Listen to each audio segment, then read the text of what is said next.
The beautiful Mount Royal Hotel, Casino, and Spa in Northern Cyprus is the site for the Super High Roller Series Europe 25,000 No Limit Hold'em. We're here for event number 3. And what a beautiful sight it is. The final 9 players there. Danny Tang leading the field as we look at our Merit Poker leaderboard. I am David Tuckman, joined by Brent Hanks. Thank you for joining us on this beautiful morning, evening, wherever you might be in the world. We're going to play down to a champion today. Brent, how are you? Good morning to you. Good day of poker. Phil Ivey almost made the final table. Stephen Chidwick almost made the final table, but we have a heck of a final 9, headlined by Danny Tang with 1.88 million chips. Almost doesn't quite cut it here, Tuck. You got to make the final table if you want to start collecting the biscuits and all the gravy up top. $432,000 first place today. Tuck, put the top down. Let's drive along the coast of Northern Cyprus right outside the Merit Hotel Casino. The Cadillac of poker has returned. We're going to play a little no limit today, baby. Yeah, we are. I am ready to drive off the cliff with you, my friends. All 9 players guaranteed $64,000. I know. Brent Hanks, David Tuckman calling the action. There's a look at Daniel Dvoress, Jason Koon, Matthias Eigbiner. All headlining this final table. Our final 9 are here. We'll get to know all of these players in short order. As Brent mentioned, $432,000 up top. 10 places were paid. Surzat Husu did cash, but was our final table bubble boy. We had 64 entries in this one. Average stack right now, just under 900,000.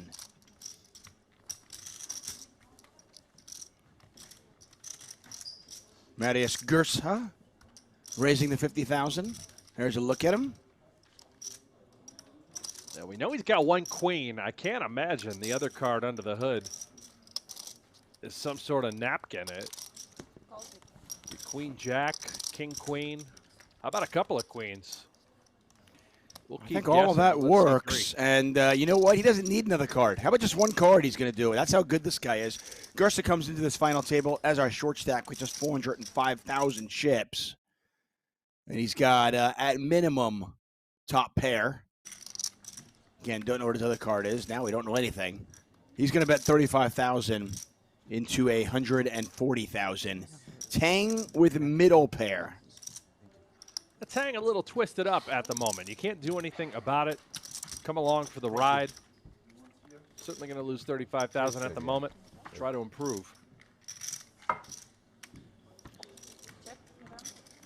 want to say hi to all of you in the chat. What's that? We'll San Pellegrino. I dig it. Yeah. Up by a lot. Slamming it all the time. Yeah. We'll be here all day long. I hope you will as well. And then I had it. Like I had a bottle of each, and this is just like clearly better. Where's this from? Yeah. This is the kind of stuff you'll hear all day. What's better? What's a better bubbly water? San Pellegrino or fill in the blank? 130. Not the kind of bubbly that I enjoy, Tuck. No? Ah. I do wish the bottles were a little bigger, though. Gierse, a little girth here on the turn. He sizes it up, 130. I did the thing where I swallowed. Nice fold there from Tang on what is a relatively wet board. Queen 10 with 2 diamonds out there. And Gierse, our short stack, strikes first. Hand number 1 goes to that man right there. Oh, yeah.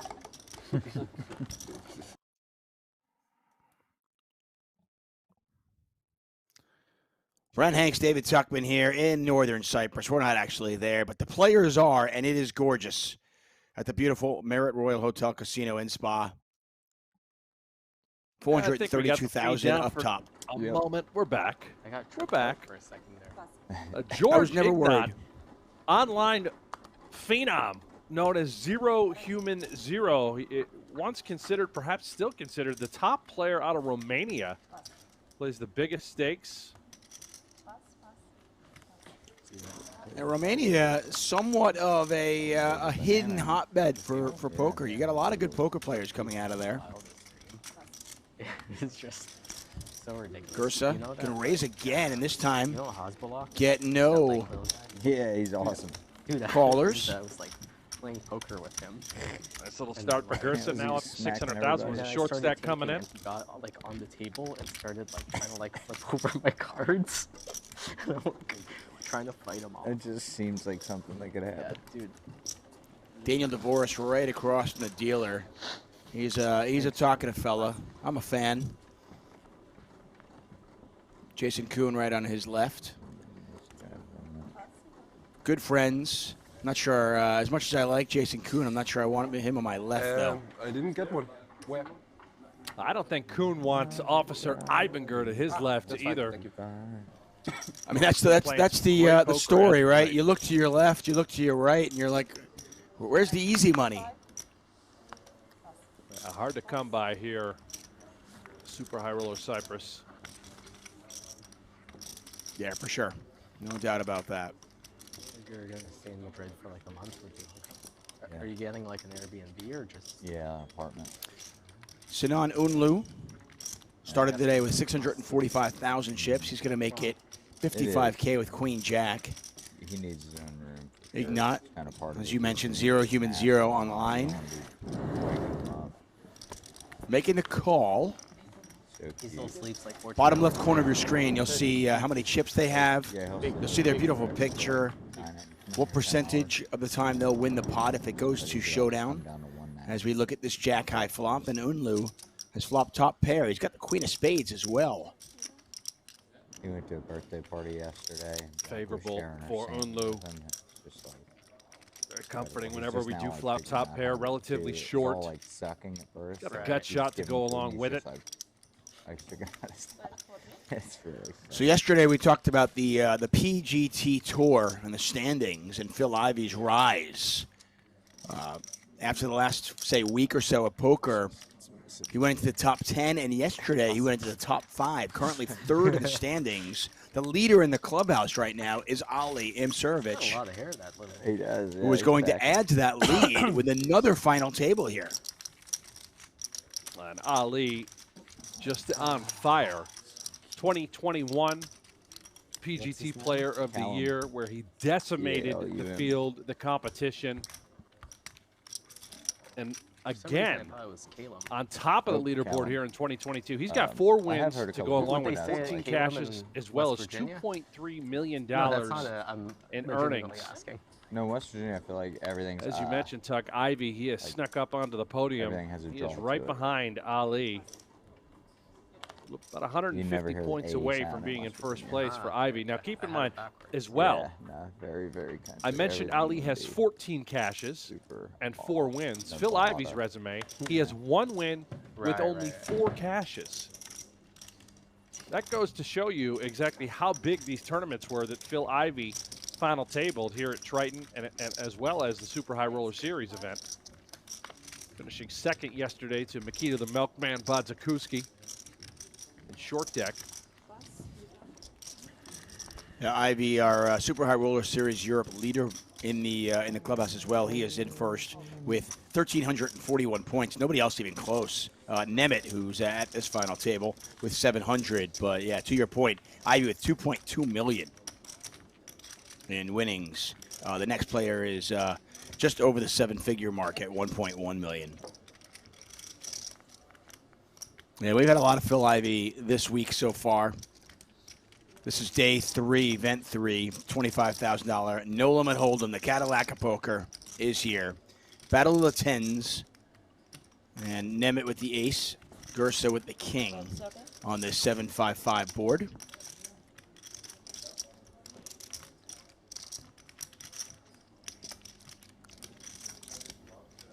Gierse getting after it. I like this kid already. First time I think you and I have had the opportunity to cover him. Chomping away at the gum. He's going to keep fighting with the old King 10 high. Well, he's going to have a tough time now as Nemeth hits his ace. I think Gierse might have had a good shot at this one had both players just missed this. You know, to your point from yesterday, you know, we talk about ICM and Gierse as the short stack has a little bit more leeway to kind of fight, right? Yeah, he's going to – you could be dangerous in that regard. You know, you're capable of throwing haymakers. You're unafraid, really, of going broke. You understand you're at the bottom of the leaderboard. You're at the bottom of the payouts. Be a little bit wilder than the rest.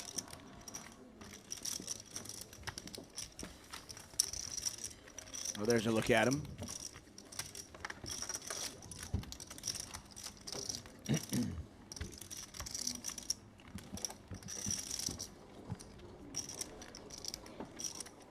Let us know where you're watching the show from. I see you in the chat.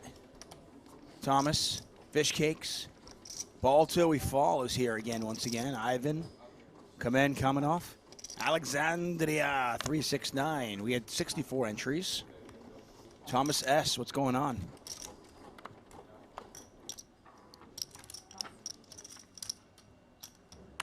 What's up, Limper? There's a look at our chip leader. Tang of limping? No, most definitely not. I'm not sure if he's limped since 2016. Maybe heads up for heads up when they're about 31 big blinds deep. But yeah, I was watching UFC. Nemeth raising with the Ducks. Oh yeah, couple of mallards. Let them fly. Let them soar.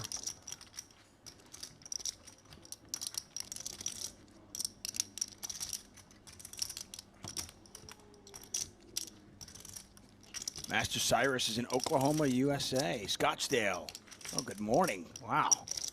That's we appreciate you getting up this early for us. Danny Dvoress with the King Queen. And Dvoress with the overcards and the gut shot. Might figure out a way to win this one. This is the difficulty for Andras Nemeth. Extraordinary player. But when you open these little baby pairs like 2s, 3s, 4s, any flop that doesn't contain your card, you're susceptible. You're at risk. Now, clearly we can see he's still a favorite. But if Dvoress does apply any sort of pressure whatsoever, Nemeth would simply just be guessing with this little baby pair. Both players content to go to showdown. There it is. He's collecting a little duckling on the river. Yeah, it's a lot easier when you hit that, and this is a pretty clean run out. I mean, you get the check.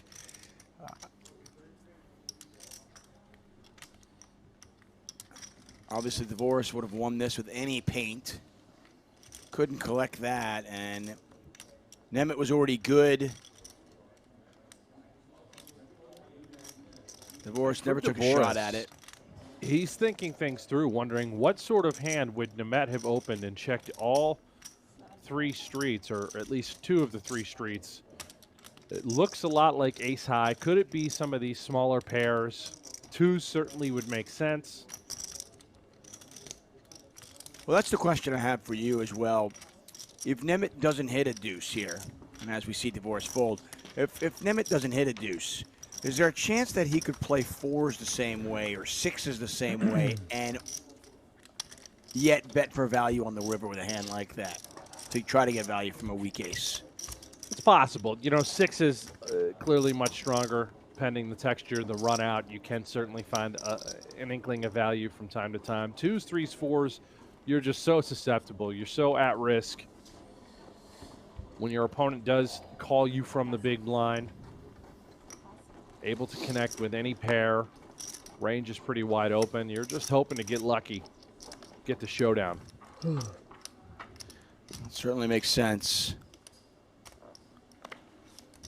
Raise 55. Imsirovic lets it go. What are you playing, please? I can't see the shop box in the way. 675. Thank you. More. Okay, thank you. Tang asking for a count as we see Unlu raise it up with King Queen. Tang possibly thinking of a 3-bet, but wants to know if he's committed or not. And And clearly he would not be. Unlu with 670,000 behind. Tang with 1.8 million, and Tang's just going to pick a better spot. Norok Moldov says Nemeth and Ignat are beasts. Yeah, I mean, who at this table is not a beast? But good shout on that one. Leon is up early. And again with the cash games, and Nemeth known for online tournaments. I mean, Andras Nemeth is an absolute superstar. He flew under the radar for a little bit of time before eventually his name, his recognition came to the surface as one of the, if not the most winningest tournament player ever in online poker, which is astonishing considering the Chris Mormons of the world,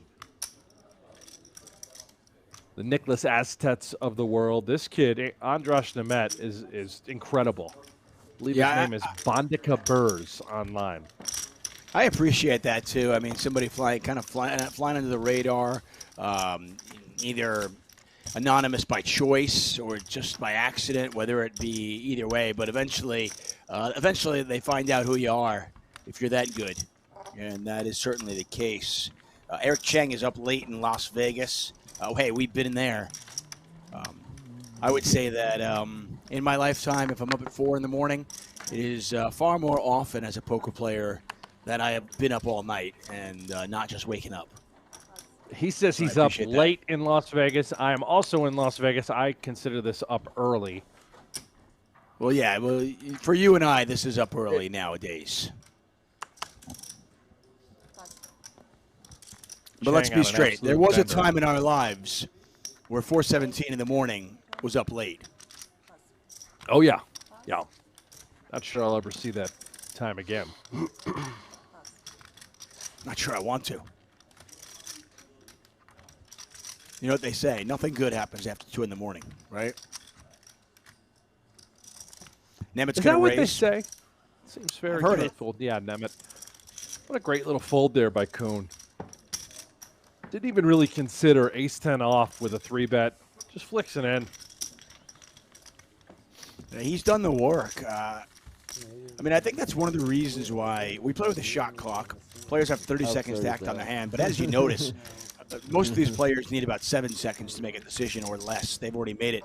And I think a lot of that is because they put the work in. Pull over with him or I playing a single hand. I don't want to say they're like computers and they're automated, but you know, they know what to do in certain spots based on what's going on. And obviously they'll they'll change it up once in a while if they get a read or something along those lines. But you know, Jason Koon, we talked about it yesterday, the day before. He's put the work in. He knows. Yeah, and as ICM is concerned, no one is really going to be more well-studied on final table ICM than Jason Koon, and as well as Ali Imsirovic. These guys understand all of these spots. They're going to stay out of harm's way. You'll see them employ the ICM sort of strategies to perfection. Have to imagine Officer Matthias Eigbiner here in the road cone orange hoodie. Also very well studied on ICM. I think you have to be when you put yourself out there as a coach and you have a training site on your hoodie. You better be well studied at ICM. Well, as a professional poker player, as a professional tournament poker player, I would find it hard to believe that you'd be very successful if you were not well studied in that. And you certainly expect all these players here at the Super High Roller Series Europe to be just that. Danny Tang, our chip leader. Tuck, you say that, but yet a lot of these high rollers, yes, they run the sims. That they're living with the solvers. Constantly running spots.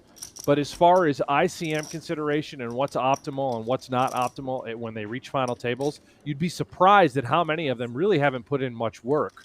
Really? A great example, and I'm sure he wouldn't be upset with me saying this. He said it on air numerous times. Jeremy Osmus, great example. He doesn't really understand all of the ICM scenarios and implications at place. It's sort of a gut and a feel. You understand where you're at with chip counts, but the intuition, the decision-making isn't 100%. in all of the spots. Whereas for this kid right here, the Bosnian bandit, Ali Imsirovic, I'm telling you right now, he will not miss a spot. Well, he's certainly not going to miss this one. Tang opens with King Queen. Imsirovic all in 75, yeah. with Ace King. Or, no. 790. 790. 90. That makes sense. Tang Really? has a brutal hand to consider folding. King Queen suited, but again, Ali is just always going to be towards the top of his range here. Oh, sorry. Never getting it in light. I don't even think he'd show up with ace-jack here. Ace-10 would certainly not be considered. We already saw Koon instantly throw that hand into the muck. I mean, does he have bluffs in his range in this spot, though? No, I don't think so. No. I don't think so. I really don't. So I think no it's need going to be just straight no need to be value. balanced. Yeah. Yeah, and that's a great fold. Very disciplined fold with King Queen suited for Tang. That is painful to make in the moment. Speaking of ICM, we saw that on display yesterday. Players just, you know, falling by the wayside in short deck at our final table. That was event number 2, which eventually went to the milkman, Mikita Bodziakowski. And he came in as the chip leader, and it was almost always a race for second place. And Jason Koon was just putting on a masterclass, just watching everybody else. He was just watching the rundowns, watching the all-ins, and just collecting a bigger paycheck before eventually getting it in with the nuts and getting a brutal beat to be knocked out in third place. Phil Ivey eventually finished in second in that one. But there was a point in that at that final table with 3 players left where Ivey called up with ace-king, and he checked with Jason Koon, the ICM expert. Hey, is that right? And Jason Koon said, "Oh yeah, absolutely. That was spot on." Yeah, you got to go with the ace-king. Yeah.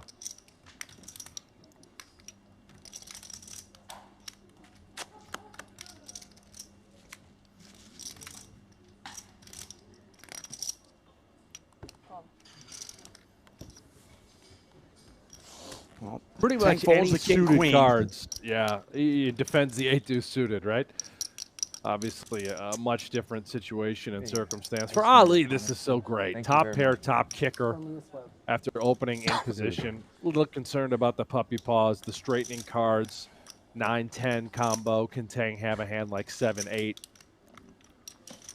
Love to watch how he proceeds post-flop in all of these situations. You and I at home, we're going to have these spots as we continue to play. How about this?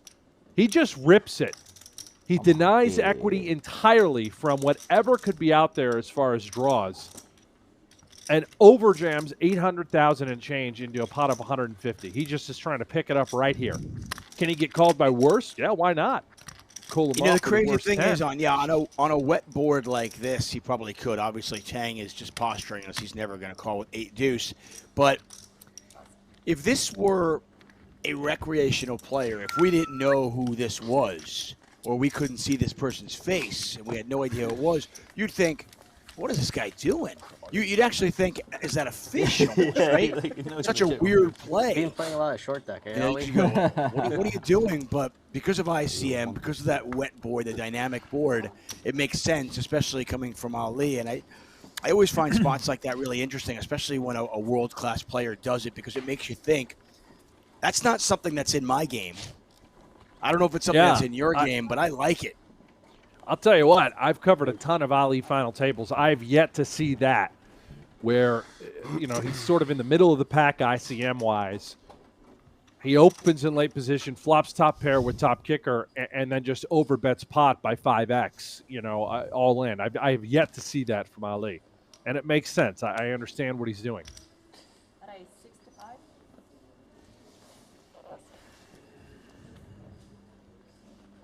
I'm curious if Tang ever heroes on a 10-9x 2 club board.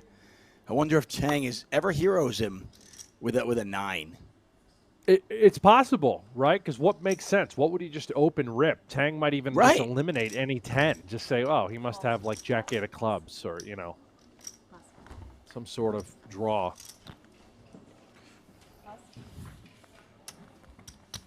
Dvoress raising. Eigbiner calling. Eigbiner could be in trouble here. Let's see what the flop brings. Blinds, But by again, the way, just 10. Sorry, I was going to say blinds, but yeah, go ahead. ooh, Eibinger's no longer in trouble. that he is not. He is dug out. And I was going to point out how he just simply flatted in position. Now, it's a great hand, king-queen suited. I think many of us would consider 3-betting that. The problem when he 3-bets king-queen suited pre-flop against a Daniel Dvoress open is that he must call a 4-bet. So he's hoping to keep the pot small, minimize the variance, C3 in position, and he has drilled this thing about as hard as he can. Top pair, backdoor shovels.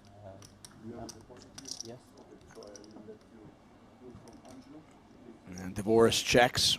Dvoress on the shorter stack here. He's got 485,000 chips, so he's in a bit of hurt.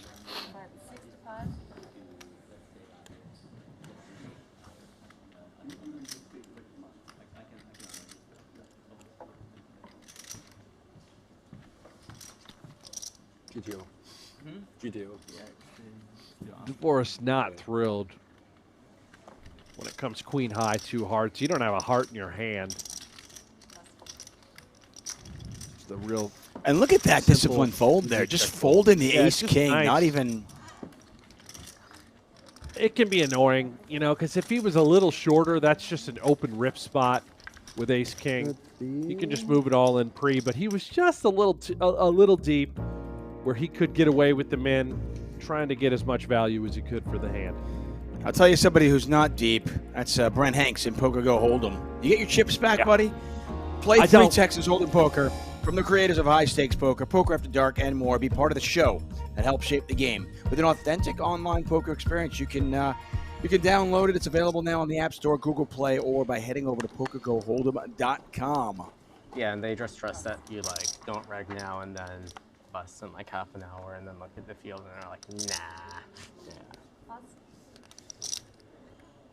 Gierse raising with King Jack offsuit. I mean, I Gierse can't continues to imagine be our such a short time. stack, I believe. You can anti-imagine. Just Yeah, slightly he ahead, and just slightly Dvoress below are- Dvoress. But if he wins this one, Play from the beginning, I I think. think that'll pop him into 8th place. Oh, you raised. Indeed.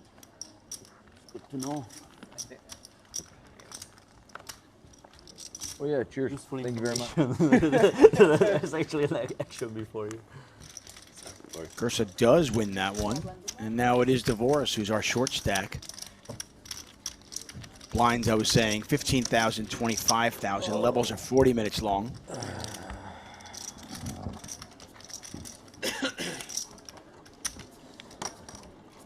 You are Koon watching the looks Super High tired. Roller What's- Series Europe. What's going on, Koon? You got to get a little Turkish coffee in you. He's yawning. Maybe they played late. Well, these guys go hard. I mean, you've obviously covered a lot of these, and when they have these Super High Roller Series, they're playing round the clock. They jump from one tournament, they jump from one final table right into the next tournament. They don't stop. I don't It imagine is- these players get much sleep.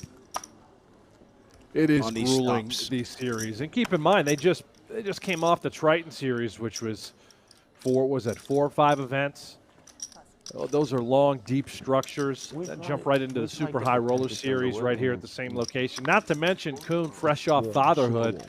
I can tell you, when you've got a child between the age of 0 and 2, the sleep isn't great. 420 back. Although he might be getting more sleep away from home. Oh, he's sleeping like a king here at the Merit. 50-65. Beautiful Merit Royal Hotel Casino and Spa in Northern Cyprus is the site of the Super High Roller Series in Europe right now. Gierse with 7s, Dvoress with an ace, and don't know what his other card is, but it doesn't matter. This is Battle of the Short Stacks.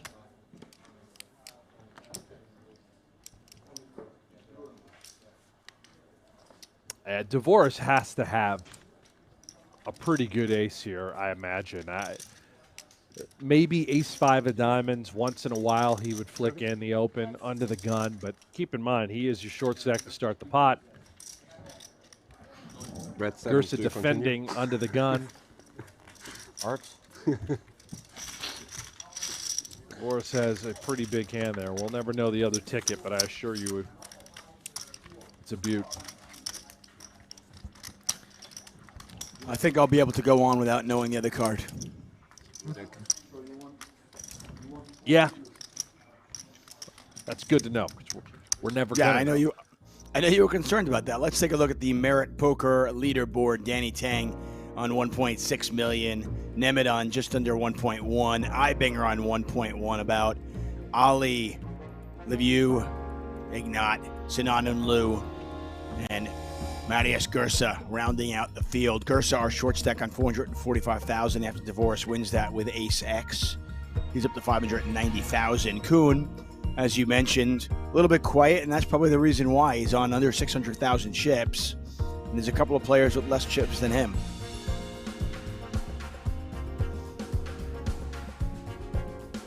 These guys are talking to the tournament director. We can't catch the conversation, but I was trying to follow Koon's eyes in line of thinking. It looks like maybe a little concerned about what the event is on the outside, making sure that whatever happens here today, they can still get in and participate. And I believe that will not be Based on an our issue. schedule, it's a $25,000 pot limit Omaha event. I'll tell you what, Tuck, I just got a note directly out of Cyprus from El Jefe himself saying that today's 25K PLO has actually been kicked up to a 50K. Ah, that makes more sense then. So they're going to the moon. Yeah.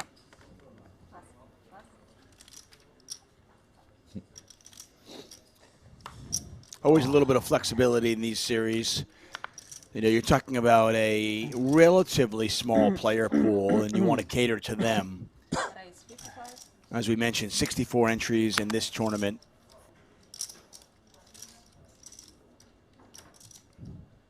Unlu is going to raise it up to 55,000. Tang with 10-7 suited.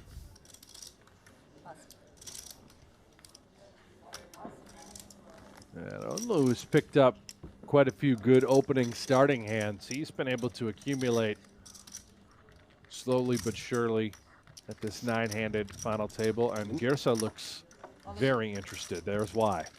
Yeah, that's exactly why. Ace-Jack of clubs, he's there.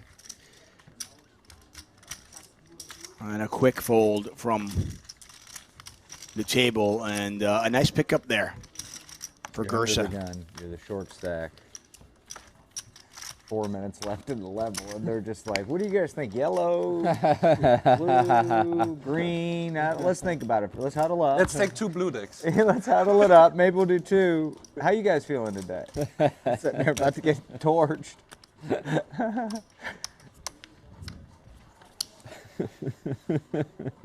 Well, now we know exactly what Jason Koon was concerned about. Yeah, I feel like the tournament director, Sean Winter.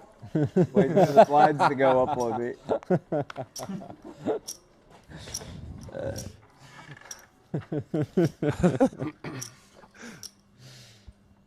hilarious. Thomas Thompson asking about more events. We got plenty of more events here. This is going to run through April 15th, April 13th, 14th, and 15th. We've got the Super High Roller Bowl.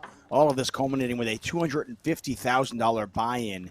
Super High Roller Bowl. Make sure you join us for that. Tang with 2 Red Kings. The hammer. With the sight to Says Tuck, what's up with the voice? Usually you don't sound this way until the end of the World Series of Poker. Hey, I think my voice sounds just fine considering it's 4 in the morning. I think you sound great, Tuck, really. Never sounded better. I appreciate that, Brent. Yeah. Thank you. Tomas Thompson, I gave you a little link there in the chat as well. That'll show you the leaderboard, the points. You can also get to live reporting, so you can follow along today's 50K PLO. Everything you wanted to know about the PGT, the PokerGO Tour, just click that link, navigate the website. It's all there for you.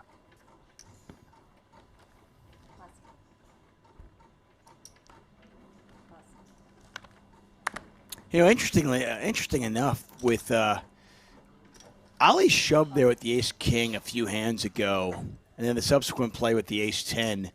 I mean, it's not even like he was short. I mean, you're talking about him having somewhere in the neighborhood of about, say, 37 big blinds.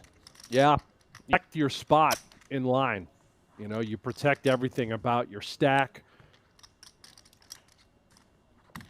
It is the ICM implications, the way that final tables are navigated by the world's best players. It's fascinating. It can be boring, but it is all done in order to make the most amount of money for yourself. Long gone are the days of, I play to win. I play to win. I'm only here to win this tournament, right? It's now the mentality is, I play to make the most money that I can possibly make given the stack that I have, the card distribution that I receive, and making the best decisions along all of the simulations that I understand and I have run. Well, Dvoress has opened the button. Eigbiner defends the big blind. And both players miss. Ace high. Still good. Eigbiner with 980,000. Dvoress on 460,000. With payout structures differing in certain tournaments, how cognizant are the top players of that, and how much does that affect their play? I mean, listen, it's for these guys, it's all about the money. So they're going to be extremely cognizant of payout jumps and structures and how they differentiate from tournament to event, from venue to venue, depending on where you go. I mean, listening to Jason Koon there, you know, upset about them changing the decks out while he was under the gun and taking their sweet old time doing it as the clock is ticking down, right? I mean, that tells you everything about what is the mental, everything that's running through a lot of these guys' heads. It really is. We heard yesterday,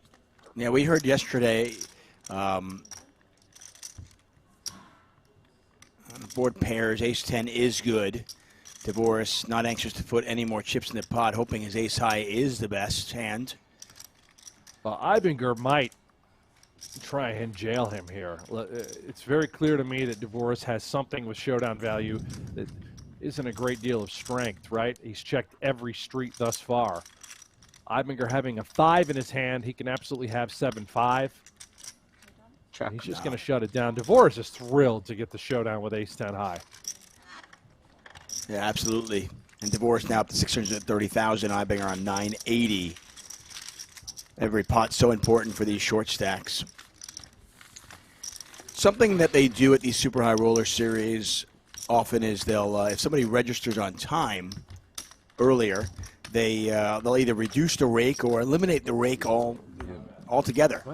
And, you know, to your point about being aware of the money and everything, we heard Jason Koon yesterday making sure, you know, he and Phil Ivey and the Milkman were at the final table of the short deck, event number 2, and they wanted to make sure that because they were going to play this event, they wanted to make sure that they could register early for the no limit event, not blind off, so they could save $1,000. Yeah. So.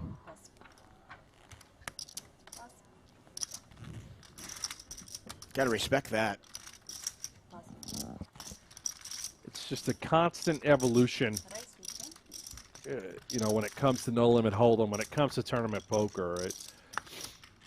I mean, when you and I fell in love with this game, and probably most people at home tuning in, thinking back to those old Glory World Series days in WPT with Gus Hansen kissing the bicep and Havad Khan at the World Series screaming bulldozer, moneymaker, you know, winning the main event.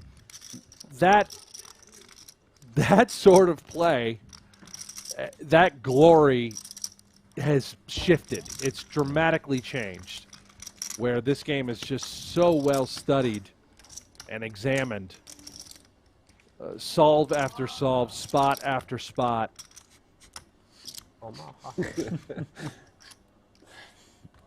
Yeah, the game very different from the game that you and I grew up with and grew to love, and I still love it, and I love it for different reasons.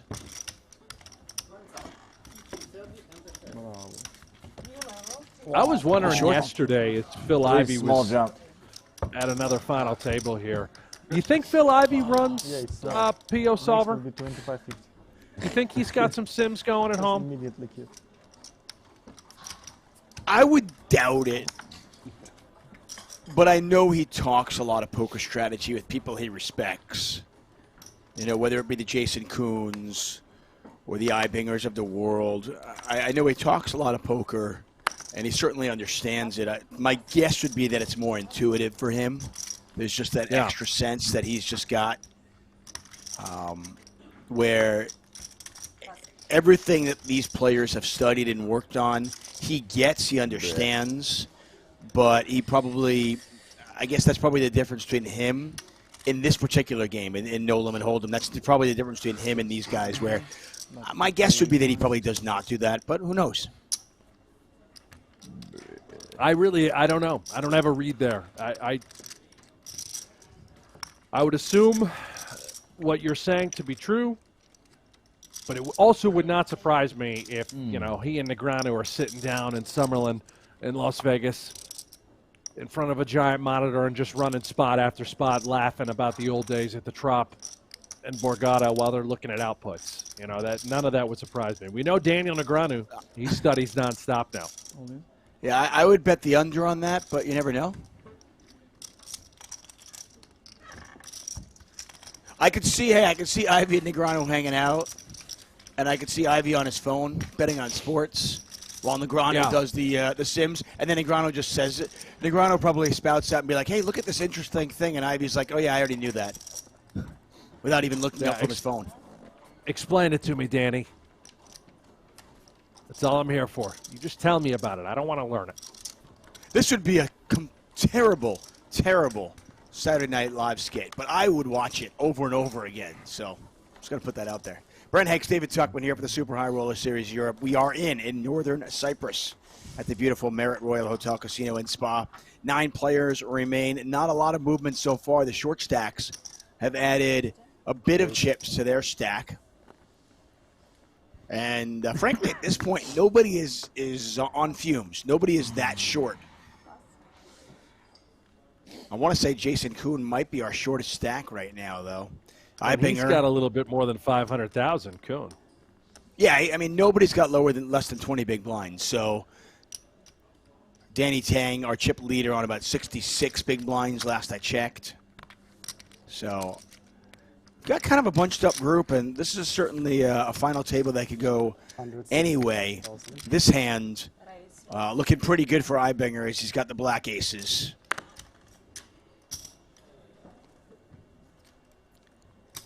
The man known as Zero Human Zero online opened this with 9-8 suited.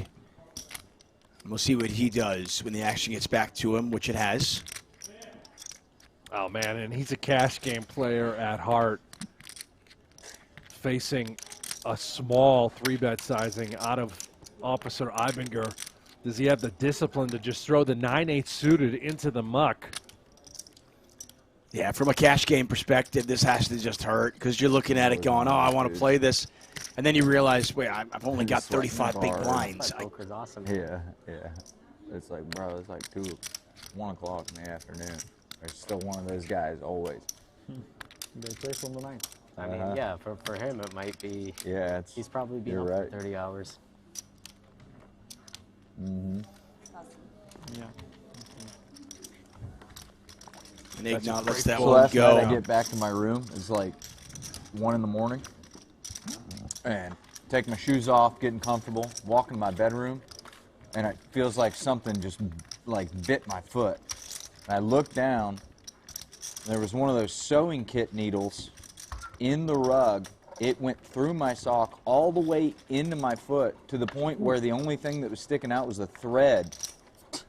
I had a needle this long broken in my foot. Wow. And I had to pull it out with the thread. Did you get first aid or like? No, I mean I just pulled it all out, and I don't think there's any metal left, but there's still a piece about this long I can't find that I think is in the rug, but there's a chance it's in my foot. Okay. Oh, Maybe God. The first aid here. No doubt. Like get some. Yeah, maybe you should. Yeah, I need a magnet. That if I put a magnet at the bottom of my foot, I'd say I would know if there's a piece of metal in there or not. Oh. But it's crazy. I got it on video. I'll show you later. You might vomit. Oh, Just like Can't pulling wait. Oh. Wait to see that. Yeah, you can catch that later on PokerGo YouTube. That'll be some exclusive footage there. Hardcore, bro. Well, maybe that explains why Koon was yawning. Maybe he didn't get Like quite the last sleep night, that he It normally sounds gets. like it was a Adrenaline long rush. night, and also it Before sounds like bedtime. he might now be the new Yeah. owner of the Merit Resort and Casino after that lawsuit. Oh Some people are man. meditating, and you just walk into meters. Yeah, seriously, man. Getting tagged.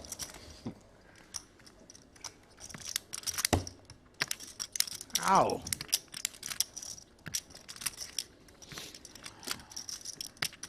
Anything He says suited that if you is go reasonable. Into the casino, there's like a metal Metal detector. From the big blind, Nemeth flicks it in. Bro, Always it's such dangerous a when you're up sweat because against I'm an pulling it overpair, out by of the course, but thread, you're and I'm just like, looking to please don't collect a break, pile of because puppy if the thread paws, broke, I multiple just tens, of have that course. Metal needle in my foot. Well, Ignat with the kings on the Good ace high quality thread, I board. guess, Nemeth with a all pair of that. tens. Backdoor club draw. It does come ace high for Ignat, not ideal. Nemeth would certainly be defending various aces. But he did Yeah, the open good news under the for gun. Ignat- It's more about range. Yeah. Yeah, I was going to say the good news for Ignat is that since Nemeth does have showdown value, it's unlikely sewing kit? either player Like, gets so, out of like, put a line button even back with on the your ace shirt? out there. Oh, right. But there was there's a whole needle. I mean, I won't show you the video because it might make you throw up, but like, you see the needle that's in my foot? Oh I had to- my god. Yeah, Like, dude. fuck. Like, that was halfway pulling it out. Oh wow. Not fun, man. What a place too. That's like super sensitive right there. I know. Oh, hello. And you've been walking around with this? I Well, mean, let's I'm not watch feeling Nemeth great. here. It I'm here. What do I do? Start turning?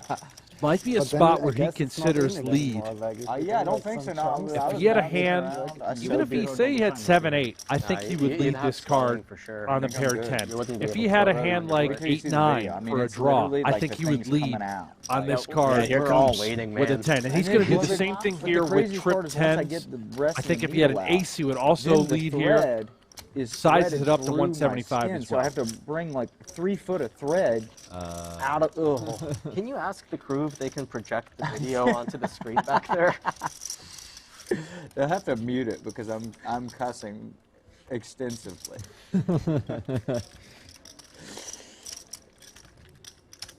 Yeah, we can Brent- play some classical violin music. as we hear about Jason Koon's foot in the background, Yes, metal. And talk us through why Oh, can that would Nemeth work as well, I guess. get on the 10 pairing? Say that again, Tuck.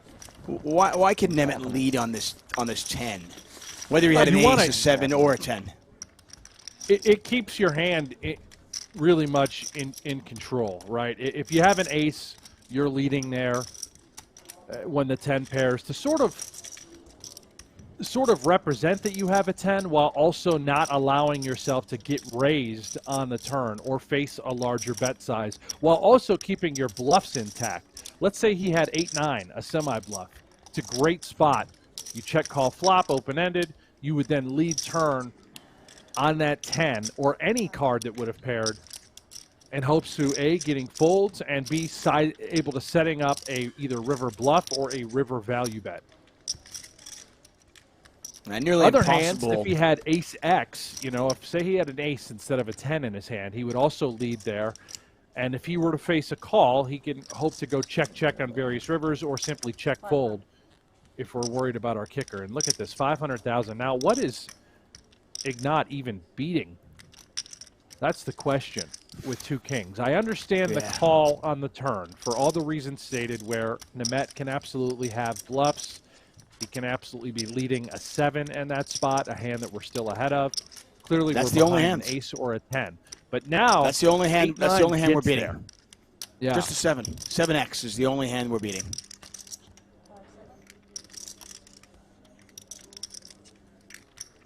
The 7 that leads out, trying to rep the 10, realizing it's behind, and Nemeth, a good enough player to turn a pair of 7s into a bluff at this point. That's it, right? That's it. I can't really find any other bluffs that he might be doing this with. I don't think he'd be trying to turn a jack into a bluff, although maybe Nemeth is sick and twisted. Both of these guys, extremely high-level players, probably have a history as well. Considering ICM, considering what percentage of Ignat's stack and Nemeth's stack this represents, how unlikely is it that this is a bluff? Yeah, it seems that way. Again, you know, maybe a low frequency. We do have bluffs, and there it is. There's the fold. I think that was to be expected. But you just don't beat anything by the river. All the time. All the time. Yeah, Felt like it was kind of I would guess the same. Especially in the pool. Yeah, and you can see Ignat shaking his head, frustrated. Crazy He raised the story. I hand listened to prior, this got 3-bet, had to podcast fold. There he picks up it's kings like and during has to the fold the Protestant river. Reformation, this group of like Tough couple of hands for him. This group of like anti-Catholic church people overtook this small town in Germany in 1500s, and there were like 3 leaders. They completely overthrow the Catholic Church, which this entire town is ran by this Catholic Church. They throw everybody out. There's like a bunch of bloody wars and famine and stuff, and at the end, the 3 like leaders are put in cages and like tortured and hung above this church, okay? He is from this town. I just listened to this podcast, and the cages... That was really a mindfuck yesterday. Yo, yeah, it was crazy. It blew my mind. I was like, where are you from? And he says the name of this town, and I'm like, no way. And to this day, I mean, this is like 700 years ago, the cages still hang from the church. What? Oh, very pleasant conversations. Yeah, no. At the final. Well, but I mean, but that... Needle in peace and torture. You're bringing the stories, Jay. But bro, I mean, what are the chances of that? It's crazy, you know? Also, the timing that you like listened to it like 2 or 3 days ago, you said. Yeah, well, I've been listening. I've been like kind of obsessed with that period. So I've been listening to it on and off. So what's the name I of think this you getting the beautiful needle in your city? foot was fate, man. Okay.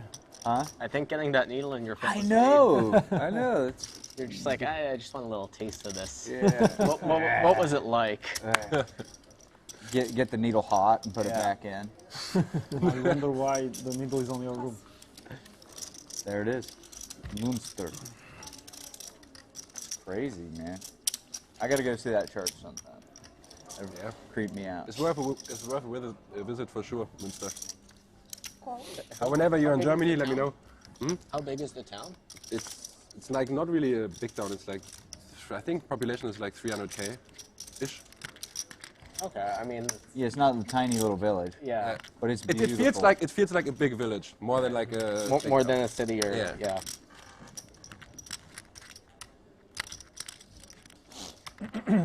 Yeah. Yeah, it's very like. They're saying 300,000 is a I don't know if village? medieval's the right term, but Or a it has town? That really is a old big classic vibe, town. and everybody's riding around on bikes. Super sick. Yeah, that would be. Actually, I'm just gonna. Ignat, by the way, raising up here. Let me know with what- King 6. We'll do. Even do Just, some fun uh, torturing together. Yeah. Sensing the weakness from Take Nemeth. pictures in the cages. Yeah, just Good play there. Takes it down. Blind on blind. Yeah, the So the power promo there of for big PokerGO and Hold'em. little.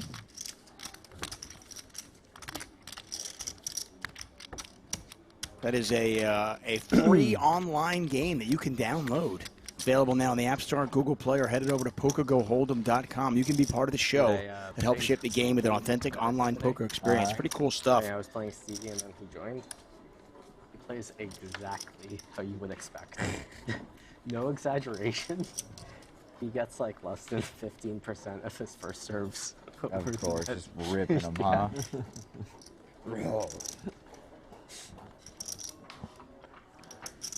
But when he does, Oh, I bet there's some thunder on that. That's crazy. like either it's not like close, either like the bottom of the net or they're like past the baseline. It's so funny. Like I can't hold it together, man. Oh, I bet.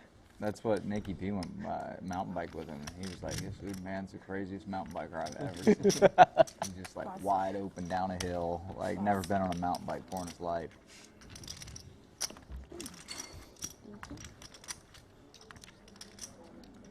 Eigbiner with the suited Jack 10, enough for a raise. I would guess in like 50 years. Gierse makes the call. Look, come on. I mean, once Not a bad flop for Jack 10 of clubs. They'll determine that it's just like those characteristics are like due to his gut bacteria or something. Yeah, probably. No, like for real. Seriously. A little eyebrow raise from Eigbiner. This what, is like, determines like your extremely risk favorable. aversion, like all their Even if he decisions. were up Controlling our against top brain, pair. mind control devices or gut bacteria. Be a slight favorite. You can still see 57% just with Jack 10 versus King 3. I had 3.5 years of a terrible gut, and I had to get it fixed.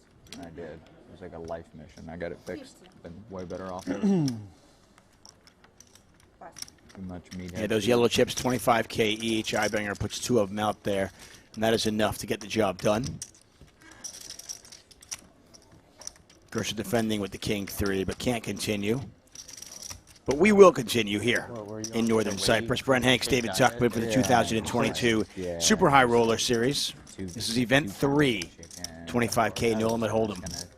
Be punished. Terrible quality protein. Can't waste precious calories on vegetables. Yeah, of course not. What's the point of this thing?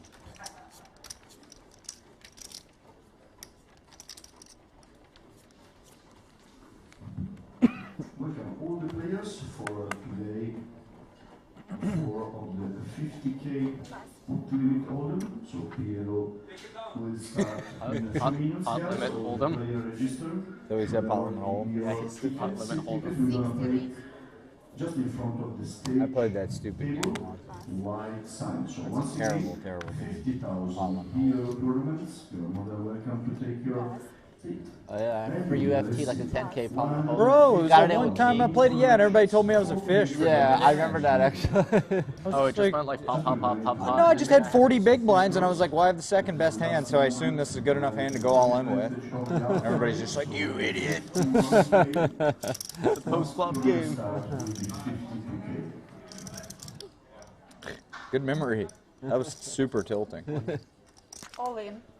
Brian Hastings in the commentary saying how I should have folded kings pre-flop.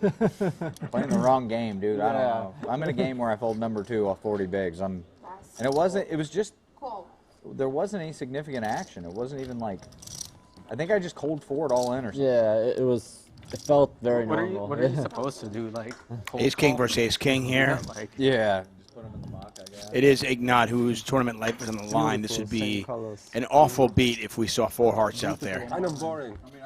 Very boring. My first real hand of the tournament's gonna be the winner. Nope. It is not to be, and they will chop it up.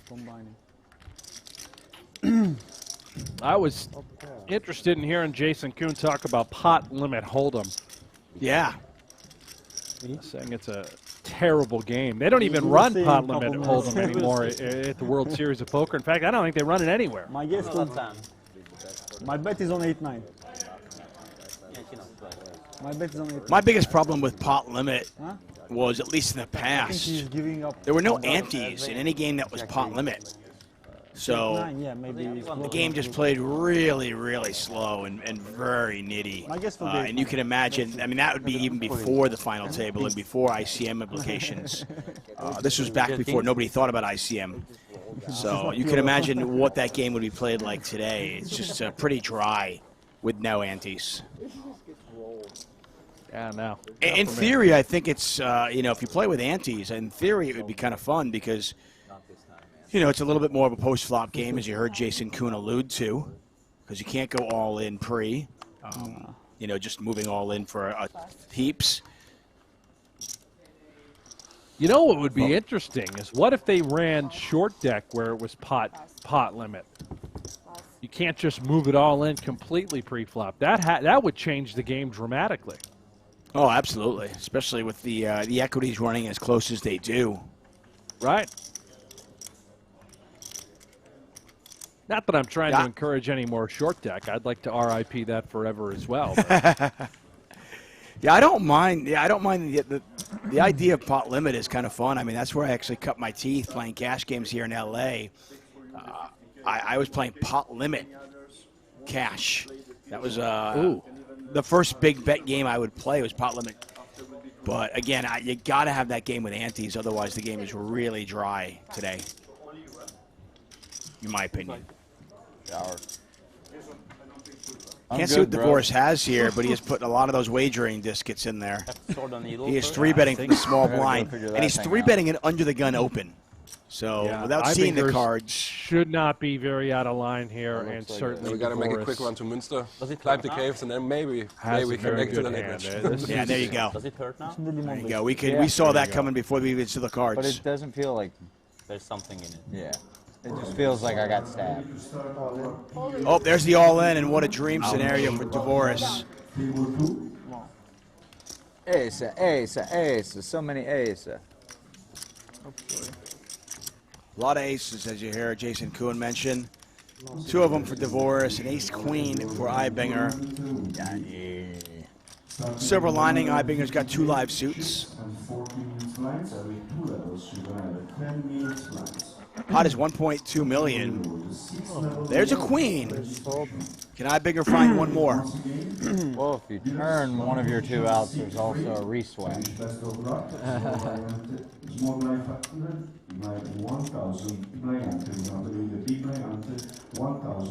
Eigbiner looking for a red queen on the river. It's great. I get to see before everyone. It is a red card, but it's not a queen, and Dan Dvoress is doubled up to 1.2 million.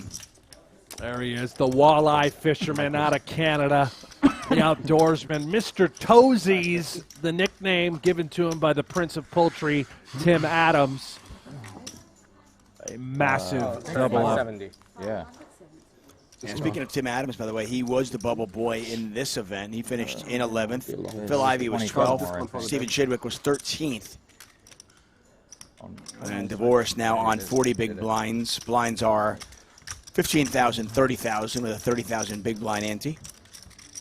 Running hot. Running very. Matthias, a big hit to his stack, as he is down to 21 big blinds.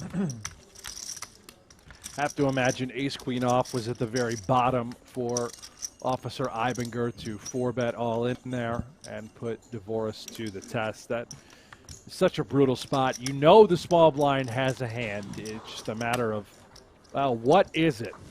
Let's hope it's a couple of jacks, a couple of tens, maybe ace-jack suited, although unlikely out of Dvoress there. That's what I was going to ask you, actually. A hiccup as well. It could have been a mistake out of Eigbiner. I'm not entirely sure. Don't be ridiculous. A mistake. These guys don't make many, that's for sure. I was going to ask you that, though. I mean, before we even saw the cards, I think you and I both were pretty sure that Dvoress was not getting out of line, that it was a premium. Is he even doing that with ace-jack? Can do it. I don't think so. If it was ace-jack suited, it's probably just an all-in, too, rather than the old induced 3-bet sizing. The question is how often does he show up with hands he's 3-bet folding that looks strong, perceived as very strong. You know, would he do it with a hand like ace-x suited, ace-5, ace-3, ace-4 suited, knowing he's got a key blocker in his hand? You know, it's possible, but we're 9-handed, right? You don't see that very often.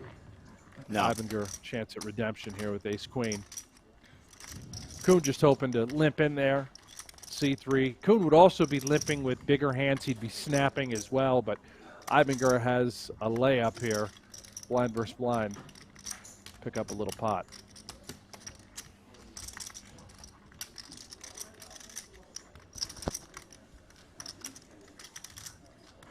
$150,000. 150 raise. Koon has been card dead for the start of this final table, and you can see the frustration. He's also got a 6-inch needle in his foot. He's got to get that checked out at the end of the final table. Maybe. 8 deuce off. Koon, the recipient of a brutal beat yesterday at the short deck final table. The milkman delivered that to him. I mean, how the fuck can I have anything there? Sour milk, that's what he gave him. Thinking as well. Koon flopped the nuts. And then Makita caught running diamond cards. I mean, Flush is so unlikely in sick short pay deck, jump but that's right in front of exactly me. How can I have what anything? Badziakowski You know what I mean? hit, It's like and I- that Well, eliminated. when the money Making went in, $100. Koon was a 91% favorite. That is unheard of in short deck. As you've stated, the Eku runs so close. When you get it in as that I thought big they of a did favorite, that because the final table would be extremely eight rare. handles, and they didn't And we want to saw have a pay jump when it's like 5 and 4. a sick and twisted bad beat. Which would have made sense. Yeah. But then they didn't do that. So Then white final table and I made. Yeah, it's okay.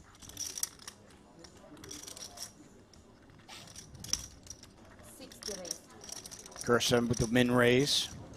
Yellow chips are 25K. Those green chips are 10K each. I'm sorry, 5K each. I was in the same spot. I busted at 9.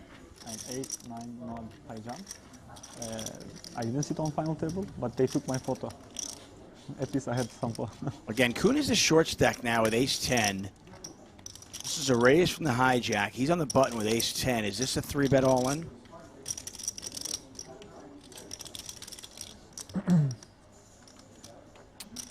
This is close. Ace-10 off. I mean, Gierse has been opening a fair amount of pots. It looks like he might be going with it. Yeah. Yep.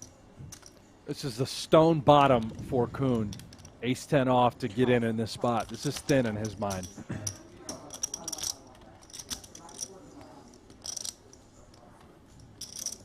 And Gierse, possibly aware of that, is going to let the king-queen go.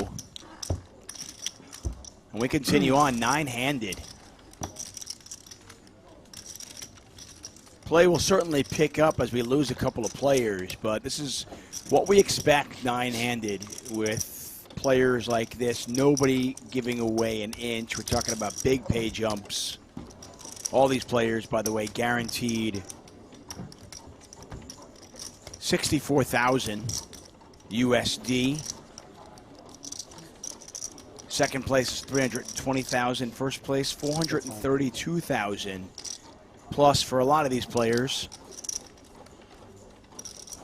they much needed PokerGO Tour points. Ali Imsirovic is the leader right now, and he will get at least 38 more points, and maybe more depending on how he finishes.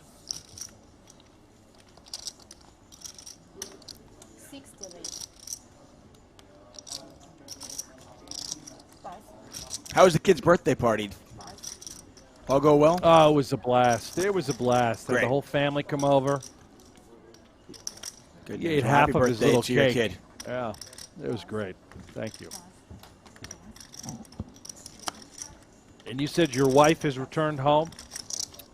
My wife is back from vacation. Yeah. How much trouble were you in? Did you have the house picked up? You know what? You're married, so you know how it is. Got home from dinner last night, and I spent 45 minutes furiously cleaning to make it look like I had put some effort in while she was gone. Oh, yeah. Yeah, no, I get it. But I was long asleep by the time she got home. So have you even seen your wife yet, other than rolling out of bed and realizing she's next to you? Or do you two not sleep in the same room anymore? No, we do sleep in the same room. I woke up, I gave her a kiss. Okay.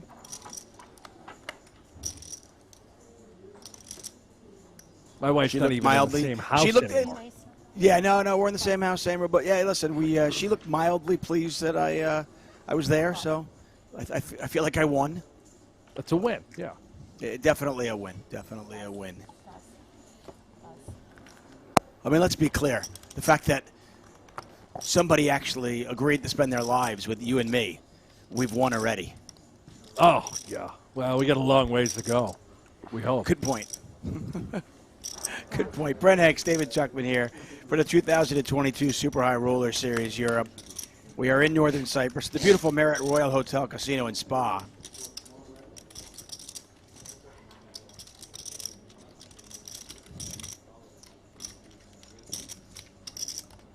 Nemeth has been active, understandably so, applying pressure in position against Tang, who is barely our chip leader still at the moment. These two neck and neck.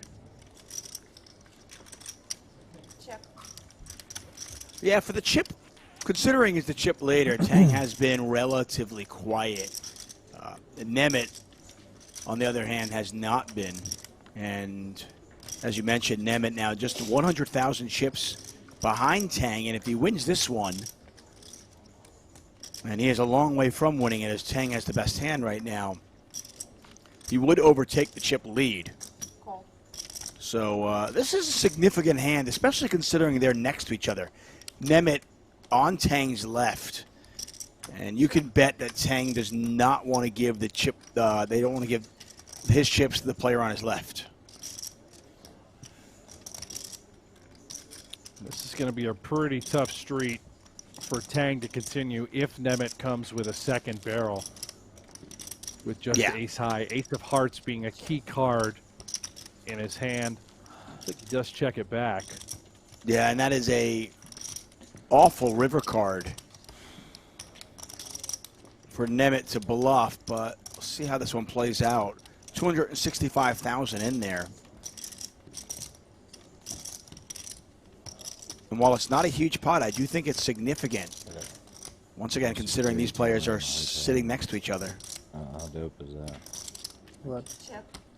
I got a security camera in the hotel. I was curious to see if Tang came with sort of a blocker bet sizing on the river. He does just check it, gets checked back, shows him the goods. Nemeth knows right there, second shell would have done the trick. Targeting a 5. Also applying a ton of pressure to a jack. That's nice. It is. Yeah, that would have been interesting if Tang does bet the river. Does he ever get looked up Get like motion. by a worse hand, thinking maybe a missed flush draw, maybe a missed straight draw? Nonetheless, we take a look at a Merit Poker leaderboard. Danny Tang still on top of it. Puts a little bit of distance between him and Andras Nemeth. He's on 1.725 million. Dvoress, courtesy of those aces, and Mr. Eigbiner, he's on 1.2 million. And now we're starting to get a few short stacks in there. There we are. It's hard to believe we 15,000, haven't lost a 30,000. single player at this final table. Incredible. Yep. The Yeah, discipline. 9th and 8th place will both take home the same amount of money, $64,000, as we look at our GG Poker payouts. 432,000 up top. And more than an hour into our Like the broadcast, most overhyped guy in the and nobody Yeah. has He's left the great. party. Yeah. Most overhyped guy for He's sure. young too, right? He's like, Yeah, he hasn't fought any elite fighters. Well, now he has. yeah. Yeah. Now he has. But Usman looks like way better than him. Yeah. Pass. Pass. Pass.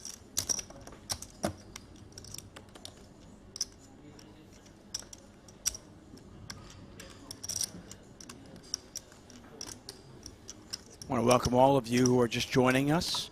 You're watching the $25,000 No Limit Hold'em event. This is event number 3 at the 2022 Super High Roller Series in Northern Cyprus. Koon's going to raise it up with Ace Queen. He's one of our shorter stacks. I know some of you might be joining us on the Merit Poker YouTube channel. Maybe some people on the Lux and Pay. For those of you who are on the PokerGo YouTube channel, we are following the chat. And if you are watching for the first time, please hit that subscribe button. We're trying to get to 250,000. Love to do that on my watch this week. That would be a lot of fun. And give us the thumbs up. Just do it all right now, Tuck. Can we do that? Just click subscribe. It's so right easy. now. Just so easy. Yeah, a very fluid situation at the back end of this table because Jason Koon was our short stack maybe an orbit ago. Didn't really win any significant hands, and yet now he is in 5th place. So I think that's one of the reasons why you're seeing some careful play at this final table.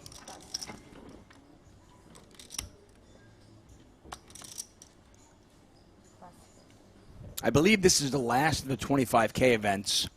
We have 10 events ranging from 25K all the way up to 250,000. And I think the rest of them this week are going to be 50K plus. Raise 70.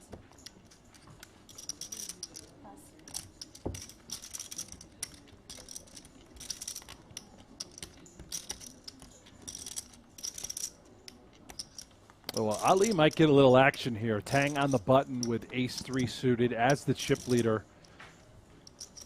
Certainly considering 3-betting Ali. Could he ever be opening a little extra wide, looking to fold pre? Yeah, Tang's counting him out. Here comes the mustard. Yeah, and you know, Ali obviously has been pretty snug so far at this final table, but I think Tang is aware that Ali is going to maybe overfold the spot, but he's going to make some big folds in the spot when it's up to his tournament life. He's not folding this, though. No, this is just a layup, all in, play for every biscuit. On. All in. Still think you got the shit, man. Still think you got that shit. I got it, man. Yeah, but the other one's shit. The other one's definitely shit.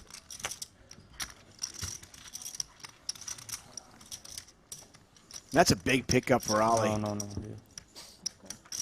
Adds 275,000 to his stack without even seeing a flop. Finding the spots where your opponent does not fold. Oh, it's huge. I mean, further separation from the shorter stacks, able to accumulate. You got it before hard. Got plenty of blinds. Yeah, bro. Yeah. Maneuverability post flop if need be. And for people at home wondering, you know, why would Danny Tang make a move like that? I mean, if Ali opens ace-jack, what is he doing? Right, that's a good point. Ace-jack could be in the muck, ace-10 could be in the muck, king-queen, king-jack, all those hands certainly I think would just fold. Andre Tomas says Koon is too talented to ever bust. Yeah, Jason Koon, certainly one of the most hard-working and talented poker players in the world, period. I mean, it's just first class in every regard. A great ambassador to the game. You mentioned that yesterday. He absolutely is. Everything about him. He puts his heart and soul into this game. Straight shooter, all class. Never surrounded by any sort of controversy or drama that you hear about from time to time in the poker world. No, I think, you know, oh, he's one of the nicest guys. I think that phrase is overused, but when it comes to Jason Koon, it really is true. I can tell you a true story. Many years ago, the World Series of Poker, my dad was coming out to play his very first event ever. And I reached out to Jason Koon and I asked him, I said, hey, will you just meet my dad for a cup of coffee and just kind of like say hi and give him a couple of tips. Koon went above and beyond. He met my dad for lunch, spent 90 minutes with him and gave him his first ever poker lesson. Oh, that's phenomenal. That's I so mean, cool. he doesn't know That my sounds dad like a from cool thing to do. Yeah, he doesn't know my dad from a hole in the wall, and he spent 90 minutes with him in the middle of the World Series of Poker, his busiest time of the year, to give him a poker lesson.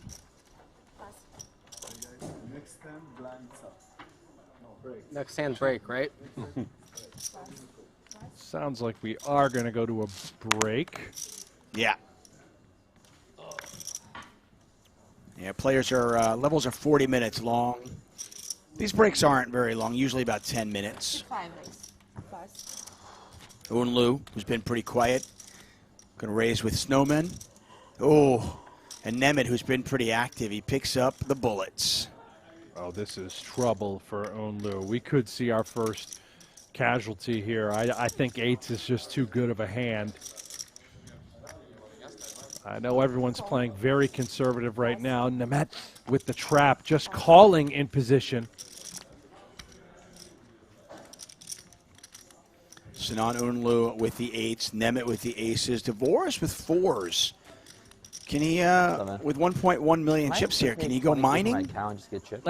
This is just, a spectacular spot to flick in some extra trips and peel and try and collect a little sailboat. I mean, Could we see a monster pot as we head into break? Still And playing. Dvoress makes the 9. call. Pot's 240,000. I'll just take that 20K if possible. Yeah. Well, not only does Nemeth fade the 8 and the 4, he hits the jackpot, he hits the ace. Difficulty is you've got the board absolutely smothered. Nobody has a thing. I don't think anyone else is going to put a chip into the pot other than Nemeth. Check. Checks through. Nemeth gives his opponents one more card to see if they can hit a set. It does not come. Fortunate to them.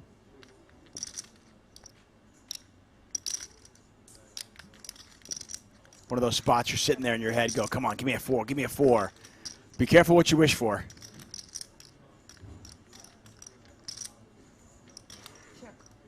Yeah, Unlu just not going to go after it. 2 clubs out there, 2 diamonds. Is it time to bet?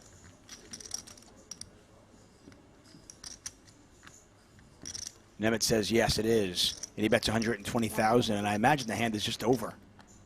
Yeah, there's no reason for anyone to put another chip into the pot. That's how we're going to head to break, Tuck. We are. And Nemeth now up to 1.5 million chips. He is currently second at this final table. We have yet to lose a player. 9 players remain in event number 3. Players are going to go on a break. We take a look at our Merit Poker leaderboard.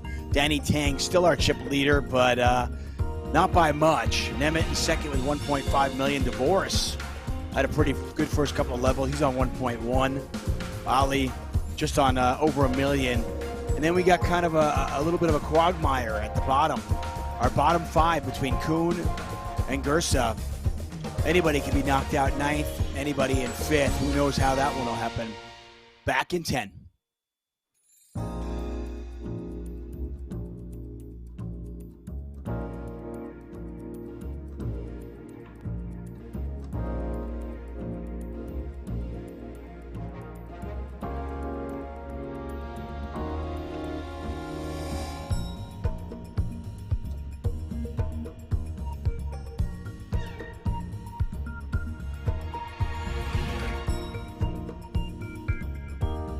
Super High Roller Bowl title and $7.5 million in cash. This year, the Super High Roller Bowl tradition continues from Aria Resort and Casino. This is a big pot. Thought I had you crushed. 49 of the world's best and wealthiest poker players. A buy-in of $300,000 and a first place prize of $5 million. 4 full days of live poker. The Super High Roller Bowl from start to finish gets underway right now. You ever find yourself opening up a little bit when you know guys are tired and a little bit less interested in competing toward the end of a day's play? Absolutely. That's a really big part of tournaments, having the feel for those situations. And recognizing also that people can be polarized when fatigued, where they either have it, because otherwise they wouldn't be out there stepping out, or they're just phoning it in. Right. Taking a more conservative approach with their medium strength holdings. Exactly. Because they don't want to think as much, and there's a lot of thought that has to go into those gray area type plays, as we see 3 players in a raise pot pre-flop, and the flop yield is Queen 7-6 with a couple of clubs. Goes without saying, that's a nice flop for Budiga. Yeah, top pair with a king kicker. Nothing much for Anthony Gregg, who's checked as well as Pertouche. And Rainer Kempe checks his 2 4s. Here comes the turn card. Kempe picks up the bottom end of an open-ended straight draw. That is a nice turn for Kempe. However, 2 flush draws on board for Pertouche now. He's got top pair.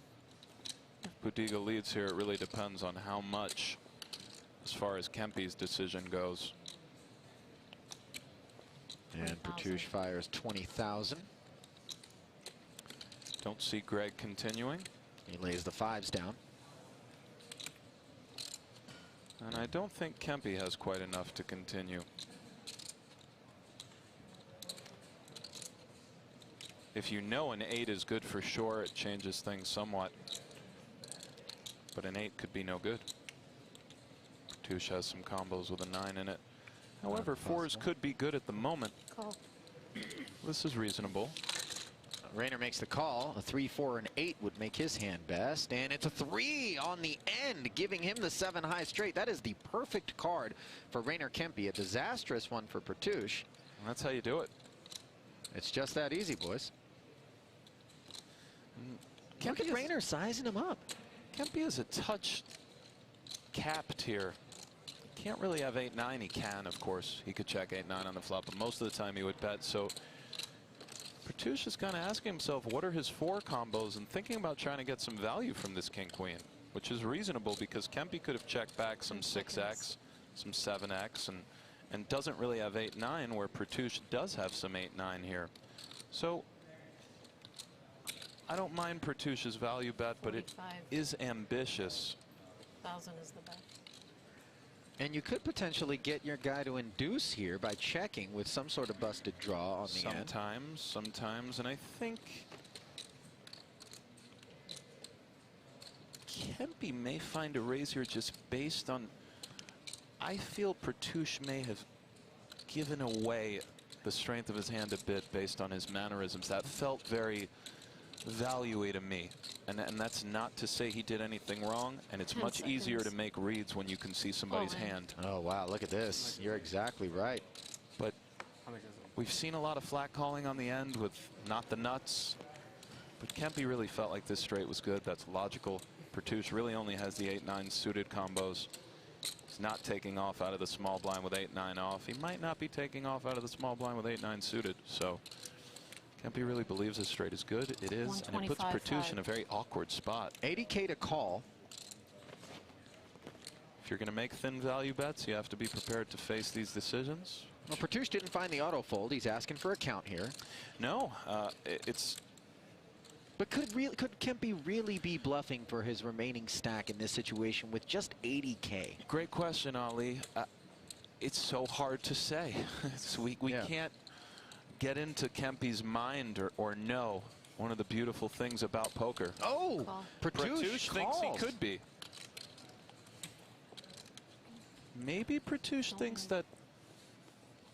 To turn these over. And that's why you don't stand behind a horse. And Fedor. And we come right back to a possibly curious Fedor holes, and I love when we only get to see the one card. I really do. Yeah. Because start to imagine, what do you think Fedor does with the jack of spades? How about a queen? Play along with Fedor. He knows that Helmuth has been splishy splashy, to say the least. Yeah, and the deuce 4 offsuit here, 3-betting to 90K. That's right. And it looks like Fedor is taking a flop. Excuse me. Oh, it looks like he's going to charge him more to take a flop, isn't he? It's a 4-bet to 235,000. And it's like a soul read. I think after a little bit of Hollywooding, Helmuth is probably going to let this go. What's going on here? I 3-bet the kid twice in 4 hours, and he 4-bet me both times. Are you in a hurry? You got a death wish?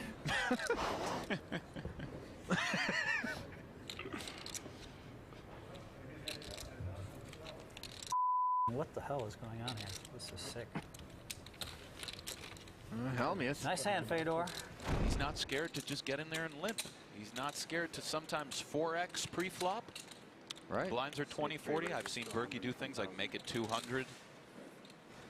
And I promise you that confusing your opposition generally is good. Sometimes the cost of that is making a quote-unquote bad play.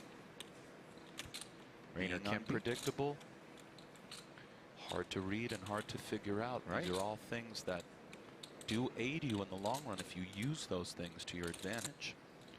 Kempe opening with Snowmen, the 110. In the cutoff. And the small blind of Dan Smith making the call in bad shape with the 2 6s. He'll be heads up and out of position. We haven't seen too many vicious coolers this tournament, Ali, like 8-6 deuce or something crazy. And look at this. I mean, listen, I just want the people to know, I swear on my life, I cannot predict the future. And that's just very odd. You are a broom rider. If that deuce came, I really would have been speechless, because this is already one of the weirdest things that's ever happened to me. Set over set, one of the most horrific situations you can be in. I myself, on one of the few occasions in which I've played a higher stakes buy-in poker tournament, found myself in a similar spot against Gabe Kaplan. Cost myself a cool 20,000 on Poker After Dark. That one hurt. And this one's gonna hurt as well for Dan Smith, who checks it. Over to Rainer Kempe. Sounded pretty painful. To the great Gabe Kaplan. Right now, Dan Smith has major problems, and sometimes it's okay to spell out the obvious. Dan Smith, after this hand, could easily be crippled. He may elect to just start check calling, but even so, unless a 7 or 9 of hearts rolls off, Kempe has a lot of great cards to barrel, get check raised in all likelihood, and this is just so brutal for Dan. And he's using a time extension here. Why do you suppose that is? He knows he's going to continue in the hand. He's not trying to make it look weak, is he? Of course, no. He's trying to decide whether to call or raise. I mean, there are times you're beat here, and again, being the relative chip leader versus another chip leader, this is an interesting situation because he might be well advised to simply call the flop. However, if he raises it, he does know that he will probably... Welcome back.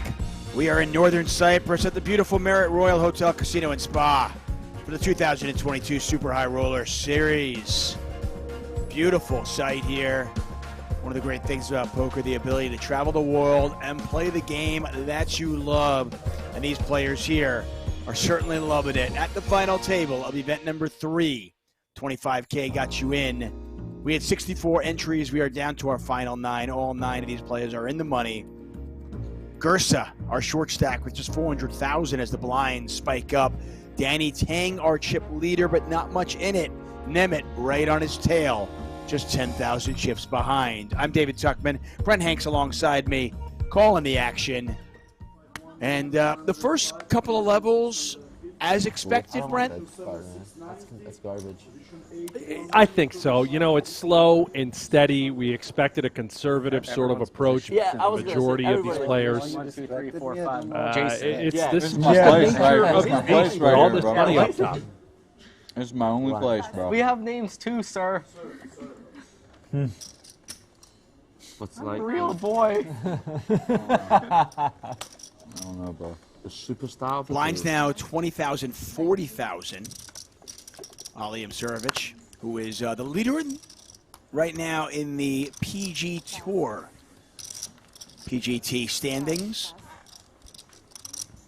Added some points to his lead earlier this week. He'll do it again, and we could get our first elimination right here. Imsirovic isn't going to fold 9s, is he? Not for me.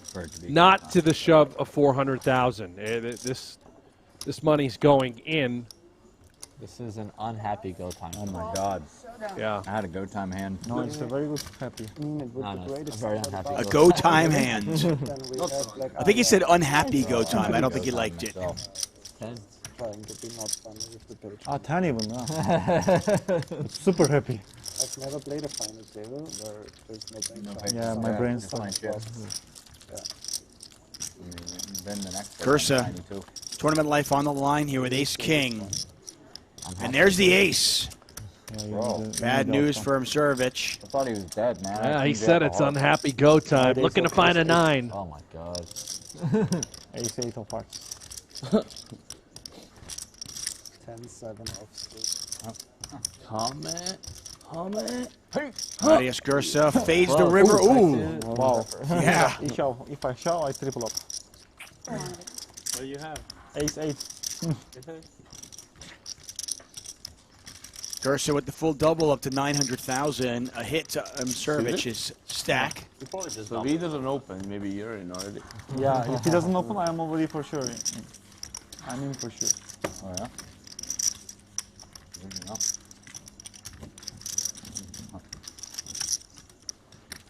I was all in. Matt 23 Waldron big in the blinds YouTube now chat for Gierse. says, where's the PokerGO stream? Well, you're looking at it, Matt. We are entirely on YouTube for the duration of this series. 6:35. Every single event, every final table, and bonus coverage. Good morning to you, though, Matt. Good to see you.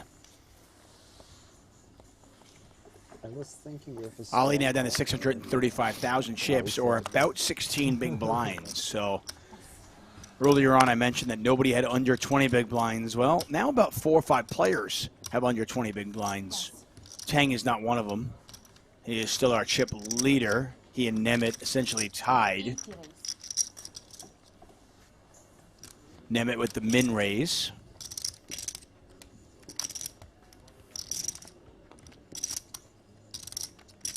Ignat, recognizing that Nemeth is opening a lot of hands, as he should be, gave it some genuine consideration to just simply jam home ace-7. I think a number of players behind him is what altered that decision-making.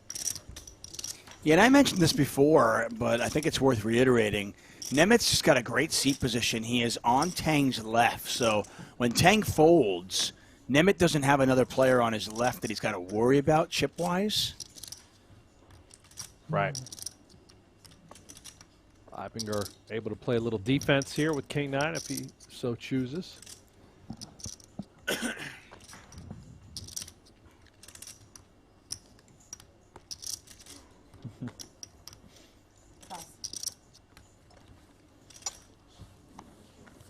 And he decides not to. Are we surprised? Interesting. A little bit, you know, heads up. King 5 on flop. King 9's pretty reasonable. We know Nemeth is opening wide. Stays out of harm's way. You know, we talked about this in one of the shows earlier, that folding makes money. Every time you fold, you're not involved. You allow others to be involved in a pot. People can bust. You can move up that pay scale. Cook it out, bro. Why are you trying to... Interesting dynamic developing at this final table. Our chip leader with only 40 big blinds. I mean, nobody is deep.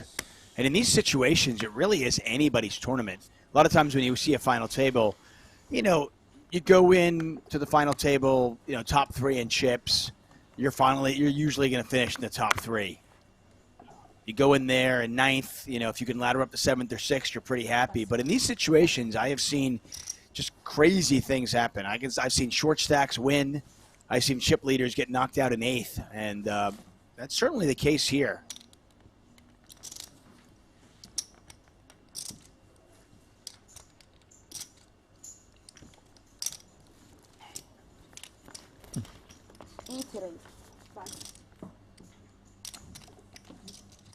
Kahuna Poker asking what the blinds are. Yes, it is. 20,000, 40,000 with a 40,000 big blind ante. George Ignat, known as Zero Human Zero, opening it with the ace-5. And George is not going to get any action either. And he's okay with that with ace-5 offsuit. Yeah, that was pretty thin out of George. Five. Just trying to sort of stay in the hunt, stay active, accumulate. Oh, really? Yeah. He earned it. And see, he's got less than 20 big blinds as well. Without blind. 460. Yeah, he almost felt like he was itching to get involved at some point. Yeah. Make sure that his stack didn't dwindle any further down. It's coming. Something is. Do not manipulate the... They don't put up with your shenanigans around. Yeah, I tried it yesterday, not even non-TV table. I mean, you're lucky you're getting away with that receipt on top of your trips. It's my lucky boat since the beginning of the tournament. You're taking my cards, you're taking my lucky boat. Learn to behave yourself. Should never do that. Back-to-back hands for Ignat. Raise with ace-5. He thought about it with ace-7, and he is going to raise again with ace-4 offsuit. Oh. I'm just joking. Yeah, totally. He's got the ace blocker. First one in the pot. And the way this table is playing, he's just trying to capitalize on everybody else being a little bit snug. For me, it was like ace. Does it work again? Yeah. I think so. Button's good. Wow. Can I have a change? No. That's huge. Get And here's the those two crazy through. thing. Just by stealing blinds and antes 2 hands in a row, Ignat goes from 8th to, I think, 5th in chips. Yeah, that's critical. Again, just further separation from the short stacks. Brent Hanks, David Tuckman here, and thank you for joining us. Wherever you might be watching from, it could be on the Merit Poker YouTube channel, the Lux and Pay one, or, of course, the PokerGO YouTube channel. Thank you in advance for subscribing and giving us that thumbs up. The more support you give us, the more content we can give you for free. So, you scratch our back, we'll scratch yours. Nemeth's going to raise up with the ace-5 suited.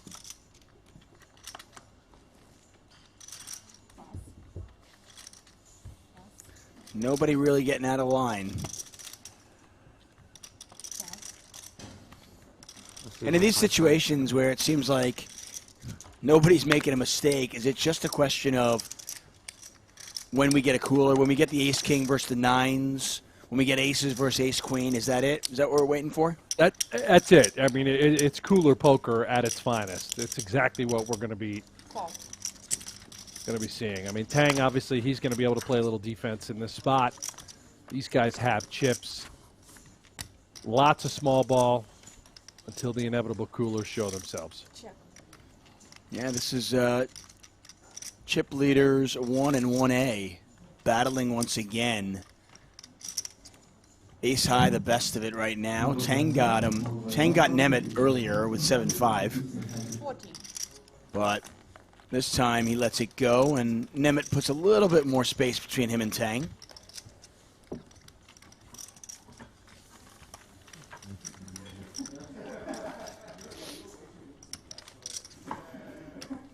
We mentioned earlier, the next event was a $25,000 pot limit Omaha event. That has been stepped up. They're going to make it $50K now.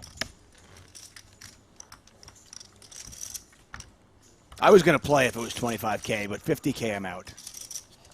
50K seems to be the sweet spot for a lot of these guys.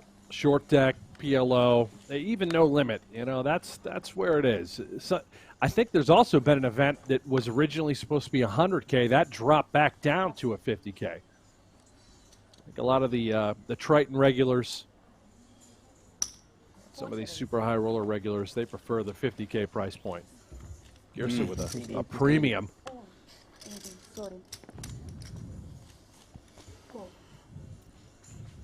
Who's cool? No, pass. Yeah.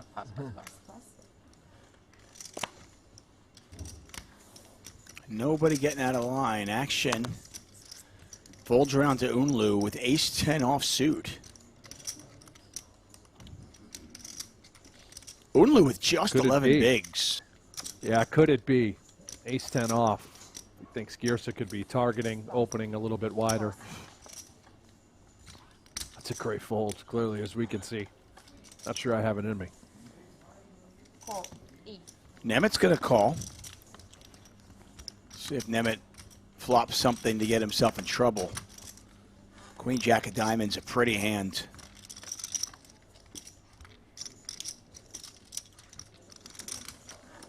The deck not really cooperating and giving us much. And not a lot of drama. This is just over already. Yeah, and poker can be that way sometimes. Check.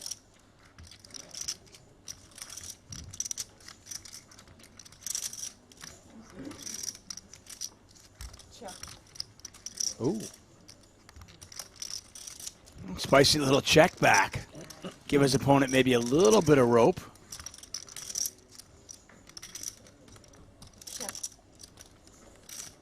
And it's kind of funny, you know, for those of you out there that think, oh, the check back caps his range, right? He's got to have ace high, right? He would never check back an overpair.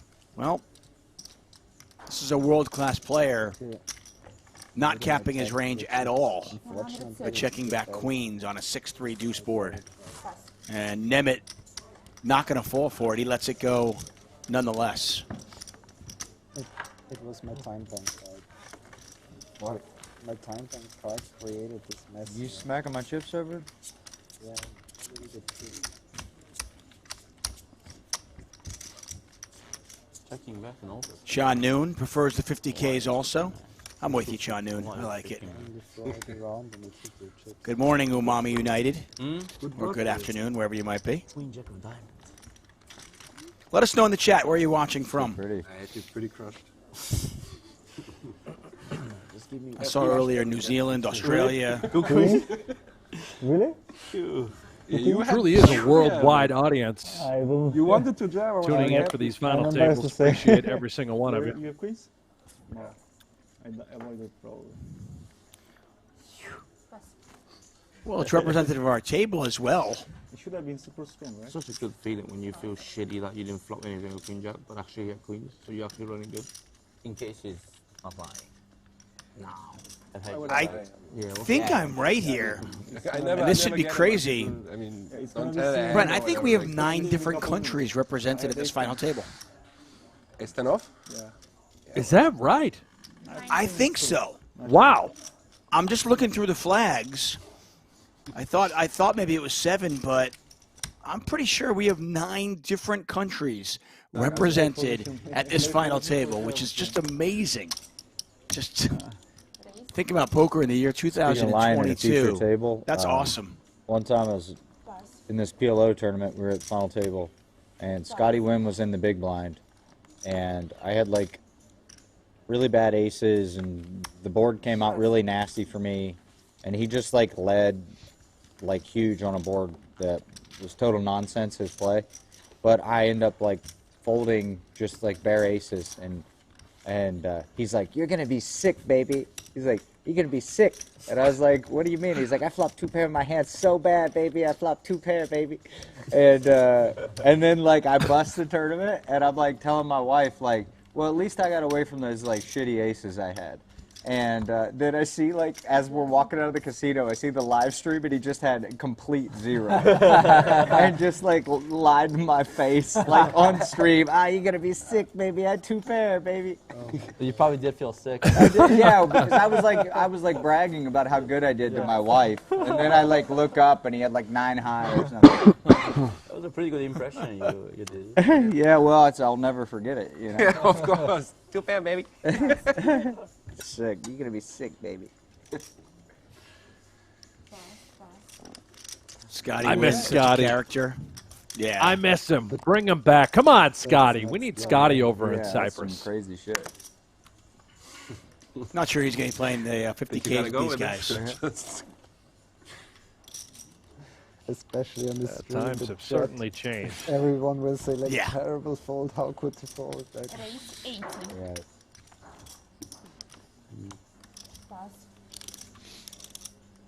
It was like Queen 10-7 mono, and I had red aces. and he just fired? Just bombed it, yeah. I was just like, and he didn't even have the spade, I guess. No, sick. That's kind of sick. Ignat considering something here at the ace-9. He knows Tang could be getting a little bit out of line. Tang with 6-5 suited, but Ignat not going to get involved. Take it down, Danny. Good old hyper-dual sitting goal. Yeah. Safe space. It's a safe space.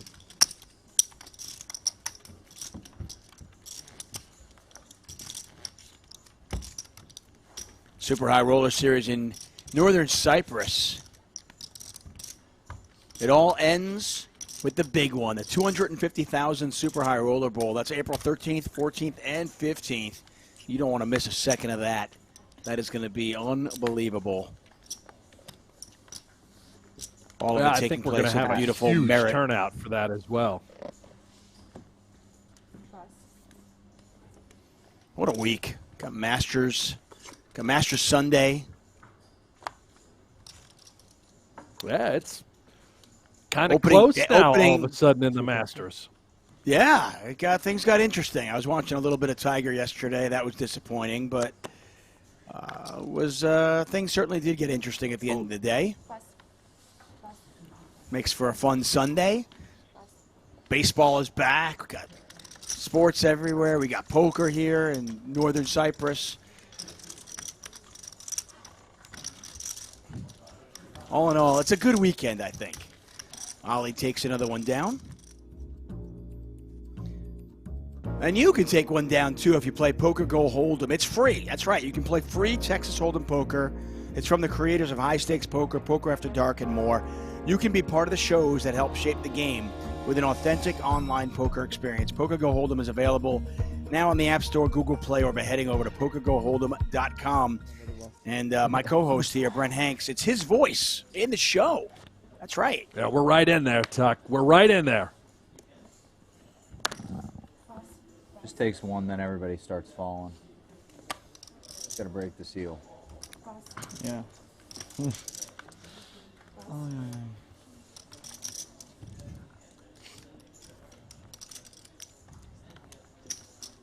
Raise 80. It is remarkable. We've been playing for nearly 2 hours at this final table, 9-handed, yet to lose a single player. And for those of you wondering and keeping score, you're thinking, well, is this final table going to last 14 hours? No, that's not how it works.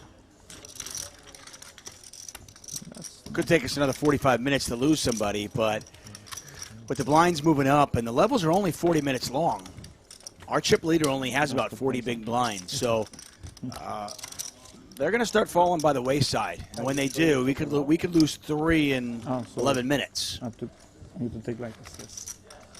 Doesn't really matter a lot. Collisions will occur. It is inevitable. I'm here for it, Tuck. Yeah, no, me too. Listen, I've covered final tables. I know you have as well. I've covered final tables where you lose 6 and you lose 6.5 hours, and then you play 3-handed for 5 hours, and then you get these situations where we're going to play 9-handed, 8-handed for maybe 4 hours, and then you lose everybody in 20 minutes. Yesterday, our short deck event, we were done in about 75 minutes. Yeah. Didn't take long at all to get down to a champion. We blinked and we were 3-handed. Yeah, Makita Bajikowski, he had a date last night. Wanted to get out of there pretty quick.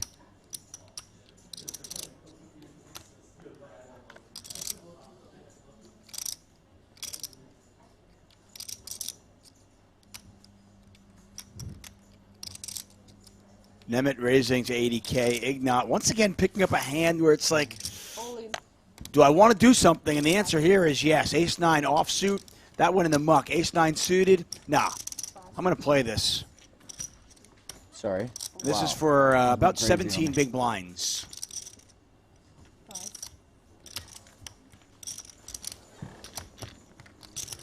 Nemeth's eyeing his stack. Getting the right count.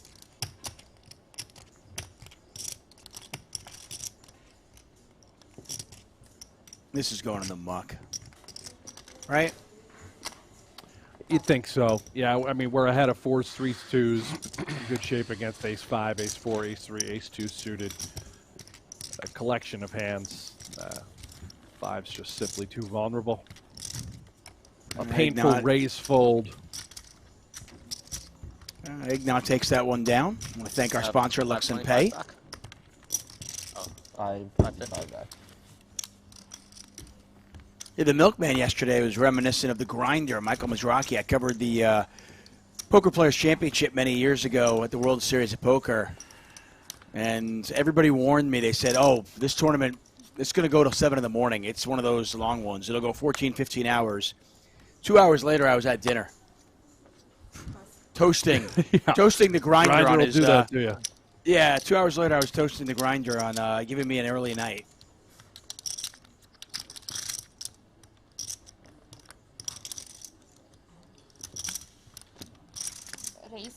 5.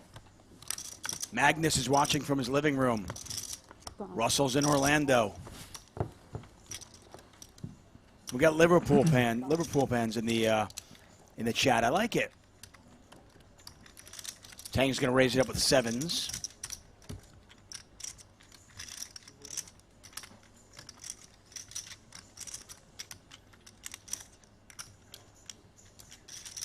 Officer Eigbiner, he might want to play ball here, King Jack suited.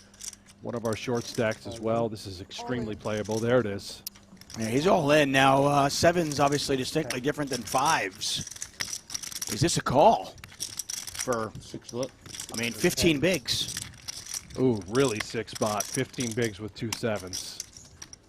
8s, I think, is probably really like the bottom pair range. 7's obviously very close. I was going to say, 8s feel like a call. 5, 6s feel like a fold. 7s are right there. And they are in the muck now. That's a huge win for Eigbiner. You get 7s to fold. That's huge.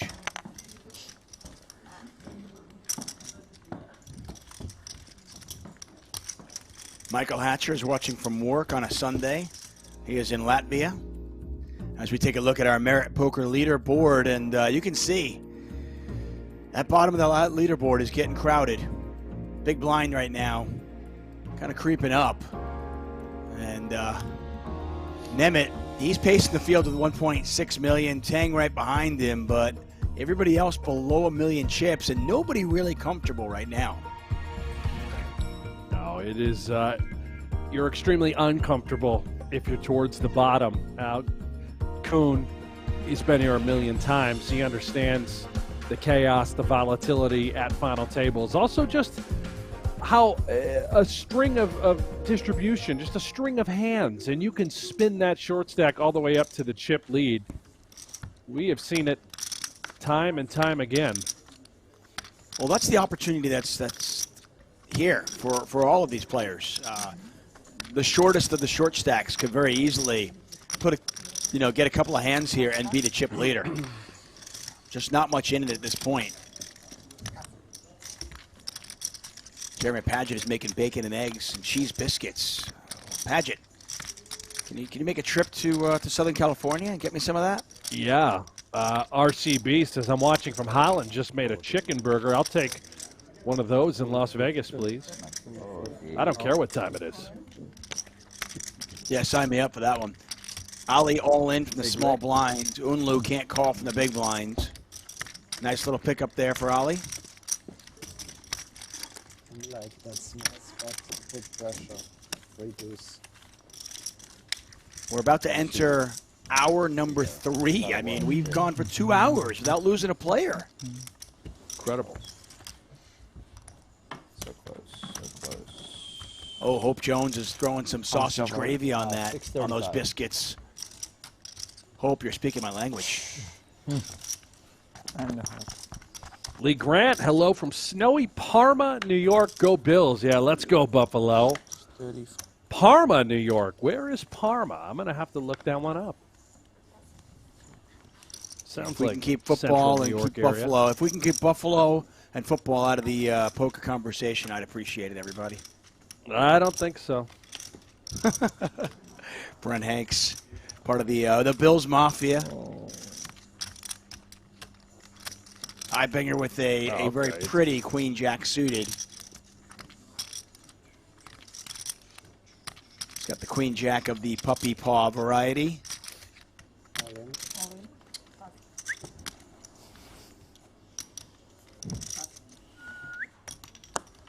Eigbiner all in. Oh, a little sweat. Danny's not one to lie. Tang's not going to call here. Okay. Looks like you got it. I don't think. Not yet. Looks like that. 775. You can have 3/4 of my chips back. No. No, not going to call 19 big blinds with that. Yeah, I think you left a little back. And we continue on. Blinds are 20,000, 40,000 with a 40,000 big blind ante. Andrew Rader having a grilled cheese for breakfast. Nothing wrong with that. Verdai, hello from Romania. Well, hello, Romania. Troy Watson, you're like me. 2 pathetic souls. on the Jets bandwagon. Not even one. Chapel Hill, North Carolina for GC Albie. Raikon is in Nepal. Craig Jacobson or Jacobson is in South Florida. Oh, it's in South Florida, so we'll say it's Jacobson. Close then. It's been a while since I played with JP. Yeah.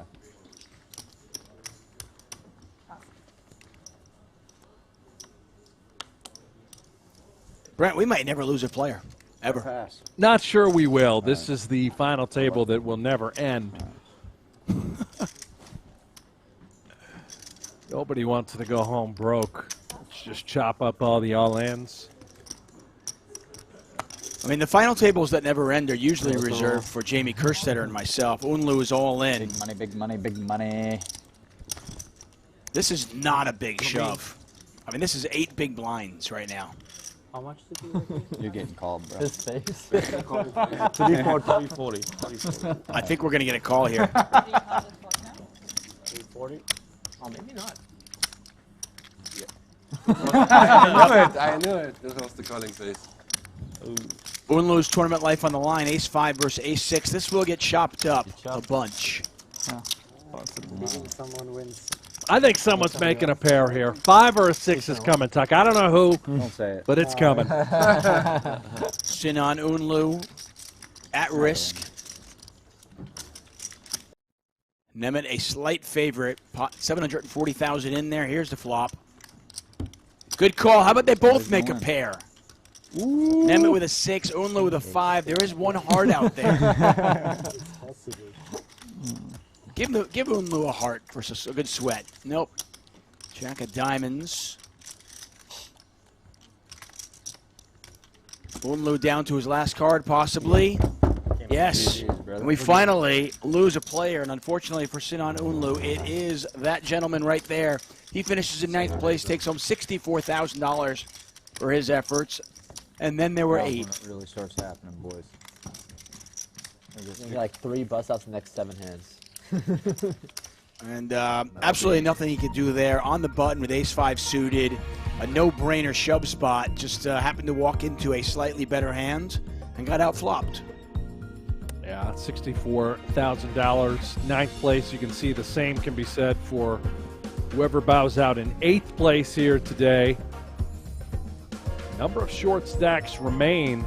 Andras Nemeth extends that chip lead. Yeah, and that's the thing I wanted to bring up, and you mentioned it. So Nemeth now with a bit of a bigger chip lead. Can he start to exert some pressure on the medium stacks? Well, I think we've seen it thus far. He's been opening quite wide. He's trying to hit all the holes, if you will. That's a story about the Catholic. And we'll continue to see the same out of Nemeth. As he's folds for 4 orbits. Continuing to apply pressure to all of the shorter stacks. He's a tournament expert. Perhaps bro, I told you guys. has played more tournaments than I don't anybody even know else what to think anymore.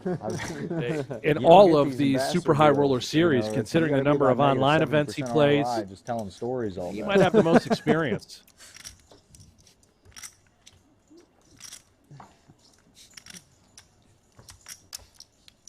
King, Queen of Spades, just Mentioned earlier, out of Hungary, his online handle is Probirs, P-R-O-B-I-R-S. yeah, King, Queen suited. Yeah, I'd feel reluctant there too.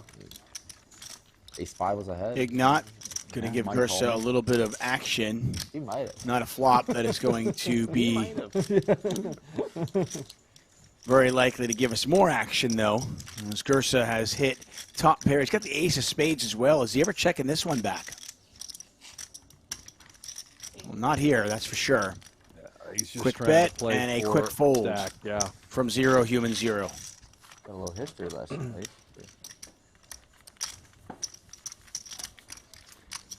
Jay Wright, wondering what the buy-in on this tournament was. $25,000 got you in.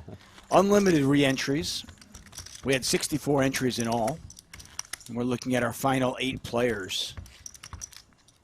As you might expect at these Super High Roller Series, it is a star-studded final table. I'm suited again. I won't. This is it, really. Promise? Nah.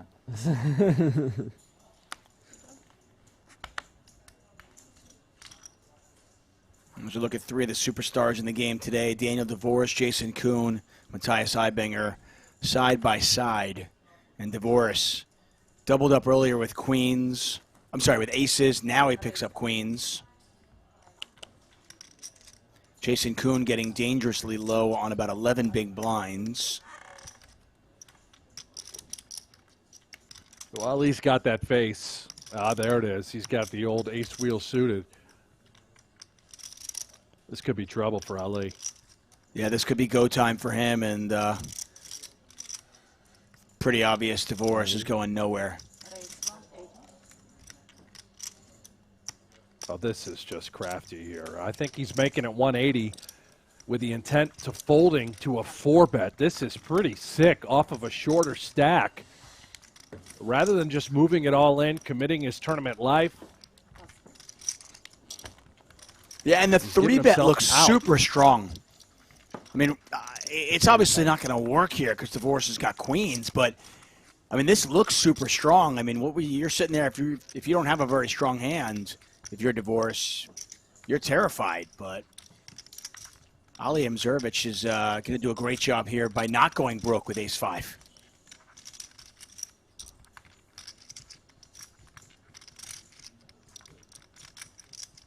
All in? All in, pass.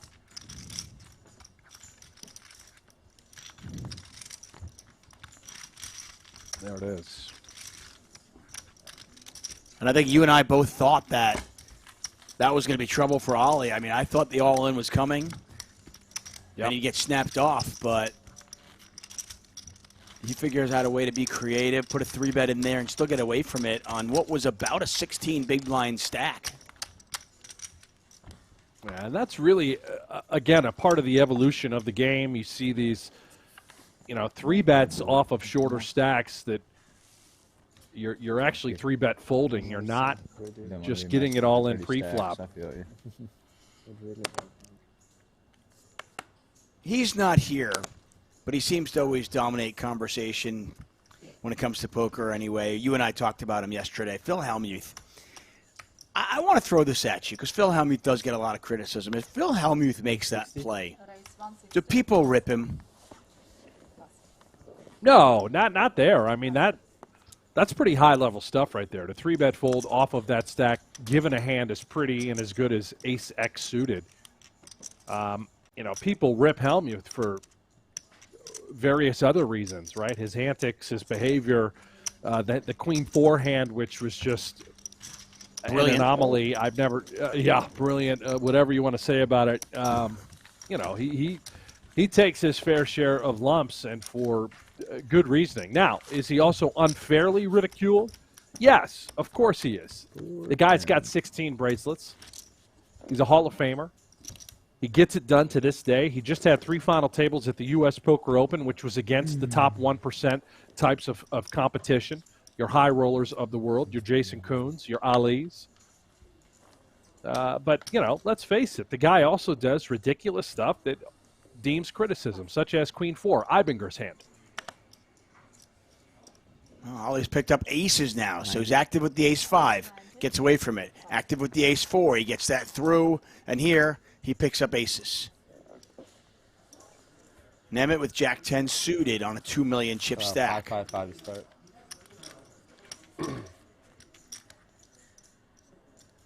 Ali lets him know what he started with, which was 555,000. About 14 big blinds. I guess what I was getting at with Hellmuth is just, you got a call here. Sometimes his short stack game is criticized.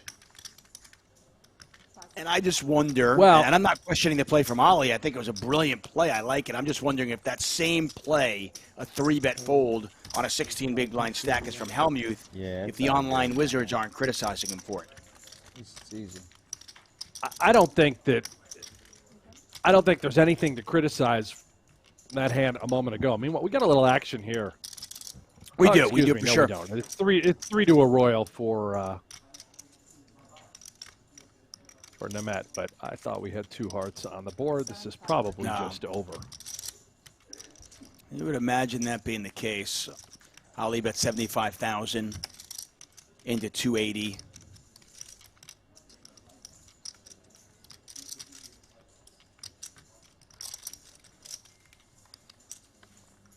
And Matt doesn't tend to Hollywood here, and he's going to float. So we do have a little action. You were right the first time, Hanks. Yeah.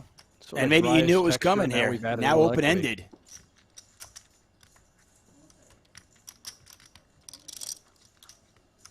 You're just. And how concerned is Ali of a hand like King-Queen?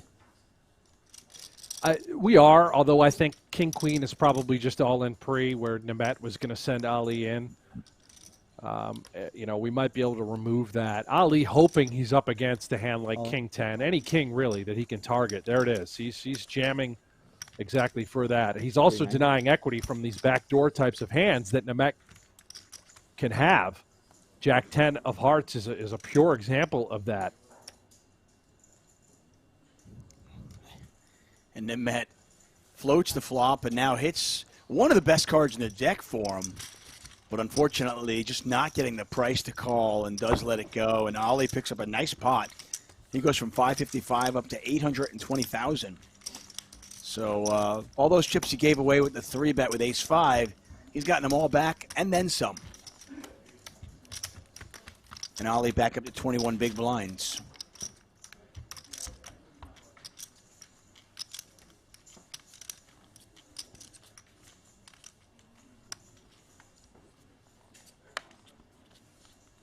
You know, getting back to that ace-5 hand, and yeah, I agree with you. Nothing to criticize whatsoever. I do marvel at how the game continues to evolve. Something that I don't know we would have seen a play like that, say, 5-7 years ago. Turkish tea, please. Yeah, it's big one. You find thin 3-bet folds, and you also just find thin 3-bets that are going to take down pots, right? I mean, Ali there could absolutely have just picked up the pot and forced a better hand to fold. If Dvoress had a hand like ace-8, ace-9, ace-10, you know, maybe even ace-jack off, those hands might hit the muck. It is a fascinating sort of evolution and difference in the game now. Yeah, I assume it's the walk. I assume when somebody is putting in a small 3-bet on a shorter stack, they're fairly polarized, meaning, you know, they're doing that with the absolute top of their range and, you know, 1 or 2 bluffs, right? Yeah, and those bluffs almost always contain an ace in their hand. You know, would he do the same thing with a hand like King Jack off? Possibly, and he'd be looking to 3-bet fold that hand. Now, King Jack off might have a little bit better post-flop playability in the event that we're called all in. We're flipping against, you know, all the middling pocket pairs that would call an all-in shove, 8s, 9s, 10s. You know, you're 50-50 there. Whereas ace-5 suited, if you move all in pre, you get called, you're very likely dominated, or you're, you know, in a 70-30 sort of spot when you get called by 8s, 9s, 10s, those sorts of hands. Good point. Good point. Brent Hanks offering analysis here for the 2022 Super High Roller Series Europe. We're in Northern Cyprus. 8 players remain, including Jason Koon, one of our shorter stacks right now on just 350,000. It's about tree And it looks like he is going to put all of it in there. Yeah, he's got no choice. Folds around to him on the button. Jack-10, a couple Broadway tickets. You're just hoping to get this thing through. Yeah, he's got Don't 7 call, bigs don't now. call. Blinds are up. I don't think Ali can call. This is for half his chips. Even though Ali feels and knows that King High can be the best hand, I mean, that's a genuine face from Ali. He knows that Koon can have this sort of holding, where King High can be best. But it is for half of Ali's stack that he has worked so hard to accumulate and maintain on this ICM payout bubble. Jack 10 of clubs. I'll tell you what. Yeah, and I think you hit the nail on the head. You weren't exactly right, but you were as right as you can be without being exact.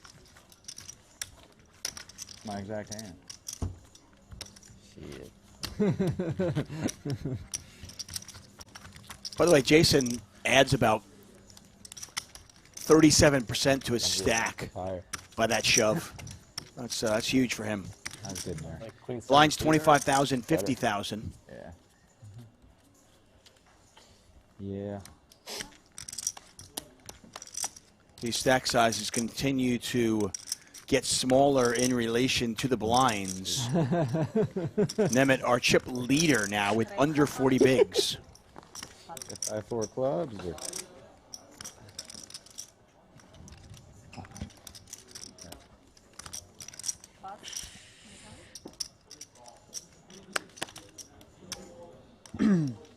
Oh, this is the hand Jason Koon is Oh, waiting hello. for. You get the Jack 10 through. You're thanking your lucky stars, and then you pick up aces. You're gonna be sick, baby.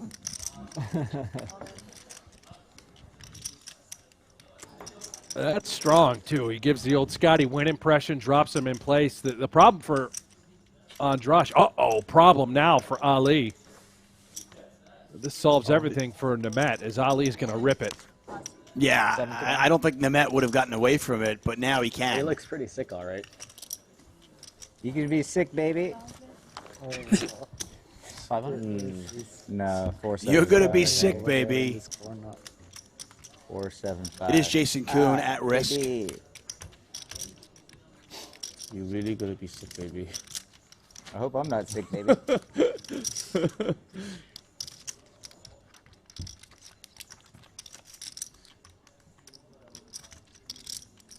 Jack high flop. Some sickness. I don't like it. I've been playing too much short now. Okay, baby. Yep. No running straight cards here. Ali looking for a 10 and only a 10. And that, my friends, is not a 10. And Jason Koon with the full double up and then some.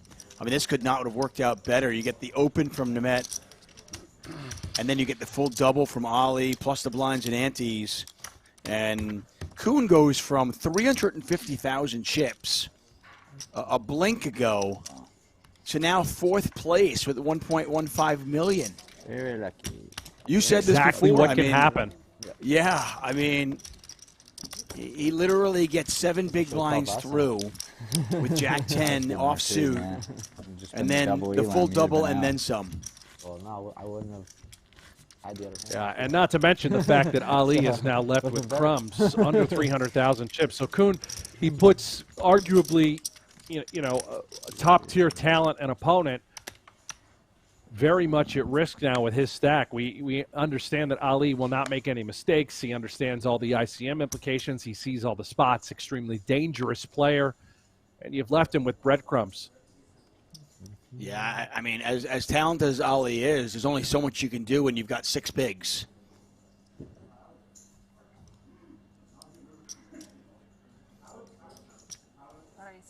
Very careful. And the man known as Zero Human Zero online is going to go 100,000 with the Queen Jack offsuit. Dvoress, at least curious.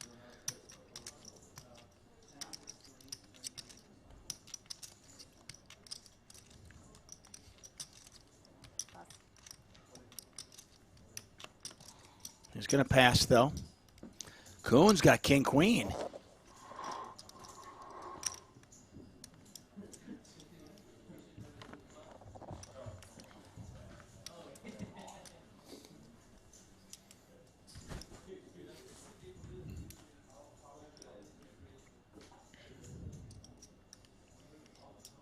See what Koon decides to settle on here.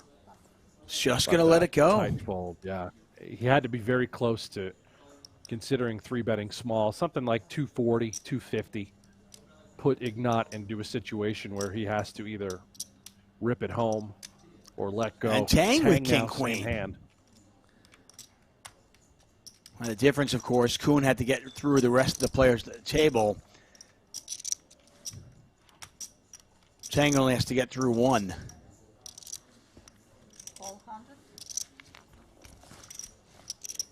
And Tang makes the call. Nemeth lets it go. Not many queens left in this deck. Not many kings either, for that matter. Not a surprise that both players miss.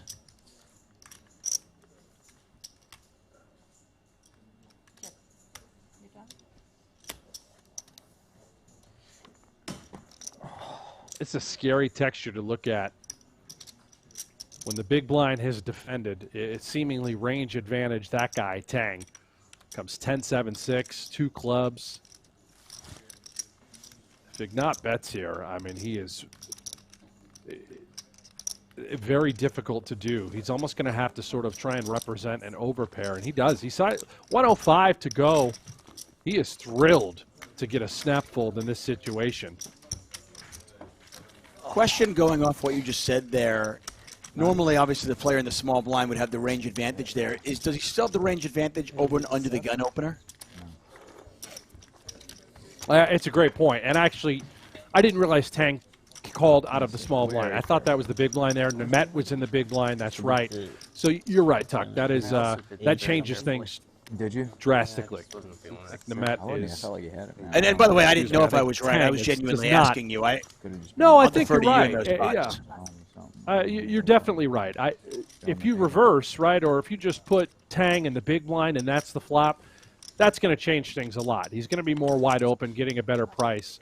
When he calls out of the small blind, he does have sort of a capped range there. And it's, we can almost eliminate 10, 7s, 8s, 6s. I think all those hands would simply be 3-betting, trying to get it in pre, put more pressure on the stacks. Other times it's just going to be Broadway sorts of cards. No chance, Mike. Yeah, in that particular spot, Ignat had a lot of the backdoor equity with the 10 and the clubs out there. He had the queen of clubs, queen jack, so some straight, backdoor straight and flush equity as well. Anyway, you cut it. Ignat takes that one down. Tang takes this one. And again, Tang came into this final table as our chip leader with about 70 big blinds. Now he's on 1.2 million chips. Still comfortable, but only 24 big blinds. Nobody is deep at this final table now. It's just going to be a chain reaction of inevitable bust-outs. Seems to be looming. I mean, I think our chip leader has 30 big blinds right now. Who's that kid to Ivy's left? Right there, standing up. Yeah, he just stood up with a back left. Dylan Wiseman. I think our upswing coach, yellow coach. Okay. American guy, I'm assuming? Yeah, American. Really nice kid.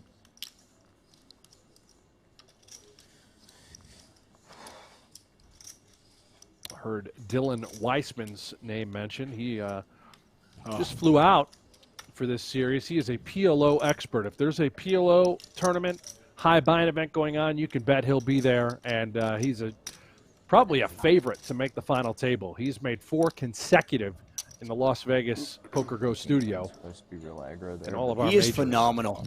Yeah, I have been fortunate enough to have him alongside me for commentary during a PLO event, and he's as good as it gets out there. He really knows his stuff when it comes to the 4-card game. All in? I just wasn't feeling it at all. There you go with these all small in. pairs, right? Applying a ton of pressure. Wait till you see Tang's face when it gets back to him. Actually, Gierse is going to let him off the hook. So a raise from Tang. Nemeth picks up 5s. He's all in. I almost just open rips.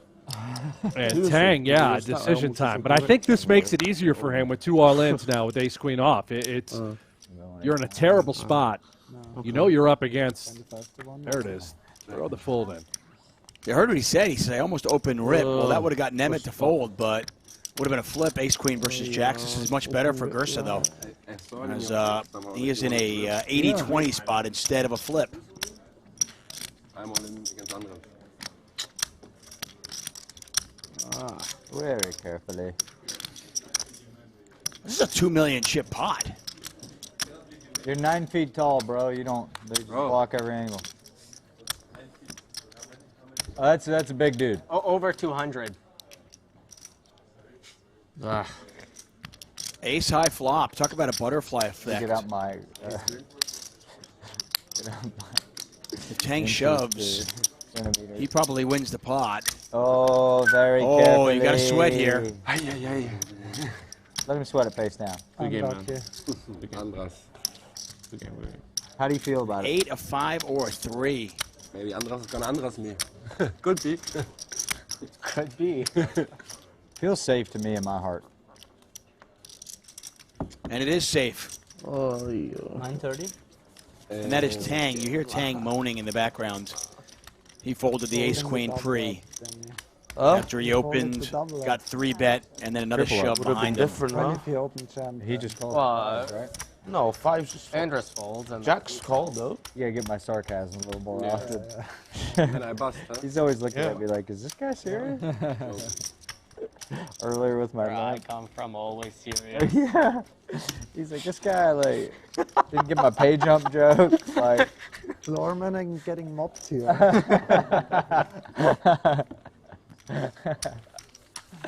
And what a turn of events here, Brent.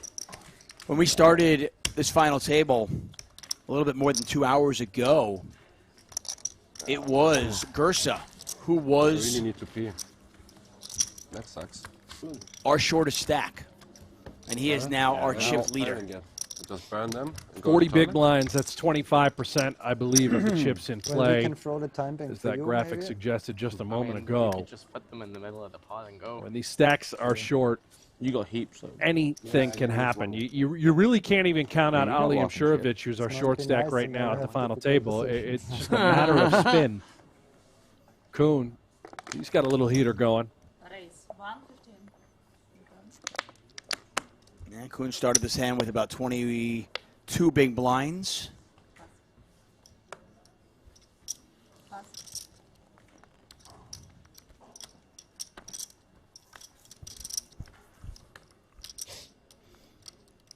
And this could be trouble for the tournament phenom. Oh yeah, this is Andras certainly a Nemeth cooler. with 8s. He is all in. He's going to get looked up.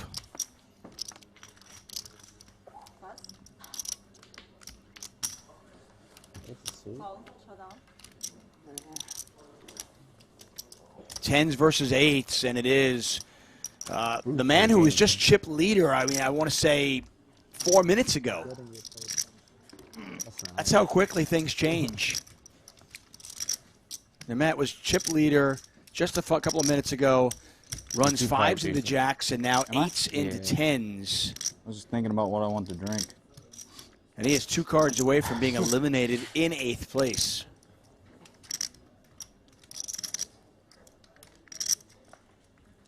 Oh, he's doing the walk away. Ooh, he's picked up some equity now. Spicy. Always a switch. Put the backpack on, you might get me. Hurry up.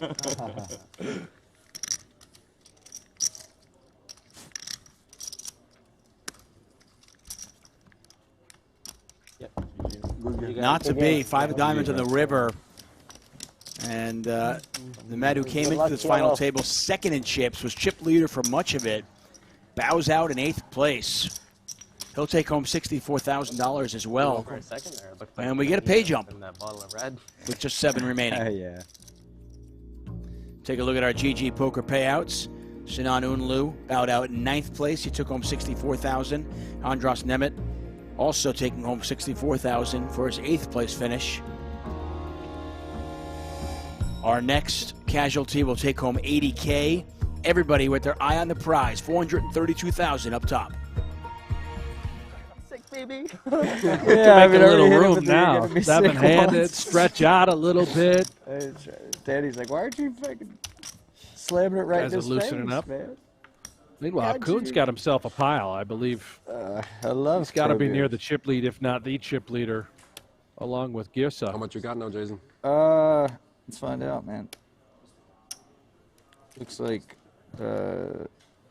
here's $1,000,008 and some change. Was on me? And some I believe change, Koon I is think, second in yeah. chips I right fold. now, right behind Gierse. And let's not forget, I mean, Koon had 350,000 chips. He had 7 big blinds Cut off. an orbit ago. Button, king, queen. Yeah, exactly, bro. It happens fast, Tuck.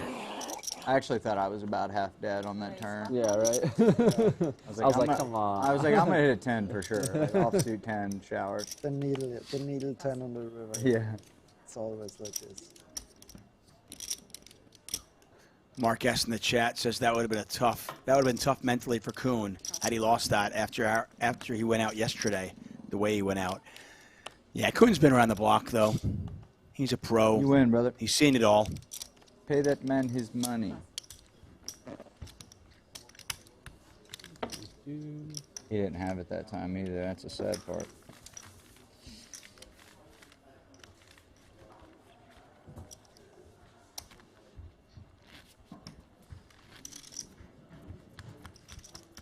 Ignat with the artistic chip stacks.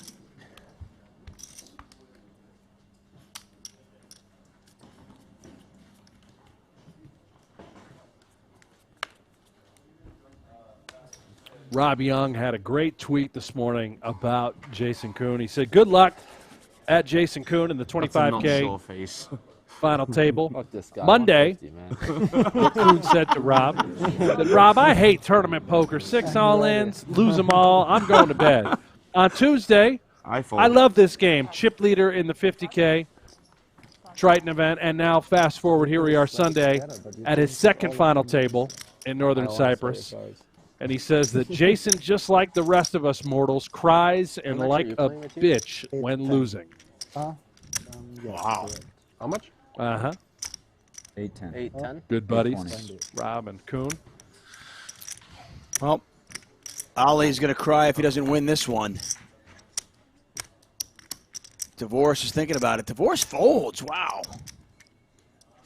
You guys are going heads up? Nice. He's folding. King, queen, the mutt. Eigbiner doesn't even look. He calls. Right? Can't you just look at one card and call, please? I don't know about that. He's got 200 summits. Oh, that's not What's it, 5 big blinds? 6-4 suited, it's going to make a difference in your hand. You can't just call any 2. 6-4 suited might be Okay, yeah. a contender. Yeah, for a second I thought it was just 3 big blinds. It's actually 5 big blinds. He's got 95,000 behind, so. Not folding. What a win this would be for Ollie. I mean, he's got ace-king, so he doesn't mind the action, but to get a 5 big blind shove through, that's huge. This tournament will have a 6th level late registration rule.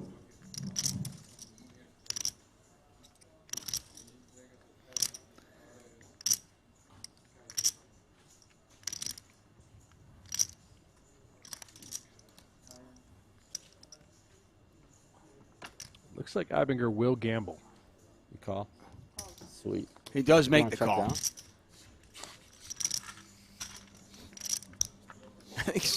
I suppose there's a world in which if it just comes all Broadway, we can get off of it, but he just drills it. Double-gutted. Yeah, he's... Seems like a bad board. This is a huge flop for him. It's now 50-50. Can catch a 7 or a 3 to make the straight, a 6 or a 4 to make a pair.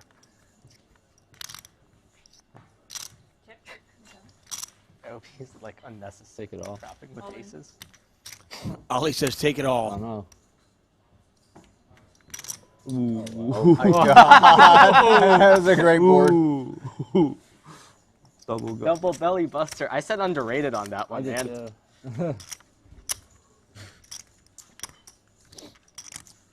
What?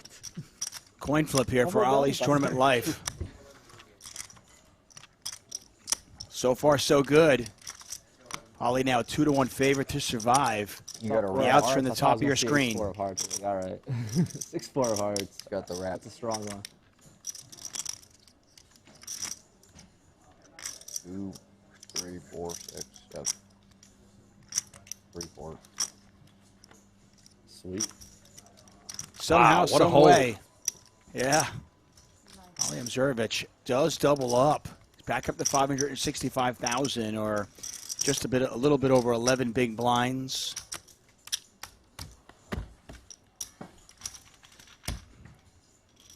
Eigbiner decided to gamble, flopped a huge draw, but could not get there. Hurt me. Flip. Flip on the flop.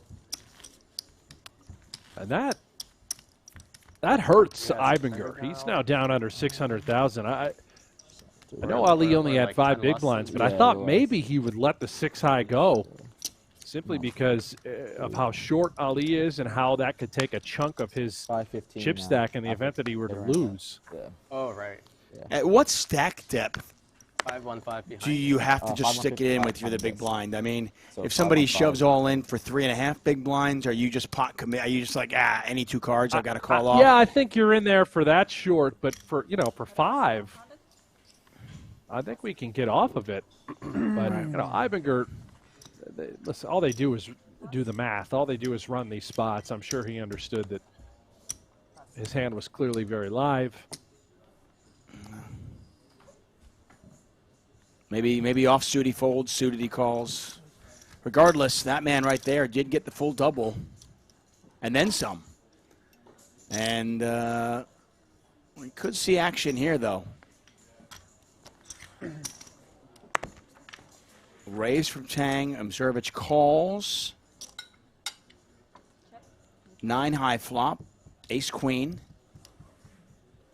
Second time Tang has picked up ace queen in the last orbit.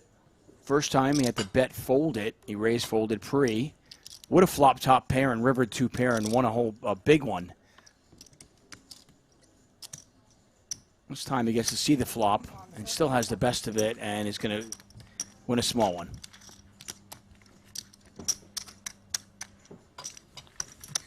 Tang back up to 26 big blinds.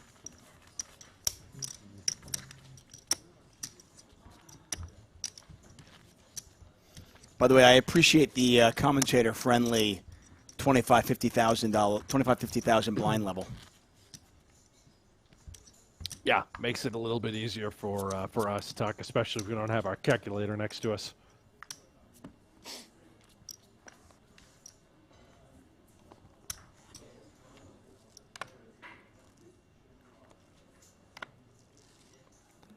Ignat has been quietly impressive, just hanging around, got some real thin opens through. He got a thin bluff through post-flop.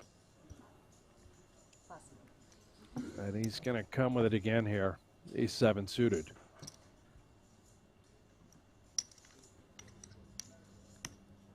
Let's see if the rest of the table has picked up on this.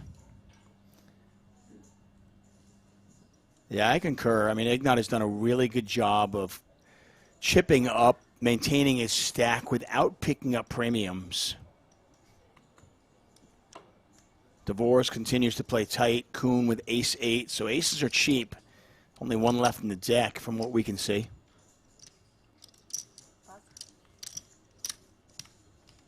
And Ignat gets 2 hands that are better than his to fold by opening the ace 7.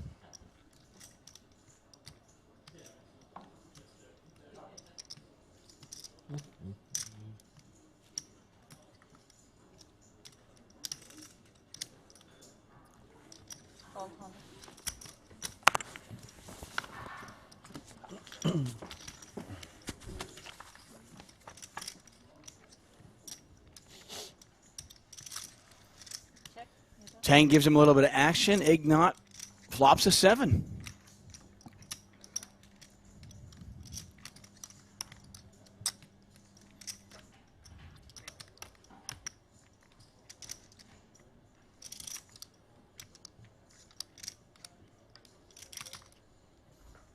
Pot's 275,000 chips. Action on Ignat. He's going to check it back.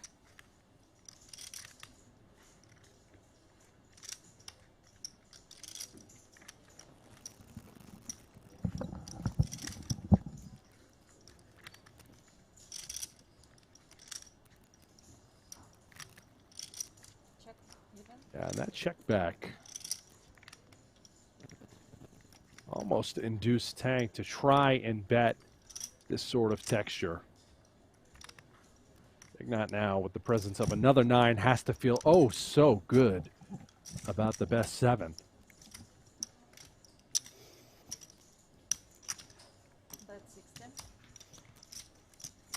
After checking back the flop, Ignat decides to fire the turn, and then this hand. And Ignat, very workmanlike, as you mentioned, up to 1.1 million chips.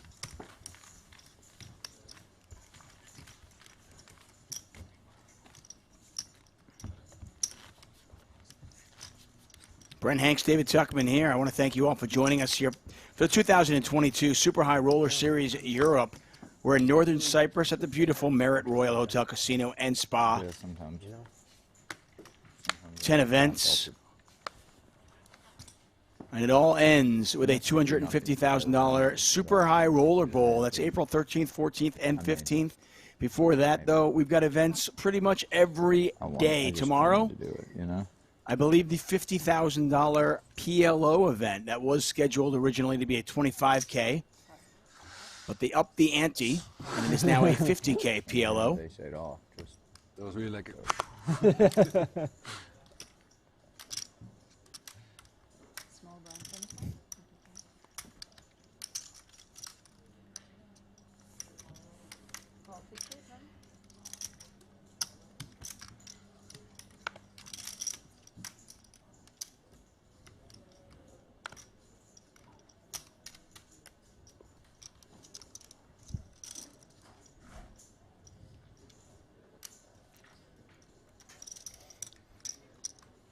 People in the chat kind of wondering if Dvoress is playing, Dana Dvoress is playing too tight, playing so tight, folding the ace-jack, folding in certain spots. And I think, going back to what you said earlier about you making money when you fold in this game. Yeah, you're going to see the best players in the world playing overly tight at final tables in these situations. That is just what this game has become. Ace-Jack is a pretty tough hand. Typically you're expecting Ignat to be opening off a tighter range there. Clearly we can see at home that he's been getting away with a lot. Yeah, keep in mind, the players at the table are not privy to what we have seen. They don't know that. And avoiding marginal spots just makes you money. So, what seems like a slam dunk to us because we can see the cards is anything but. Ignat playing the Helmuth with the Queen 4 offsuit. And by the way, Queen 4, all the rage. If you want to pick up a Queen 4 t-shirt, you can. It's available. Where can I get it, Brent? You certainly can, Tuck. I'll tell you what. Thank you so much for that plug. How about shop.pokergo.com? I'm going to put the link right here in the chat.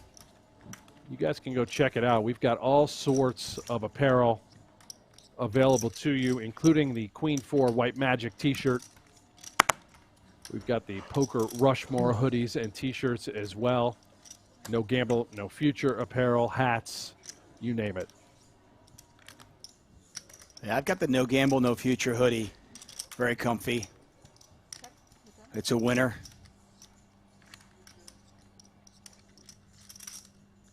And I will definitely pick up the Queen 4.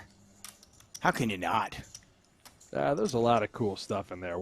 There's also full poker table felts, unused at the World Series of Poker, also on set at Poker After Dark, high stakes poker.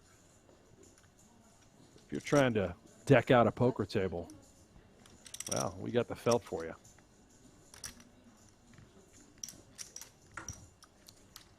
I'll just pick up one of those and make it a quilt. I mean, I don't know how to do it, but I think my wife could do that. That'd be pretty cool. You can't make a quilt, Tuck? No, I cannot make a quilt.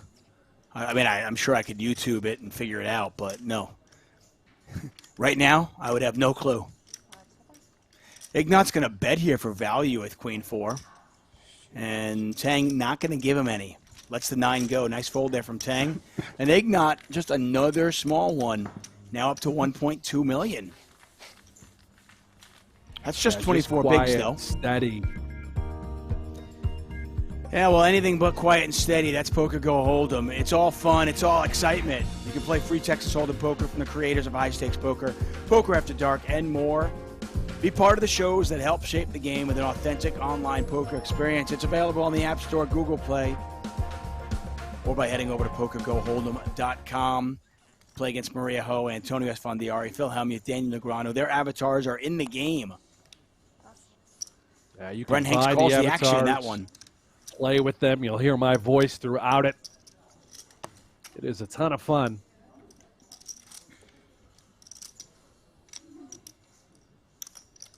Fold.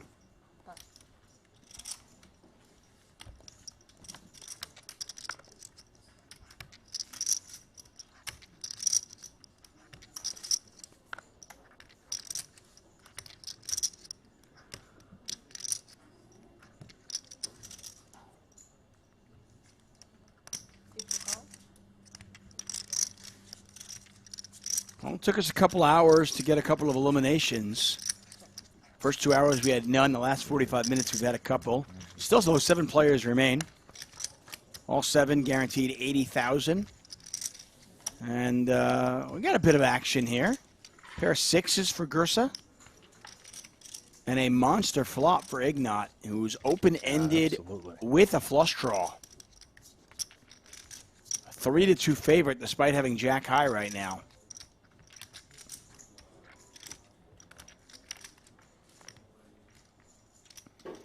Gierse, our chip leader, by the way. Ignat hits a pair, but it's not enough. He is still behind. That is not the card he wanted.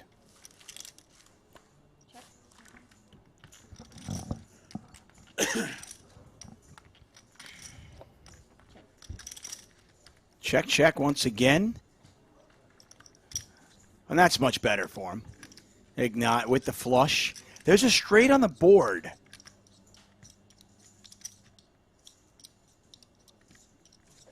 I don't really see a world in which Gierse can put any more money into the middle here. You'd simply be calling in hopes of chopping. Any 9 makes a better straight. Look at it. Ignat checks it. Wow. Sneaky check. Yeah, that's the...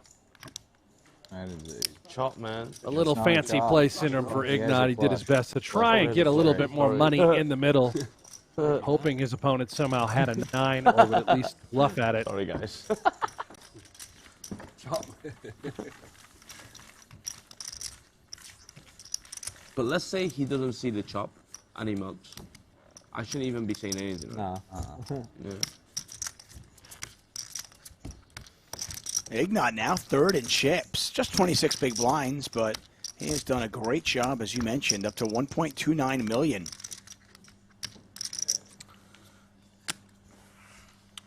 His chip, the chip leader on his left. Just change these, huh? Matthias Gierse. Jason Koon in 2nd place right now.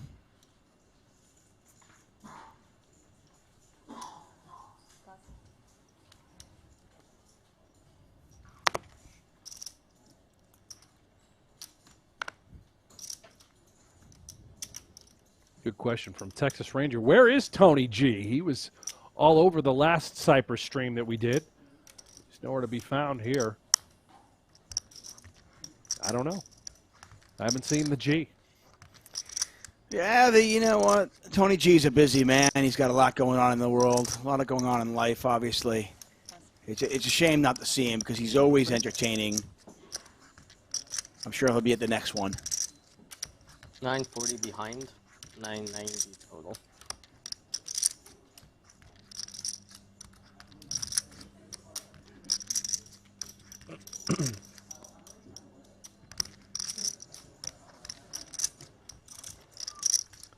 Brent, I know it's been a while for you, but you've been there before. How mentally draining, how physically draining is it playing a final table where, you know, you just can't take a hand off? You know, normally early on in the tournament, you're playing cash games maybe, you're not 100% focused 100% of the time, but you can't do that at a final table. You've got to be there each and every hand. How exhausted are these players at this point? They're certainly fatigued, but you know, when you reach a final table, all the money is on the line. You're in the moment. You're very present, and there's no way around that. So I would be hard hard-pressed to think that any one of these guys lacks the discipline or the motivation to be here composed and really ready to try and take home the title today. Ali's a great example, right? I know he just found that double up with ace-king, but you know, he was short. He was down to 5 big blinds, and he's maintained that composure. You're going to see it from all these players. Yeah, the one constant with all these great players is they just don't give it away, you know. Even when it looks like their situation is dire and they've got 1 foot out the door, they're not going to give it away. They're going to fight. Tang picks up ace-queen again. He is becoming Mr. Ace-Queen here at this final table.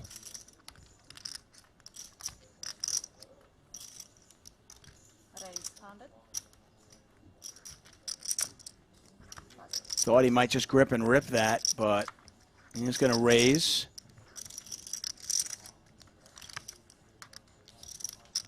He said ace-queen a lot, as you pointed out, and hasn't really had the opportunity to play for stacks. He might have it here. I mean, is he raise calling off ace-queen here? Oh, yeah. If Dvoress moves it in with 2 6s, Tang is calling with the ace-queen this time. All in. And there, well, he's going to get the chance to. Dvoress does move all in.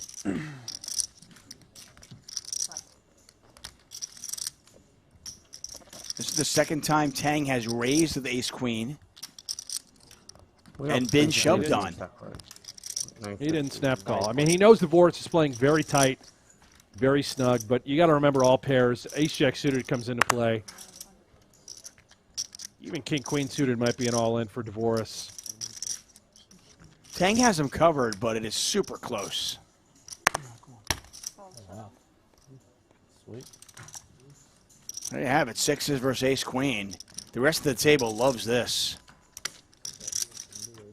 We talk about, we've been referring to the collision factor. Every time you fold, there's a chance this could happen. And Daniel Dvoress, his tournament life on the line with pocket 6s. Will they hold?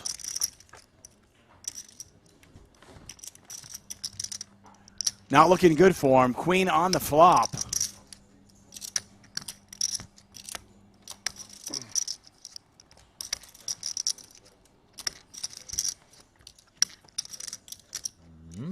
Well, he's picked up a few extra outs here. A 6 or a 4. Hot nearly 2 million chips. Here's the river.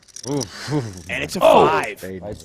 You got me, right? I think so. Yeah, he has more than 9. I have like 1 million here. Yeah. GG. Yeah, Daniel Dvoress is covered. He'll be eliminated in 7th place. He takes home $80,000 for his efforts. And I believe that hand will take us to break. Koon with the pat on the back of Dvoress as he exits in 7th place, earns himself $80,000, and that leaves us with 6 players. A little bit of consolidation with the chips. Tang. Now I want to say our chip leader as we look at our GG Poker leaderboard.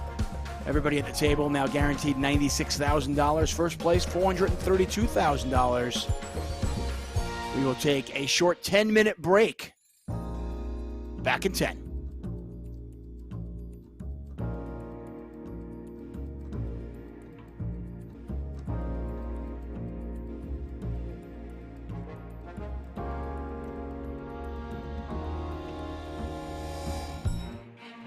It begins in this city, in this venue, at these tables. 56 players will enter this room, each with a singular goal, winning the Super High Roller Bowl.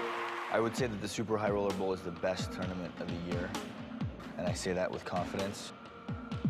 $300,000 gets you in, $6 million awaits the winner. Of the one event on Earth for the highest stakes with the toughest field for the biggest money. The 2017 Super High Roller Bowl. This is where it begins. Let's play some poker, boys.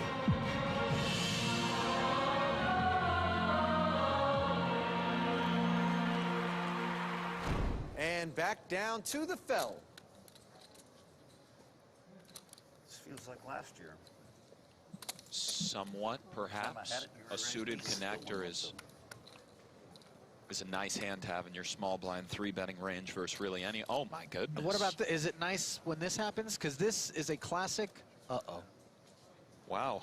I mean, Top set against a straight. A cooler like this early, involving Phil Hellmuth is really astounding. What sort of run out can Hellmuth possibly get away from here other than 4 to a flush or a straight, perhaps? The runouts that Hellmuth gets away from kind of slow down the action anyway, were it to be an 8 of clubs or jack of clubs. So, Correct. of course, that's nice for Phil. This, it goes without saying, is really problematic. And he does elect to raise the flop, and oh boy. Bottom, I'm as random seemingly as Phil can be. When he raises 7, 9, 10 with 2 clubs and a 3-bet pot, it generally indicates strength of some sort. Whether it's... What's the bottom end of that strength, though? And Phil, most of the time, would call here on the flop with king, queen of clubs because he doesn't want to have to either get it in or simply incinerate that equity. And Bonomo elects to call, which is... And he picks up a flush draw to go with his 10 high straight on the turn. Not that he's concerned about being up against jack 8, of course. Does Phil find that pot control-y check button somehow with 3 10s? I don't think so, although there are vulnerabilities to this hand. Sometimes... And a lot of cards on the river you don't want to see. You do want to protect against a lot of cards you don't want to see, but you have to think about the overall scenario in the tournament. Everything comes into play. There are some benefits to checking here, but it's very hard. 60,000. Justin could easily check jam here, given that he could pick up a variety of draws. 7x of hearts. This is going to be, in all likelihood, You may want to put the greens on the bottom. an all-in from Justin, and Oh, I know. wow. Yeah, I mean, could king jack of clubs factor in here? Wait, I'm giving too much information. Certainly you fear king jack of clubs, or king jack in general, if you're in Phil's seat. Although Same check thing raising the flop with king jack in general, Same. less likely, I would imagine, no? could happen. Same thing from Justin. You fear running into a straight. My God, there it is. And it's all in the middle. Oh my God. I escaped. Oh man, that's going to be hard to pair the board. Oh my God. Hellmuth needs a 7, 9, or queen here. Wow. Fill them out. 30 minutes, go get that. 10 will work as well. Oh, we'll go take your time. 15. I guess maybe I should have 3-bet you before the flop. I knew you were going to 3-bet me light a lot today. That's what I do. I know. Wow, what a flop for you. It's amazing. That depends on the river card. No, I said what a flop for you. Oh my God, wait till people get this update. And the 3 on the river. Guys, oh my God. Try to outplay me. The best player in the world. I'm just going to re-raise Phil with 8-6. He's going to flop top set, and I'm going to flop a straight. And the stack sizes begin to increase as the field condenses. I'm sure we'll see some even bigger pots. Wake up cards.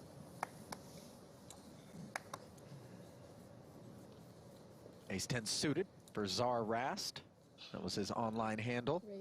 It was. I've tussled with him many times, both online and live. You were the takeover. I still am the takeover. You still Ali. are, okay. I haven't rumbled with you online in so long. Yeah, I'm around from time to time when I duck out of the country and get that itch.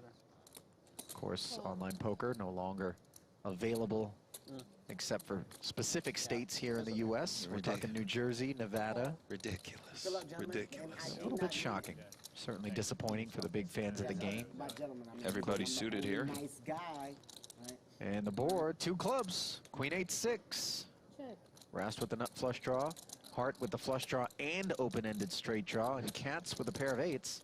Serious connection to the board via Rast and Hart. And given that Kevin is sporting a 20-some-odd BB stack, slightly more, I believe. Very likely to be going in here versus Rast.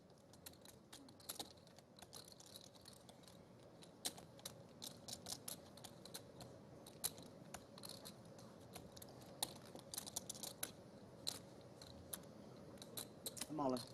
All in. And sure enough, of course, the correct play for Kevin.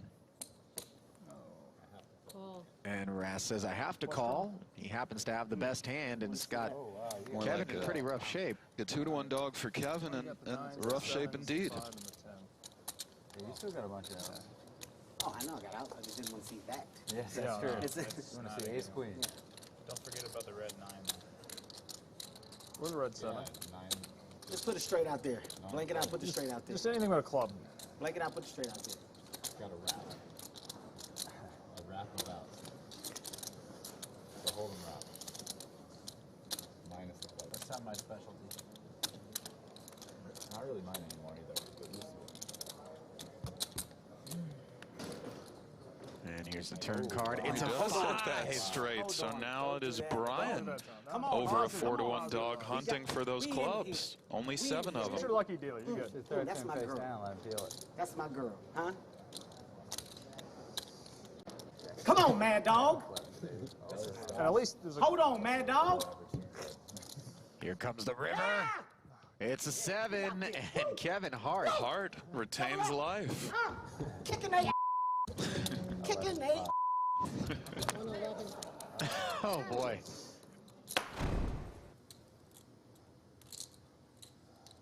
I believe Vogelsang wakes up with Can you aces. please be quiet? I'm You asking can't- very nicely. I'm You allowed can't to say talk. anything. Carrie, you can't. Where is that in the rules? Can you call the floor, Floor, please? you really can't Floor. even say a word.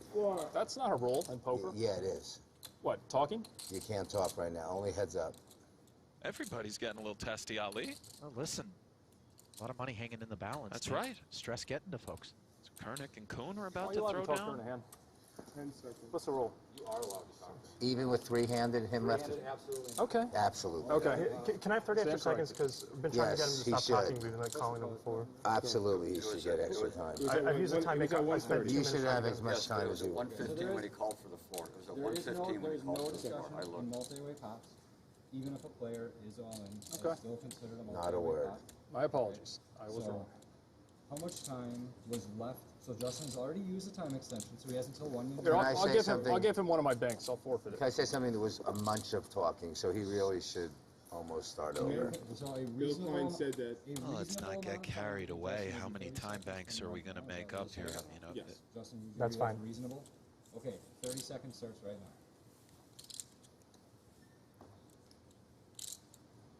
So it's 648 more to call, right? 648,000 more to call. Yes.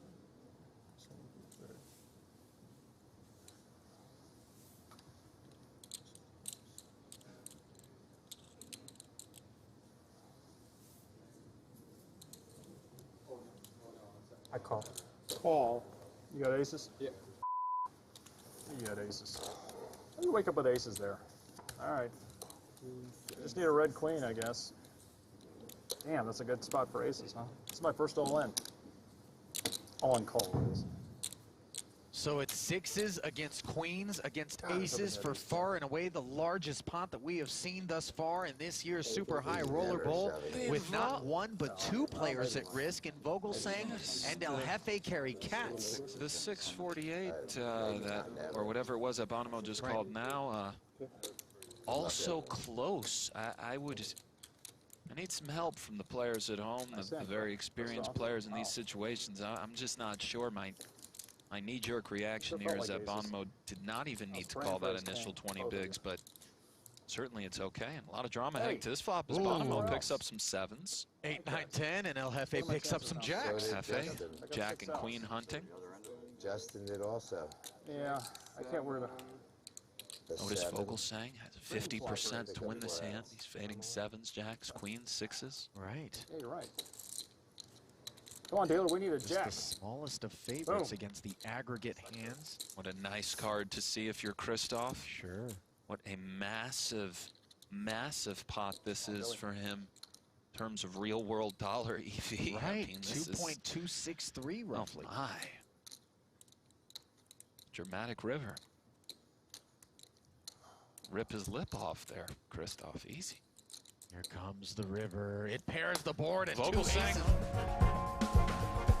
Welcome back. The 2022 Super High Roller Series. We're here for event number 3. Live from the Marriott Crystal Cove Hotel Casino in North Cyprus. The 25K No Limit Hold'em is down to 6 players. Right before the break, we lost Daniel Dvoress. He takes home $80,000 as his 6s were no match for our chip leader, Danny Tang's Ace Queen. That's right, we got a new chip leader. It's the same chip leader we had at the start of play today. It has been a ride, a roller coaster ride for Mr. Tang, but he is back on top.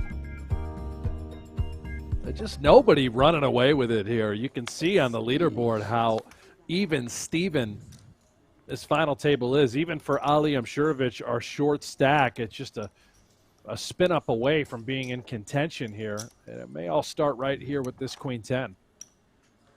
Yeah, blinds now 30,000, 60,000 with a 60,000 big blind ante. Ali on just 6.5 big blinds. He lets the Queen 10 go.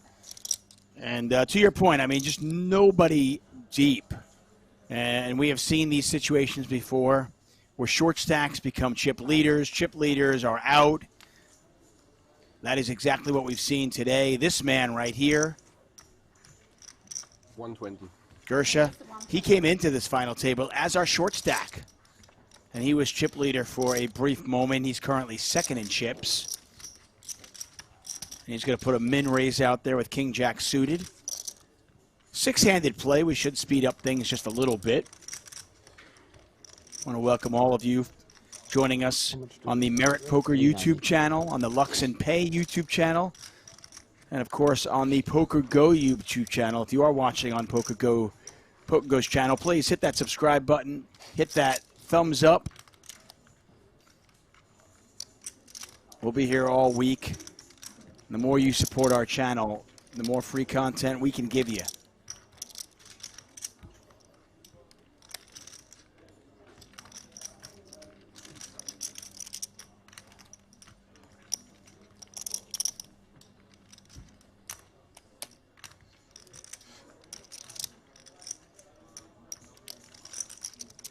Eigbiner in the big blind. Is he just deciding whether it's worth it for him to see a flop? And I guess there's your answer. Yeah, he's trying to peel, connect. Let's see 3. If we get something, we go with it.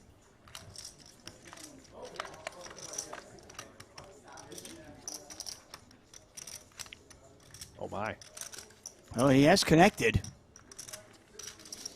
And Gierse as well, so wouldn't surprise me at all if we saw the chips go in.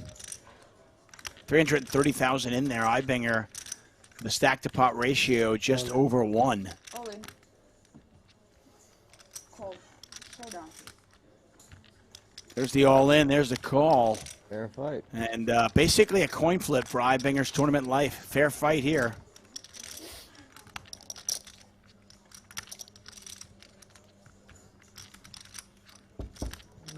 Third try is usually good.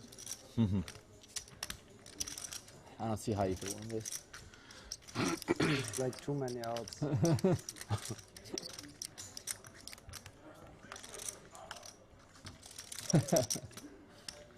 Chop out.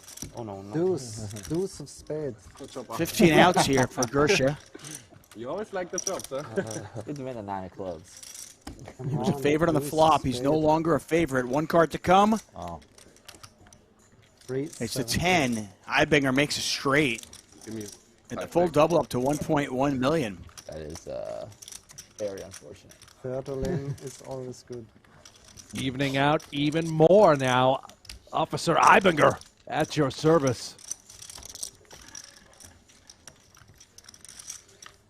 I owe you a pre-flop time bank. You have top pair right there, man. I know. Yeah, he's like, this dude's got 2 overs and flush draw. I'm all in.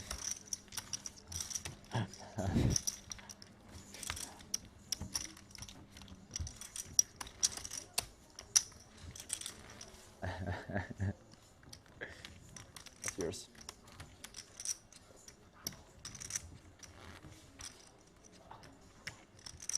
$260 back, $270 back. Yeah, 330 total. Just 270 back.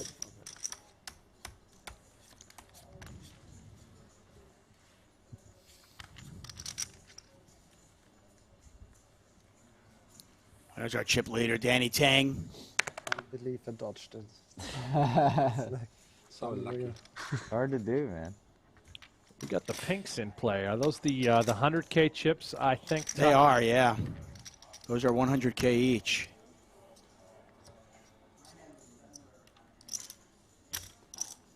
Yellows are yellows are 25K each. Tango's 150 on this one. So that's 2.5x, 2.5 times the big blind.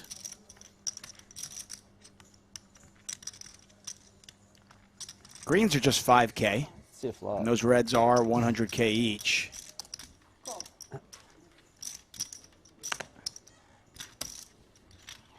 Ollie makes the call.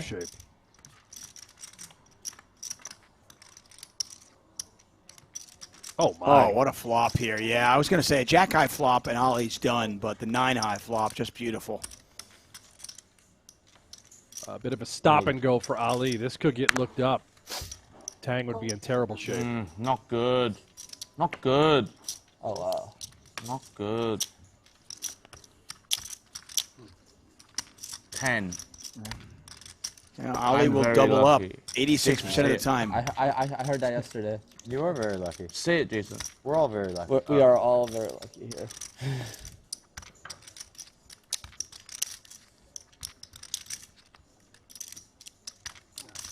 Deuce, no luck there. Tang looking for a king.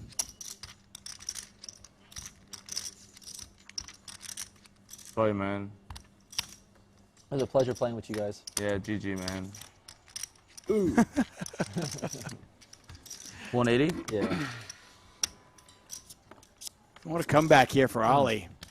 Another shorty. First Eigbiner, now Ali. Clubs, board. Stack starting to even out, even towards the top. Nobody running away with it. Then I might have folded. All these guys play so perfect. It's going to be just about distribution.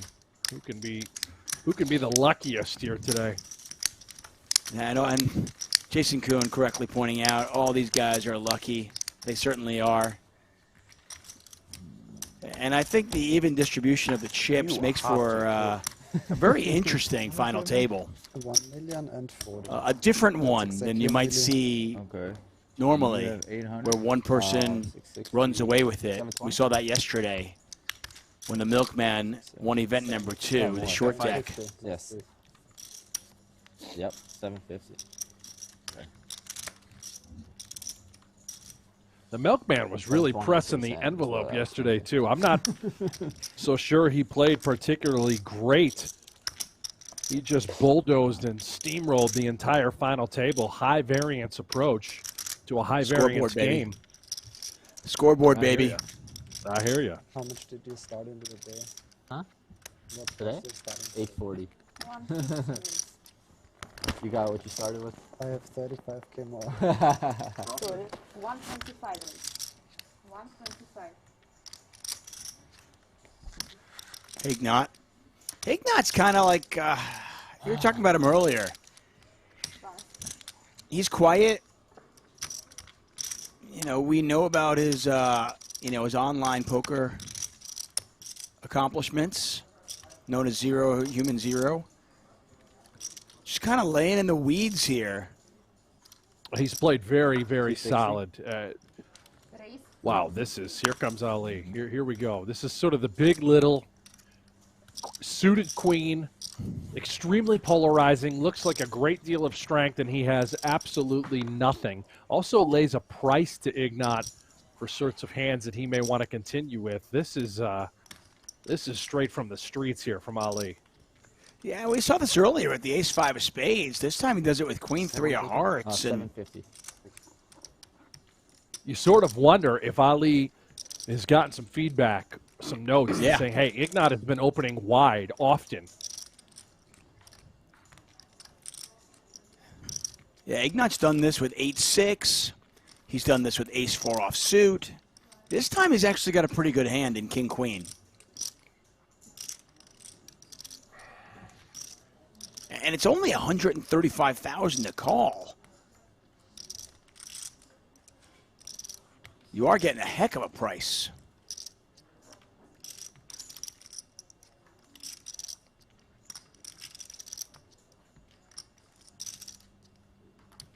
pass. Quite a hand. Wow. Wow. I'm surprised he didn't at least call that, but he just sensed He that was small so 3-bet fearful. as strength.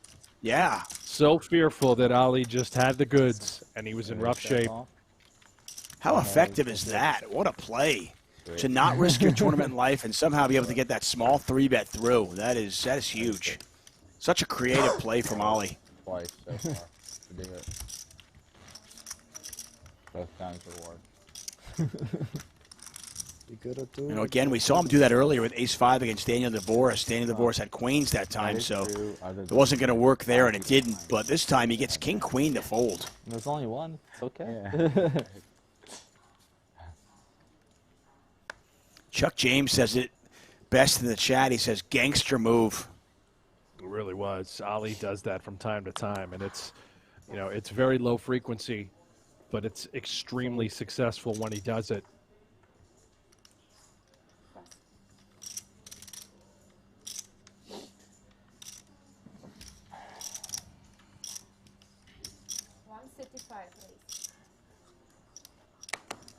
Oh. And everybody at this table is so talented, but pretty sure nobody at the table wants this gentleman to get chips. He can be a handful when he starts accumulating chips. Yeah, he's feeling it. He gets in this the Ali zone. Once again, a quick glance at the PokerGO Tour leaderboard, and you see that Ali Imsirovic is our leader. Number one, the top 21 will play in a $500,000 free roll. And there's the man who is leading everybody.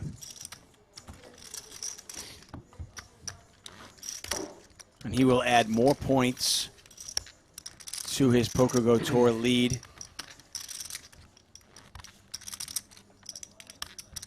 Today. Guaranteed 58 points right now.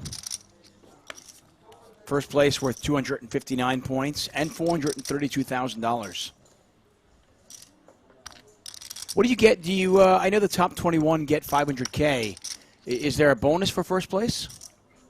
No, it's top 21. You qualify for the Tour Championship in December. $500,000 winner take all. Now, all of our majors that happen inside the studio in Las Vegas, the U.S. Poker Open, the Poker Masters, the PokerGO Cup. There's a $50,000 sweetener at the top for the player of the series for those events. I'm uncertain if we have the $50K sweetener here for the Super High Roller Series in Cyprus. I don't believe that is the case. I will certainly look into that, but regardless, a ton of money that comes back to the players. I mean, you've already talked about the rake-free notion. Show up on time, you don't pay rake.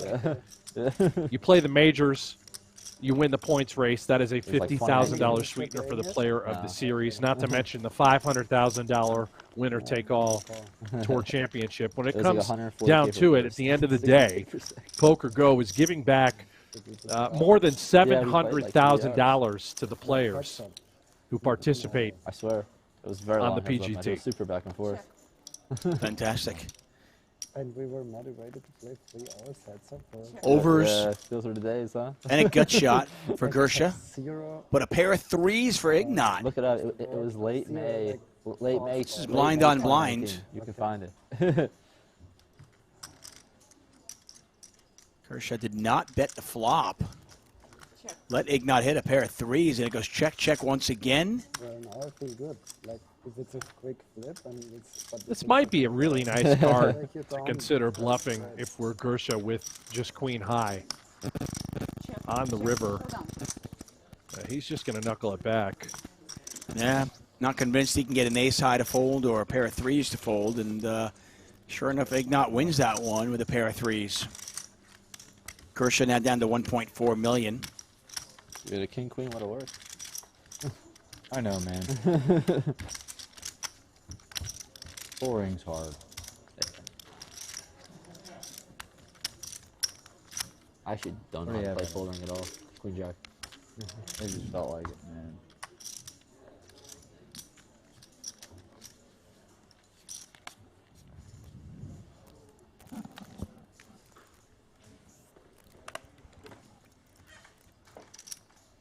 want to welcome all of you to our stream. If you're just joining us, it's been a long road. We started over 3 hours ago with 9 players. We've lost 30 players so far. 135 race. Down to our final 6. Yeah, 130. How much did you start with, please? 1,040,000. 1,040,000.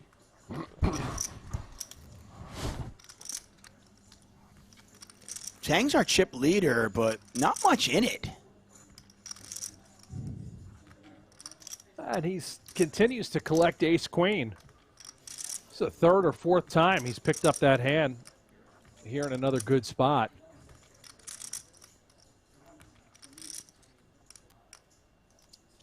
$1 million. 1 million race. And Tang's going to commit himself. I'll let you keep 40K. Pass. See if anybody can pick up a big hand behind him.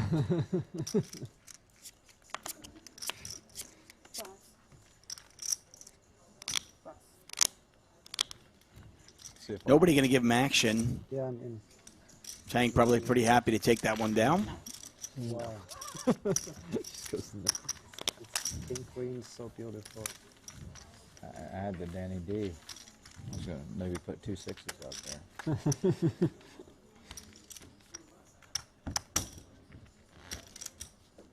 It's hard to believe that you're chip leading at this stage of a final table and you only have 30 big blinds with 6 players remaining. It has been neck and neck throughout. Yeah, for sure. And you'd be hard pressed to guess who was going to win this one. See that box next to the dealer on their right, on her right. That is a shot cock. Players have 30 seconds stacked on their hand. They do get time extensions. Very rarely do you see the players ever use them. Ace Queen now in Ollie's hand. 135. Blinds 30,000, 60,000 with a 60,000 big blind ante. Pass.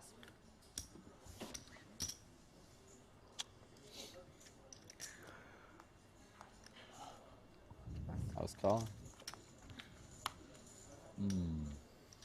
And Ollie shows the ace queen and collects the chips. And Ollie now up to 1.3 million. He might be a hand away from being the chip leader himself. Yeah, here comes the rise of Ali Imsirovic, the Bosnian bandit, the phenom. #1 on the PG leaderboard. He's the reigning player of the year. 2021 campaign was remarkable. If he goes back to back, you know, already we think he's the best tournament player in the world based off of what he did in 2021. To already be a contender, leading the leaderboard almost halfway through the year thus far. You know, this kid is just special. He truly is. And I think he works harder or as hard as anybody out there, including the likes of Jason Koon right here. Yeah, I mean, tournament poker can be so fickle, and there's no doubt that he and everybody at this table is talented, and he's got some special talents. And then I'll get aces. It would be remarkable to go back to back 790,000. in a You're all in? I call. among a field as tough as this, and here we go. All in and a call. Yeah, blind on blind, cooler of sorts. Eigbiner picks hand, up boys. ace-7 in a small blind. He just walks into it. Big flip. And Big flip. if Ollie's hand holds up here, he will be our chip leader. It's hard to chop it. 3, 4, no, there's 9, 10. Jack 10, 9, 8, and then if we 8, chop up, it's 9. okay. But I just want to, have no sweat 7, to 8, lose. 9, 10. PokerGO, subject, can't chop. Anyone on 6, ace? 7, 8, 9, 10. Yeah, 6, 7, 8, 9, 10, you can chop. Folded an ace. There we go. No chop. I folded ace-8 off. Eibinger's got some backdoor stuff going on. Ace check off here. Ace-3 off. I always believe you. I get you every time. It's so funny. And now just an ace will save I mean, today it looks believable. Eibinger. They buy it, huh? Good game, bro. GG, Not an ace. When we say goodbye to Eibinger, he exits Hard the to kill, and then stage suddenly all in the 6th chips. place. Annoying guy. Talented Austrian Yeah, officer you know, it's like Eibinger, green bean, known for the patented road cone Fancy beans, huh? orange Yeah. hoodie. Fuck. Usually Gets knocked the owns a fuck out, pair of proper aviators ripped as apart, well. and then almost dead. Not today. 5th place. Out the door. Take a look at the GG Poker payouts, and Matthias Eigbiner, our latest casualty. He'll take home $96,000 for his 6th place efforts. 5 players remain, each of them guaranteed $128,000, and we've got a new chip leader. And this has kind of been the theme of the day so far, or the morning or the night, wherever you might be in the world. I know it's midnight in Australia right now. Just about 7 in the morning here on the West Coast, and we have seen short stacks become chip leaders time and time again, and maybe now it's Ignat's turn, who's on 1.2 million chips, and he's got aces. 125. Ali, though, is our chip leader now with over 2 million. Watch them fingers.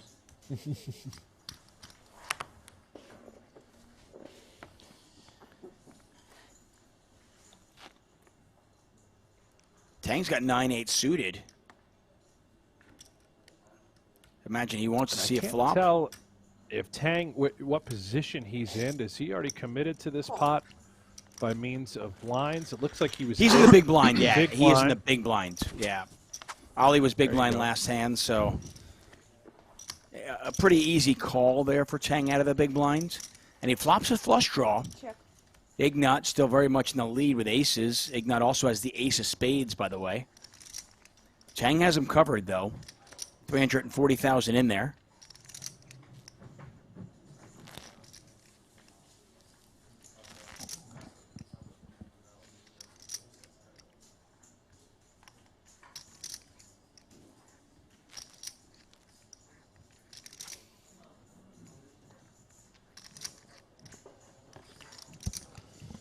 In a game filled with lots of small sizings, Ignat actually bets pretty large. Bets 180. So more than half the pot. Yeah, sizing it up. Ace of spades in your hand is clearly comfort. Tang with the flush draw.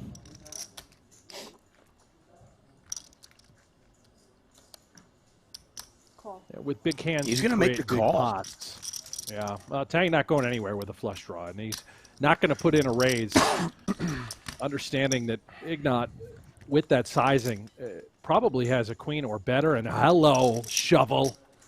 Yeah. 700,000 in there. Ignat with the ace of spades. Tang with the flush already. And look at Ignat's reaction. 4-5 also gets there. Check. Which is a likely Tang candidate checks. for Tang to have as a drawing hand. Does See if Ignat take the just free card? decides. Yeah, just kind of remain a little under-repped on the turn with the ace of spades. A little bit worried that our opponent could have a straight, perhaps a flush already.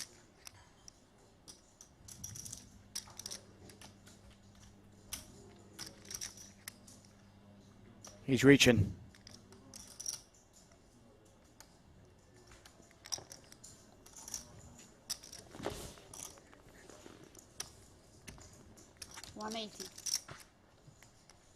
And he's going to bet the same amount. He bets 180 on the flop. He bets 180 again. Pot is 880,000.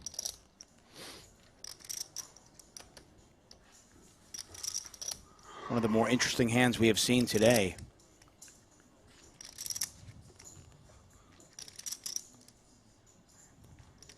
Ignat is sort of targeting a queen here in this regard. He doesn't suspect that he's up against a flush. Tang calls. Pot is just over $1 million. River's the 8 of clubs.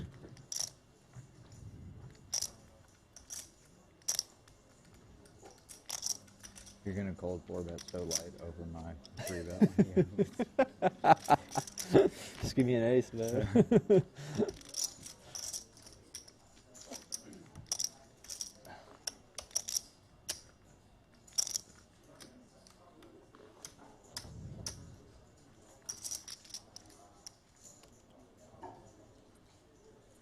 Action on that man right there. Danny Tang has Ignat covered. Pot is just over $1 million.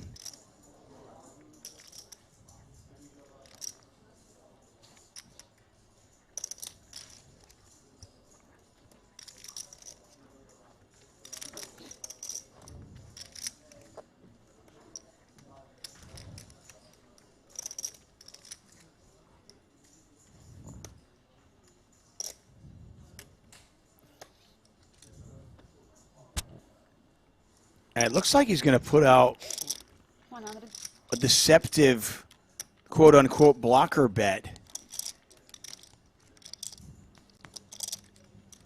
As he bets 115,000 into 1.06 million. What do you make of this bet?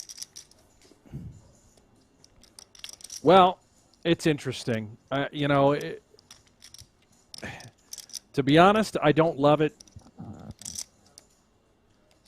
I just think we're losing a ton of value for the times that we are cooling off our opponent who has this particular sort of holding. I mean, let's assume that Ignat has king-queen with the king of spades, right? A hand that's certainly worthy of barreling twice. Essentially the same thing. You're only getting called by that, I can't imagine, unless he's trying to sell the block, unless he's trying to induce a hand like aces or a hand like ace-queen with the spade to simply make it seem like it's a little bit stronger than what it actually is when you look at a block bet. Ignat would be, you know, considering that as a value shove here with two aces, which could work out for Tang, clearly. And he folds! Oh, my gosh. Are you kidding How me? does he just fold that hand? What in the world? How? He was getting not just 10 to call? 1. I mean, listen, I'm sitting here talking to you, watching that, and I thought what was going through that man's head right there was, do I value shove or do I just call? I didn't think folding was ever an option, getting 10 to 1. You've got aces with the ace of spades, and yet somehow, some way, he just made the best fold I've ever seen in my entire life. Maybe I'm being results-oriented, but that is ridiculous. Oh, that was an incredible fold. It really was. I mean, to not just flick it in there, show me a winner, buddy, you know, with top pair. Aces, the best thing you can have. That is remarkable. I mean, he was getting 10 to 1. I don't think I've ever seen anything like that. And again, maybe we're being results-oriented, but the fact of the matter was, he was right.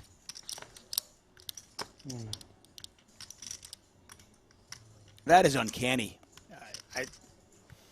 I mean, I know it was just 115,000 chips, and it's just 2 big blinds, but in all my years of poker commentary, I can't remember a time I've seen something like that. That was ridiculous. 0 human, 0. Now facing a decision for his tournament life here if he does make the call. Yeah, he's not human. Just chop it up. He is not human. After seeing that, he is far from human. I mean, Hanks, can you ever see yourself folding in that spot ever? Getting Absolutely 10 to 1? Not. No. Call. Showdown, please. He's going to make this call. Ace deuce versus ace deuce. When you Both rolled over players with- this, I'm like, come on. Both players with 2 live suits. I get you. This one's mine. I don't even know. All right. I hope it doesn't matter, okay? Chop it up. Yeah. All right. They're going to chop this up. 3.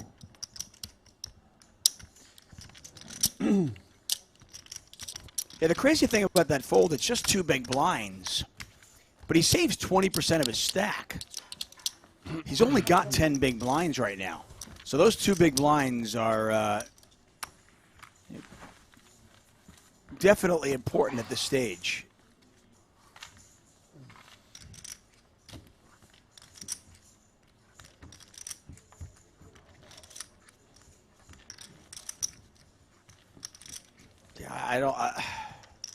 I'd love to pick that man's brain right there. I want to ask him about that one as well. I mean, that's just. Oh, I think Koon would be mightily surprised. I mean, Tang. Wouldn't everybody Tang be? with that suspicious fake blocker bet, with the flush. Tang is the one that might come unglued when he sees the sort of fold that zero human, zero made. Unhuman-like indeed, to your point. I mean, really ridiculous. Yeah, the bet on the river from Tang, it's an interesting bet. I think some people would shove on it. I think Tang probably thinks to himself, well, I don't want it to get checked back. At worst, I'll get a small. I'll get a little bit of value from big hands. Maybe I get raised on and I can get all the value. I don't think he ever in a million years would imagine a hand as good as aces would fold. Just phenomenal. Anyway, let's continue on here. 5 ways. The remaining 5 players all guaranteed $128,000.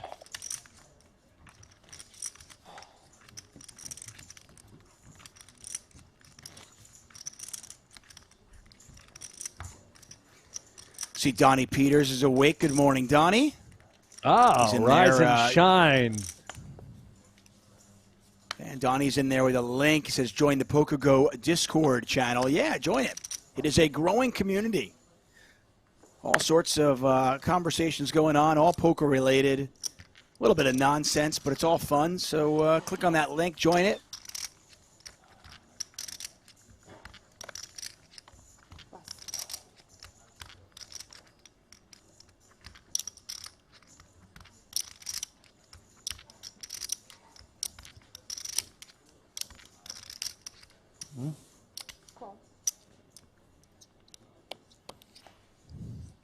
Yeah, some people in the chat, saying the obvious, where it's, it seems very exploitable, but he was right. So I guess you got to read. Yeah, I mean, clearly that's an exploitable fold. That's, you certainly wouldn't expect anybody to make. But I apologize if I'm harping on it and just beating a dead horse. I've commentated on thousands. I've commentated on thousands of hands, and I've never seen anything like that, Brent. That's the hand of the day, and it's not even close, right? I mean, it was one of the best folds we've seen quite some time. Ridiculous. I can't really explain it. 16.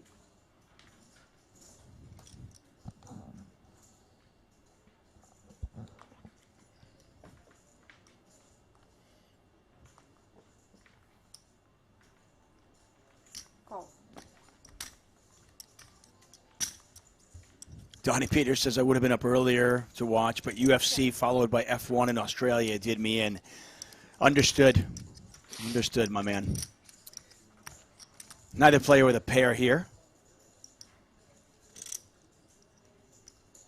Yeah, look at Koon just so invested right now.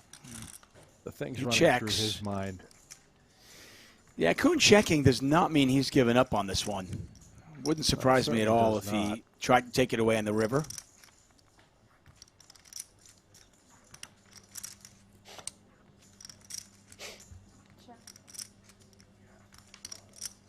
Gierse, Koon.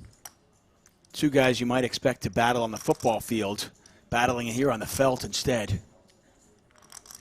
Check. Showdown. And it goes check, check. Koon does give up. Gierse's going to win it with ace high.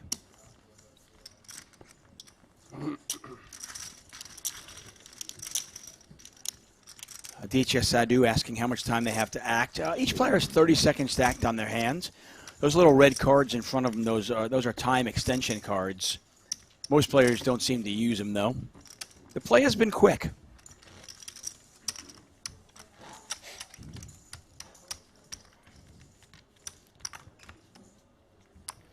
Zero human zero standing up. He's going to take a seat again, and he is my hero.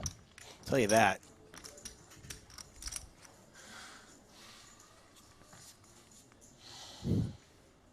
Mark Fromm says, remember, boys, there's a difference between a poker pro and a chat pro. Yeah, chat pros are better. Duh. Brent Hanks, David Tuckman here for the 2022 Super High Roller Series Europe. We're in Northern Cyprus. at the beautiful Marriott Royal Hotel, Casino, and Spa. We'll be here through April 15th.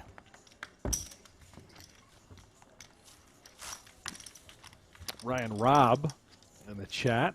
Yeah, Hanks, love to hear Berkey talking about you and the old days. That's cool, man. Where was he? Where was he running his mouth again this time? Berkey and I moved out to Las Vegas together years and years ago. One of my closest friends. Did you move out together? Danny? Yeah, we lived together. Moved here, and he actually came at the very end of 2007. I came in at the top of 2008. We had the whole house picked out, ready to go. That's great. I've had Berkey on my podcast. His story is very interesting. You know, a very competitive baseball player, had an interesting childhood and life leading into poker, and he's certainly an intriguing cat, to say the least. I did not know that you guys. I did not know you guys were roommates early on. Yeah. The total rags to riches story came from nothing. Everything he's done has been on his own accord. Extremely intelligent, a tremendous poker player. Yeah, he's definitely one of those guys who marches to the beat of his own drummer, and it seems to work for him. 9-high flop, all spades, Tang with the best hand right now, and the only spade. These are the two chip leaders at the table. 4.3 million between the two of them.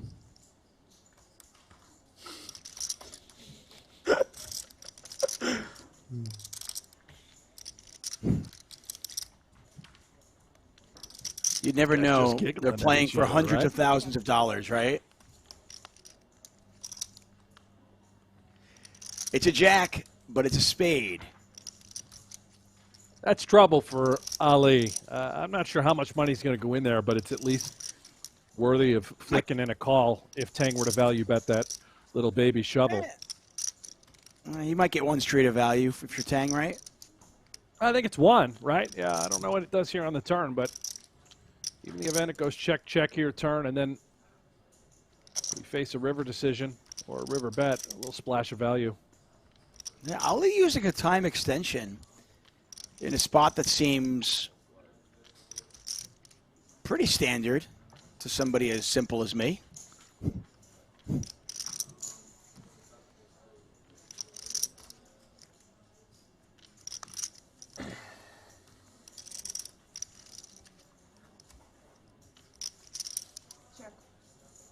And eventually he does tap the table and check it. More laughter, more smiles.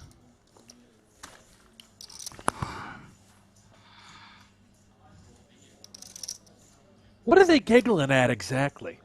I don't know. Just at each other? They can't hold the poker face? I don't know what's going on here. Check, check, and Oh, Ali here. just still can't beat the flush, though.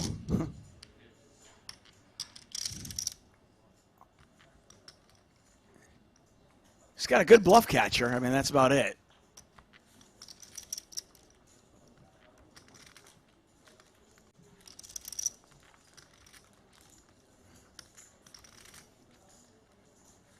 This is one of the longer hands we have seen, and it's not a very big one. I mean, 180,000 in there. And these guys really taking their time on this.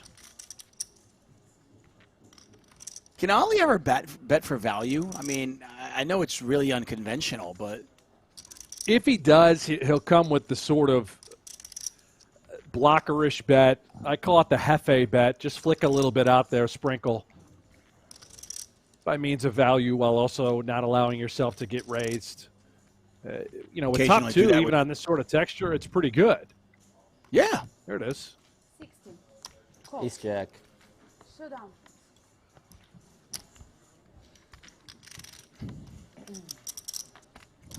Lines up. you know, we thought Tang would get one street of value. We didn't know how it would happen. It ended up that man right there, value owning himself Lines up. on the river. 40, 80. Hope Jones, he who laughs last, laughs best. I like it. Serendipity. Blinds now 40,000, 80,000. Five-handed. Tough spot with ace jack. At the Marriott Royal Hotel Casino and Spa in Northern Cyprus.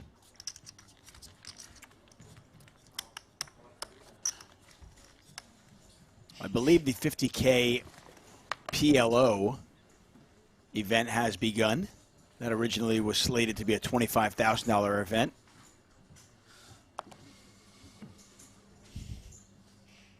Not qualified. Jason says no play. Ali picks up ace-9. Pretty likely to I'm play out. this one. He flicks a couple of chips in there.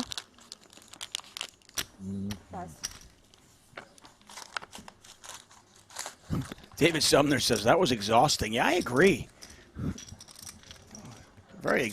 Ace-Jack versus threes. Small pot, but a lot in it. While they're just giggling at one another. Yeah.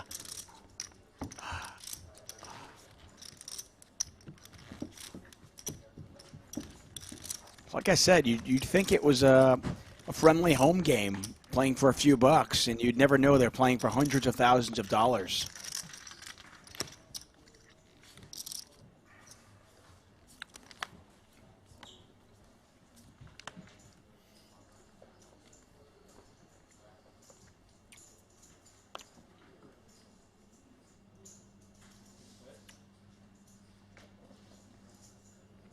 $160. Jason Koon making it 160, sorry. That's a min raise.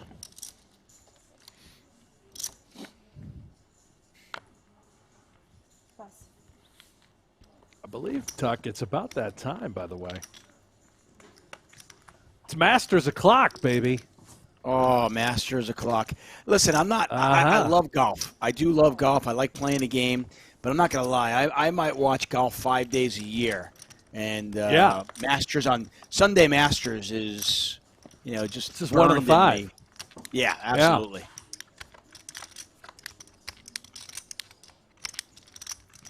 It is a golf course that I will never play, in all likelihood, and would love to. You're not alone, David. I know. I don't think many out here are going to have the opportunity to play at Augusta.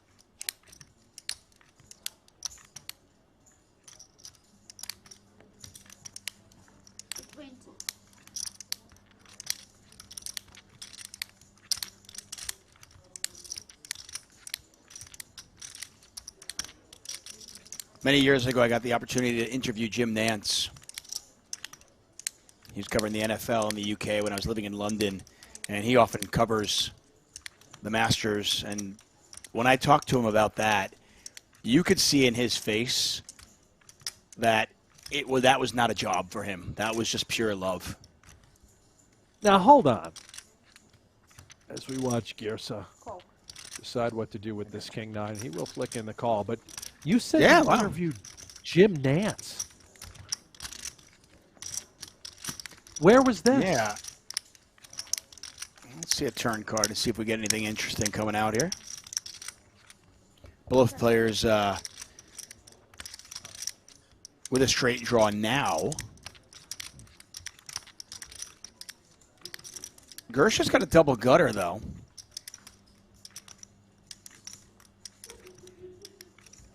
He's going to check. Ace high is good right now. Koon a 3-1 favorite to win the hand if it goes to showdown. Goes check, check. 880,000 in there. This is a pretty big pot. Board pairs. And does Gierse bet and try to get an ace high to fold? Koon did raise under the gun. A very cool spot to do it. He certainly can have all of the sixes here that he was not going to give up on the flop. Would he bet a 10 for value at this point? I think so, yeah. And having a 9 key card as well in the hand, able to, sort of safely feel good about 9-8. That's what makes Koon's decision a little bit difficult, right? It's a 6. It's a jack that's value betting, no doubt. And then it's a lot of bluffs. Yeah, Queen 9 missed. King Queen missed. King 9, as you can see, also a miss. And Koon is trying to work this one out in his head. Queen 8 would be also considered. Yeah. All But those gut having shots that with the 8 makes overcard. it a little bit more difficult, right? We remove one of the 8s from the deck, but he's going to find the inner workings of his soul. See if he can pick apart this guy. Gierse. Great bluff attempt here by King High. Yeah, Koon's getting 5.5 to 1. And that's the scary part too, right? Because wouldn't a jack do this? Great sizing. I think a pretty decent 10 as well. I think you could argue with this sizing anyway. Wow. What a call. What a call. I mean, in the last 20 minutes, we have seen epic fold and an epic call. That's amazing. Just unbelievable. And Koon now up to 2 million chips. Gierse, who was our chip leader about 30 minutes ago, dips below 1 million chips. He's now on about 11.5 big blinds. Just, this is some of the best poker I have seen ever. This is just unbelievable play from everybody. And you can see Gierse just kind of in his head thinking about that one. Like, should I have bet more? Should I not try that against Koon? What's the play? Anyway, to answer your question, when I lived in London, I worked for Sky Sports. I was covering the NFL for them. Okay. And as you know, the NFL comes to London every year. So Jim Nantz came out there to cover one of the games. And I was covering it for Sky Sports as well. So I got to interview one of my heroes as a broadcaster. I got to interview one of my heroes for Sky Sports. Did you take a picture and all that good stuff? Save it on the old phone? I've got a picture. I've got an autograph picture from him.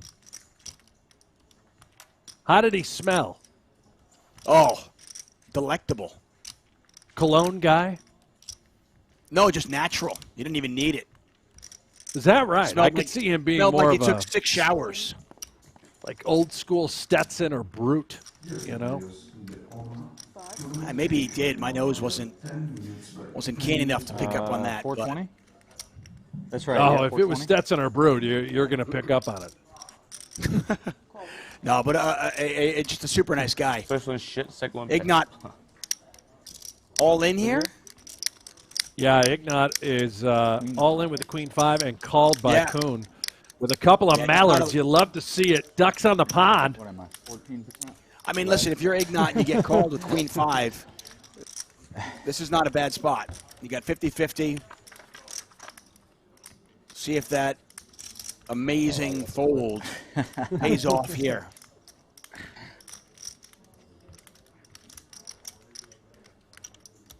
Deuce is still in the lead.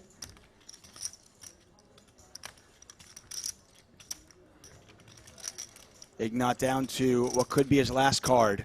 Looking for a queen or a 5 on the river. GG, man. GG, bro. Not to be. Despite one of the best folds I've ever seen, Ignat is out in 5th place. The mana boost. The man known as Zero Human Zero online, eliminated in 5th. He'll earn himself that guy's been around for well over as long 6 as I can figures. remember. As long as I've been playing poker, he's been playing poker. 128,000 for George Ignat.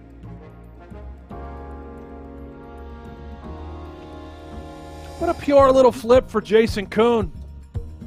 He's eyeing the podium. Top 3 right around the bend. First place prize, $432,000. Showing us why he's the best, Tuck. Yeah, Danny Tang came into this final table as our chip leader. He's still there. Koon, Ali. Yeah.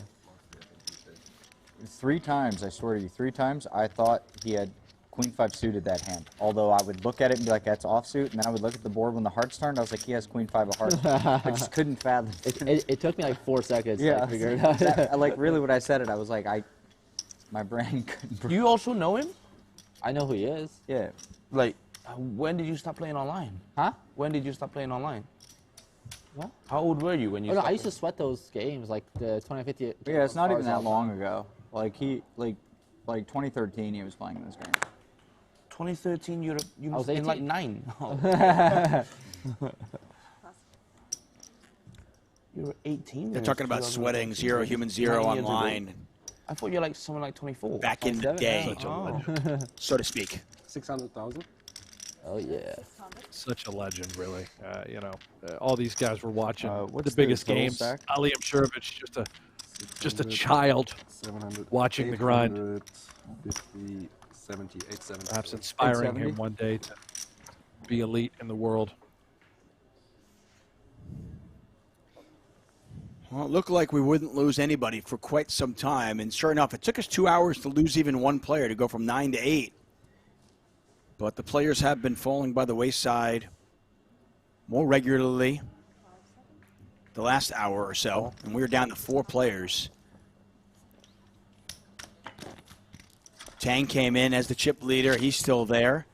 But these players, Gierse was the short stack coming into this final table. So a great result for the rest of these guys. Ace-8 versus Ace-Jack and Gierse. With most of his chips in there. Yeah, they're going to get the rest of the chips in. Koon with the ace of clubs, Gierse with a jack.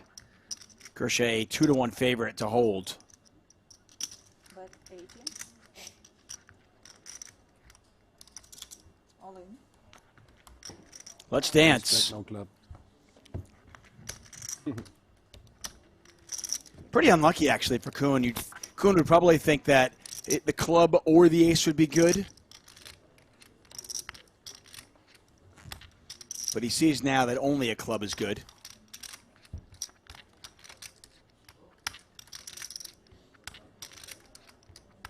$1.9 million in there. This is a monster pot. Critical. Another jack. And Gierse with the full double. He's up to 1.9 million. Koon back down to 1.6 million. 9's easy, 8's hard. That's right.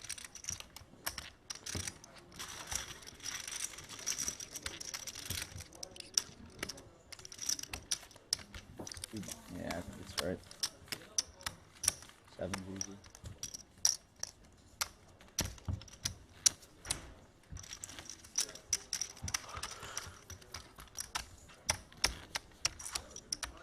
By the way, all these players are now guaranteed 96 PGT points. It's PokerGO Tour points.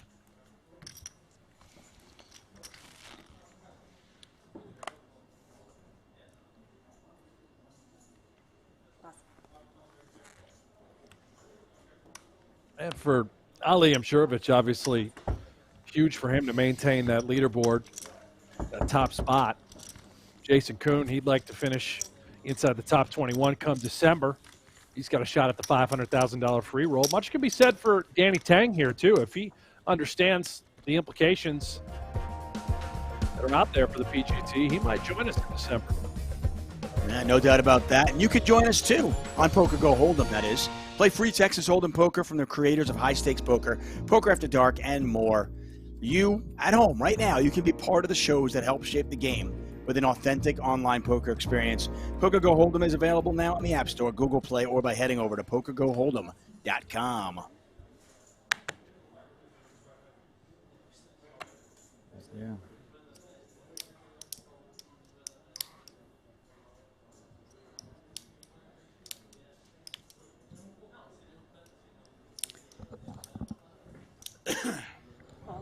Tang on 2.5 million chips.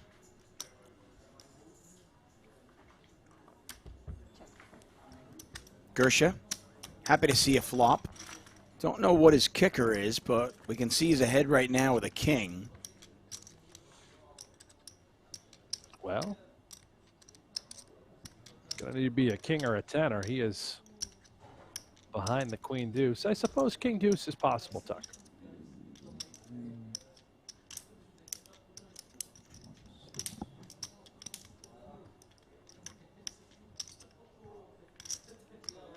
But 90.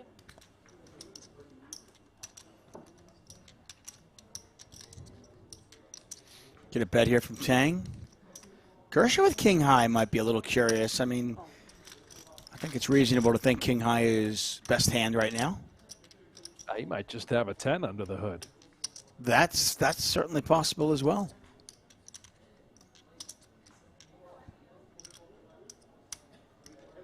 420,000 in the pot, and Tang now checks.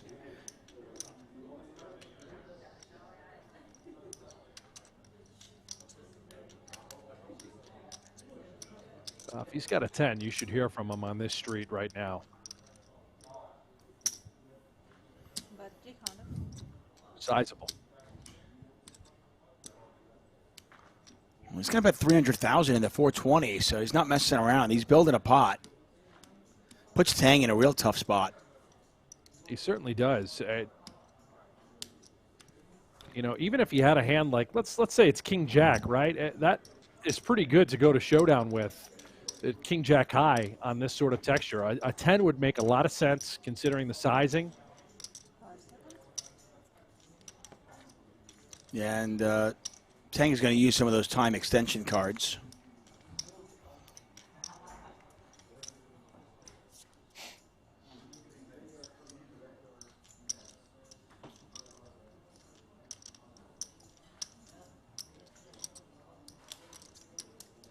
And Tang makes a fold, and I guess we'll never know if Gierse had it or not. I am curious. But I think certainly a 10 does make a lot of sense. Finn Lewis says in the chat, I know you guys probably don't reply to chat, but what is that black box, the red and green buttons, and what do the buttons do? That is that's a bomb. No, yeah. it's our clock. Players have 30 seconds to act on their hand. If they need more than that, they use those little time cards. You saw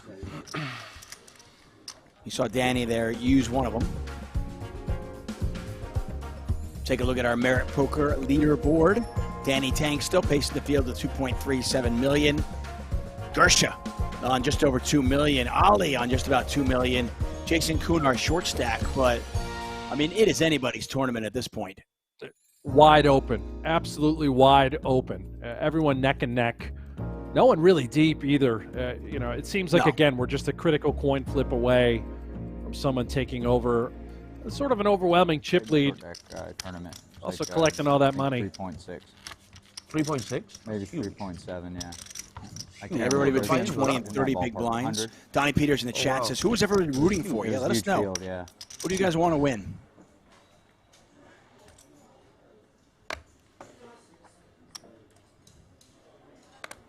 I've got no dog in this fight, but I'm just cheering for really good folds and really good calls. I love great poker.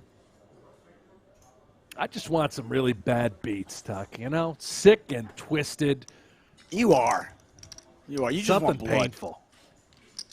Well, you might get it here. Painful. Ollie raising. Min raise here. Gierse picks up aces. Highly recommended, by the way. Four-handed. If you're playing a super high roller, pick up aces. That's good. 520. Just going to size it up, too. I was wondering maybe if we would just flat and trap, but you got Koon in the big blind. You don't want to price him in. It's a larger three-betting size. We know nothing about the history between Ali and Gierse.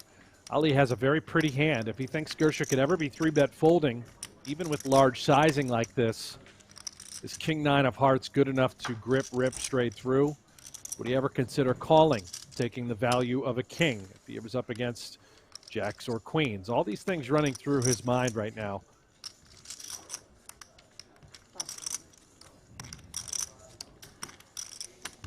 When it all comes down to it, though, Ali picks a better spot. He's going to let that one go. Gierse up to 2.4 million or 30 big blinds.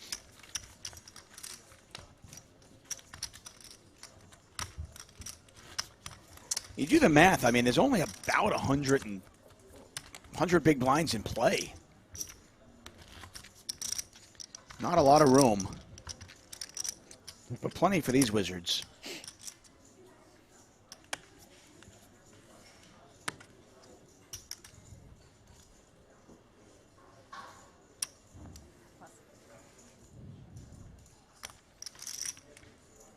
Again, the pay jump's still quite enormous.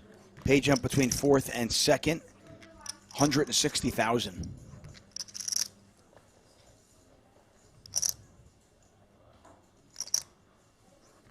160. Raise 160. Well, we know how ICM sound Jason Koon is, how Ali Imsirovic is. TBD on what we know about Gierse and Danny Tang, although we've seen them play a great deal of poker. The tide is right. It's a lot of fun to watch these players change gears, too. I mean, while tight is right, I mean, we've seen Ali make two very, very creative small 3-bets. One he folded, one got through. He did one with ace-5 of spades and one with queen-3 of hearts. And in both spots, I mean, he was prepared to 3-bet fold, you know, 160 on about a 16, 17 big blind stack. It's a really creative play. So while these players are playing tight, they're picking their spots still.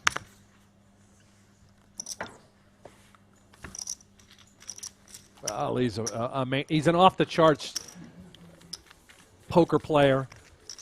He's a maniac in many ways. That queen-3 hearts hand that you're referencing, Tuck, was just, I mean, it was above the rim, maniacal, forced king-queen to fold. Hard to really explain his thought process and how he's able to accomplish and pull such feats off. He'll go down as one of the greats, one of the best to ever do it. This roller coaster ride of a final table continues. Gierse was a club away from being eliminated. He was all in for his tournament life with top pair. And he is now our chip leader. Ali picks up the ladies. Gierse probably doesn't like folding his big blind, but 7-3 offsuit, that's going to go in the muck. Scott Graham, what's going on, Scott? No gamble, no future, baby. I hear you.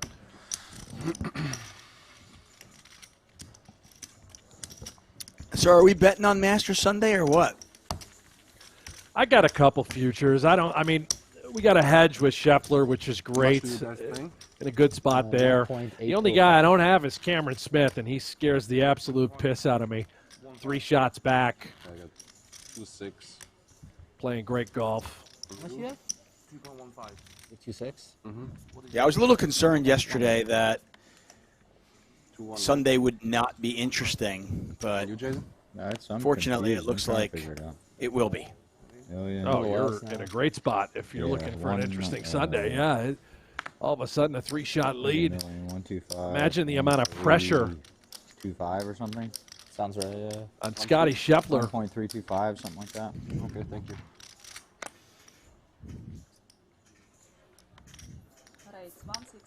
Yeah, an early birdie from a contender or an early bogey from him, and suddenly that pressure starts to really heat up. Tang's going to raise it up with ace-9 offsuit. Lots of pressure on these guys. They're all guaranteed 160,000, but the pay jumps are enormous, as you might expect. And Gierse all in. Whoa. He's starting to exert some pressure. Shit himself. Literally shit himself. Snap fold of ace-9 from Tang. Oh, fuck. Yeah. What have I done? Now I've got 300. ICM considerations for sure.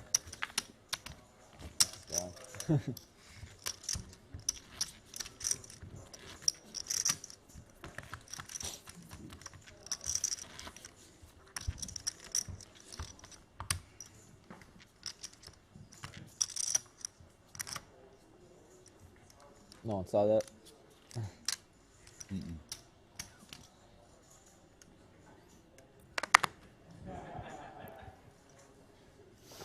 People in the chat asking what happens if you use all your time extensions. Well, then you've got 30 seconds tacked on your hand. That's it.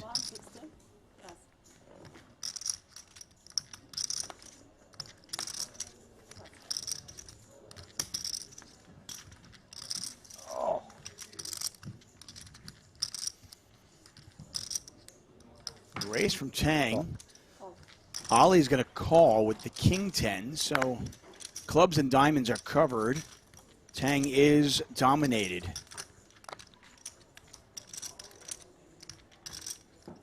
Dominated no more as Tang hits his 6. Ali's not done with it. He's got some backdoor playability. Obviously, 3 to the Royal. Can pick up straight cards. Extremely dry texture as well. 250 baht.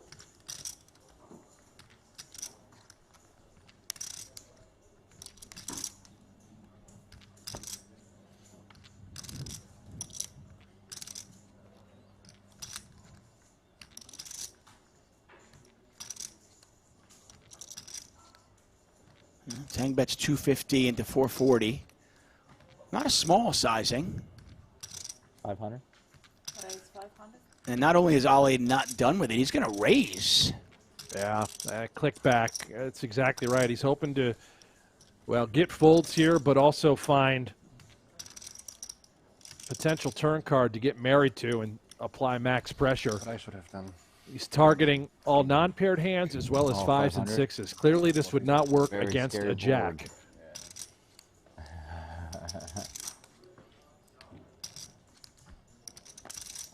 Pot is I'll call it 1.2 million, 500,000 to call.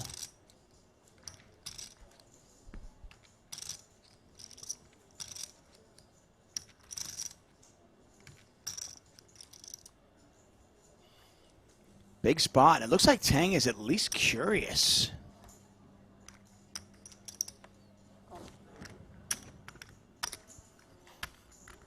Ali, in a way, getting exactly what he wanted. Don't raise. Don't do anything crazy. Let me at least get to that turn. Maybe fold, but let me see this turn. And that is an equity ticket. Yeah. Picks up the straight draw. Obviously, he'd prefer that to be the 9 of diamonds, but does get a little bit more equity. What I've seen from Ali from time to time is he'll come with those sort of backdoor raises like that, small sizing, and he comes again with smaller sizing here on the turn to sort of control the pot in a way. Here, a check. I don't think he suspects Tang to really ever bet here if he did have a 5 or a 6. And it would still leave the door open on the river.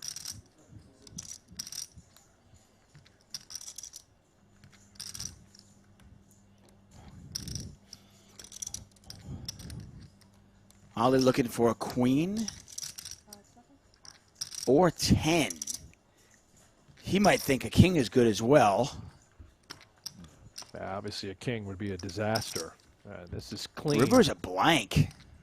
It is. A blank for both, really, right? I mean, if Ali thinks he's up against a lot of 5s or 6s, can we ever get a bluff through here?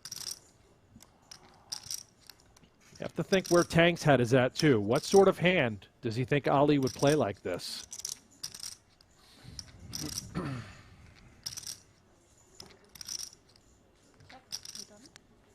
And Ali looks to be one and done with it as he checks, and got to imagine Tang checks it back, right? I mean, you've got a 6. It's a big pot. Right? What?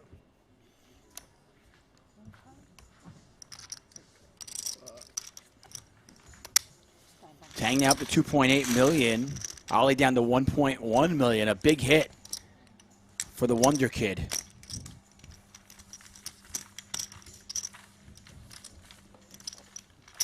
I think we all wanted to see the all-in. I certainly didn't expect to continue to go check, especially when he turned some equity on the turn.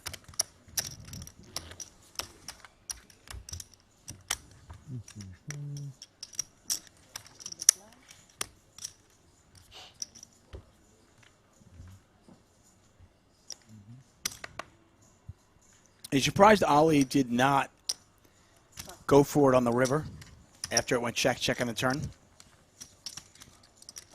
A little bit, right? Because it felt capped for Tang. It certainly seemed like he had a 5 or a 6. You've got a million, right? 1,065,000. Yeah, easy for us. Obviously, we can see the cards, but curious. There's the all-in from Ali, and it looks like a call. And Tang grimaces as he sees the bad news. It's ace 4 versus 4s. Still, though, Tang Just a 2-to-1 dog here. The It is re-get it Ollie's in tournament chat, life on the yeah. line. Now it's time.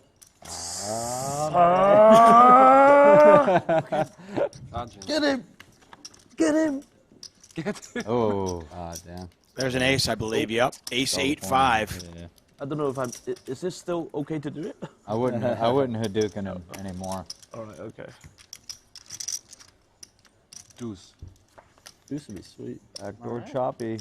All right. I'm okay with that. Me too.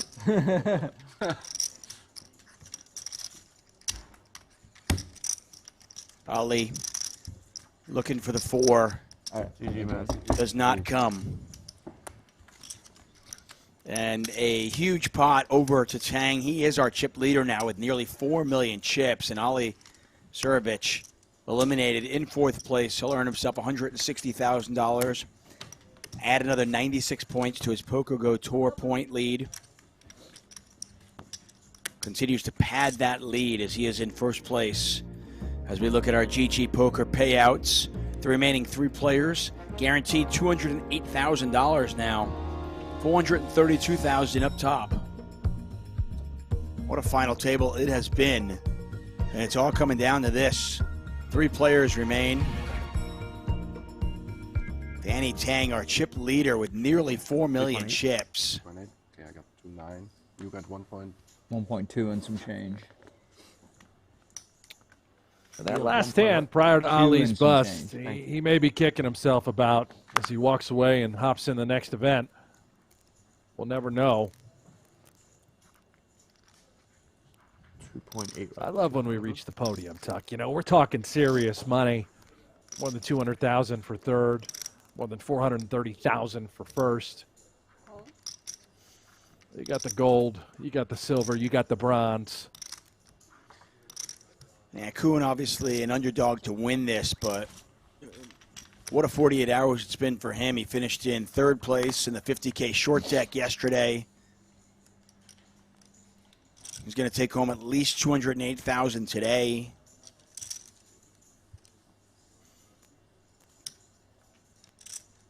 Stepped on a needle in his hotel room. It's been an eventful couple of days for him, that's for sure. Yeah, I'm going to need to take a look at that video that he made of the foot. In fact, I'm going to text him right now. I'd like to get my eyes on that, Tuck. Yeah, I'm squeamish, so don't share it to me. I don't need to see that. Yeah, I just think I have to see it. You know, you hear that story, understand what happened throughout the night. I need to get my eyes on this needle, Tuck. 185. Not qualified. Sneaky little check back on the flop with top pair in the gutter. Turns into trips. No action for our chip leader, Tang. The Tanginator. The Tanginator, indeed. He is he's on fire right now. Again, he came into this final table as the chip leader. He relinquished that lead a couple of times. Seems like everybody at one point was the chip leader. Tang just sticking around, picking his spots, and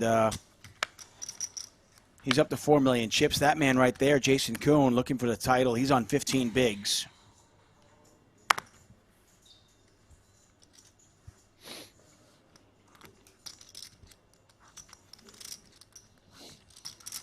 Tang picks up King Jack suited. 2 and some change would work, right? 1.12.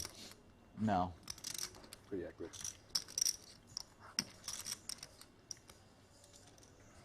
$160. Raise 160. Pass. Gierse gets rid of it. Gierse once again came in as the short stack, so great performance from him as well. He's on 2.8 million. Another one for Tang. How good that app is, right? You know, the Triton app. Yeah, it's pretty good. It's sick, right? With live updates for every person's chip stack in real time, so you can just like. Really? Yeah. It's sick. They have a guy standing at the back just with an iPad. Yeah, it's unreal. That's sick. It's like taking private jet, and now we're back to like business class, you know. Yeah. That's really sick. That is really special, what Triton has done. I don't know if you guys had a chance to check out the website when the Triton series was running, but everything is real-time stack updates, charts, scenarios. I mean, it's just the real deal what Triton does when they do rarely run their events. First time in, I believe it was over 30 months. This series happened in Northern Cyprus. Yeah, you got to tip your hat to them. You know, they have they've done a great job in a very short time. I had the pleasure of being in Montenegro with them a few years ago. Commentated on many short deck events over about 13 days in a beautiful, beautiful location in Montenegro. Nothing but good things to say about the Triton series.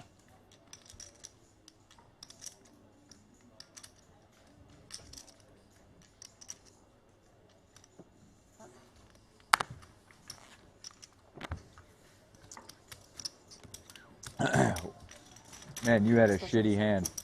You had such a bad hand right there. Because I wanted to make sure that goes back in the box. No, I just saw it in your face. You had a really bad hand. I'm guessing you had like ace 6 offsuit. King 6 very close. King 5. No, I think it was offsuit ace. Just see it in your eyes. Maybe.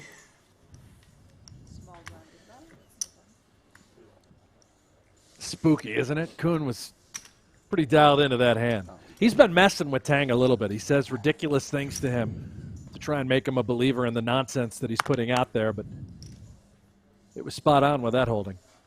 Yeah. I'm going to go on the record and say I appreciate Koon and his stories. Makes our job a lot easier when they're talking on the table, that's for sure. Players are going to be going on a break pretty shortly. We're even. Okay. Gierse three-handed meat raising after the limp in from Tang. Takes that one down. Gierse on 2.7 million. Playing the blinds. Koon, our short stack.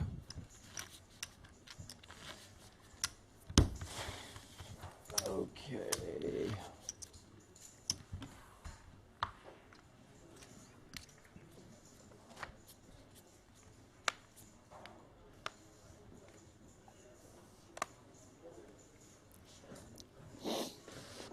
Hmm. 8, 30, 9, 20. 920 total.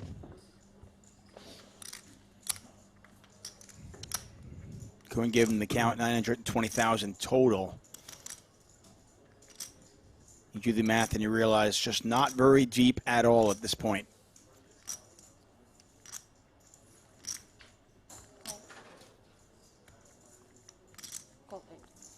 Gierse limps. Koon's got an ace. 920. I raise. And he puts it all in, and Gierse is going to let that one go.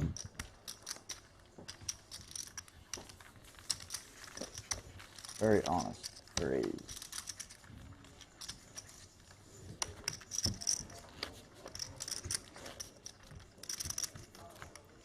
Once again, thanks for joining us here. 2022 Super High Roller Series in Northern Cyprus. Brent Hanks, David Tuckman calling the action. We are three-handed in event number 3, the 25K No Limit Hold'em. Probably our last hand before we take another break.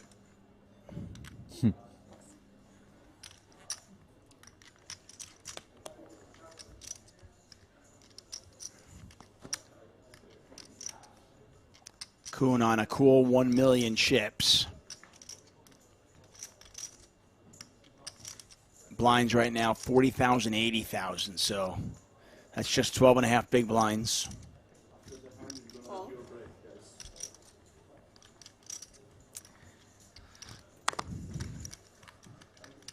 I think Koon getting the price with just queen high, hoping to limp in C3. A little roughly, posturing, still counting out 1 million, right? the mustard I think, is what I prior to flicking in the call. Tang, all in, no problem. Yeah. Ever a doubt. I bet you had a hand you weren't supposed to go all in with. I bet it was suited. Excuse me. He's just right again. Yeah, he was right on the suited thing. It's scary and it's uncanny. And we'll be back with more. Jason Koon firmly in third place with just under 1 million chips. Danny Tang, though, pacing the field. The Tanginator looking for the title and looking for the $432,000 first place prize. We'll be back in 10 minutes with more action from Northern Cyprus.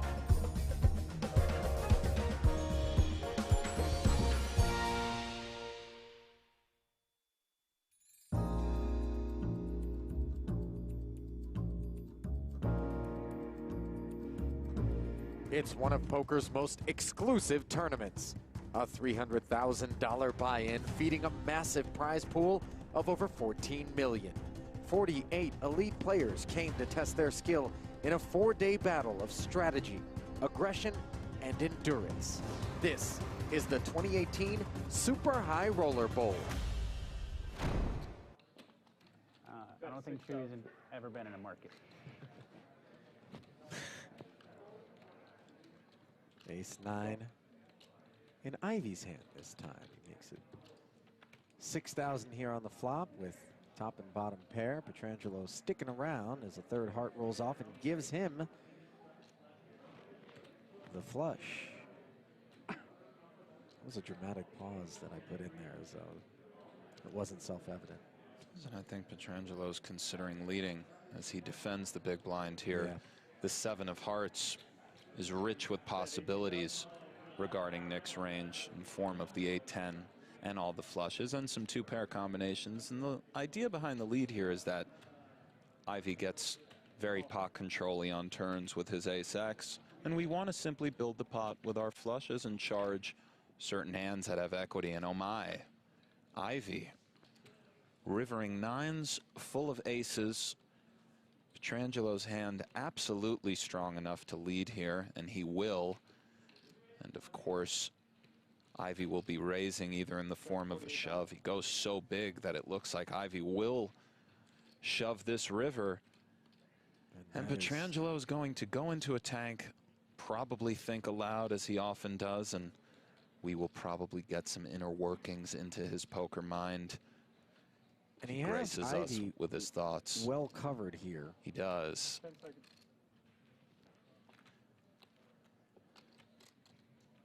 Oh, and Ivy. I like this. Yeah. Why not? You know.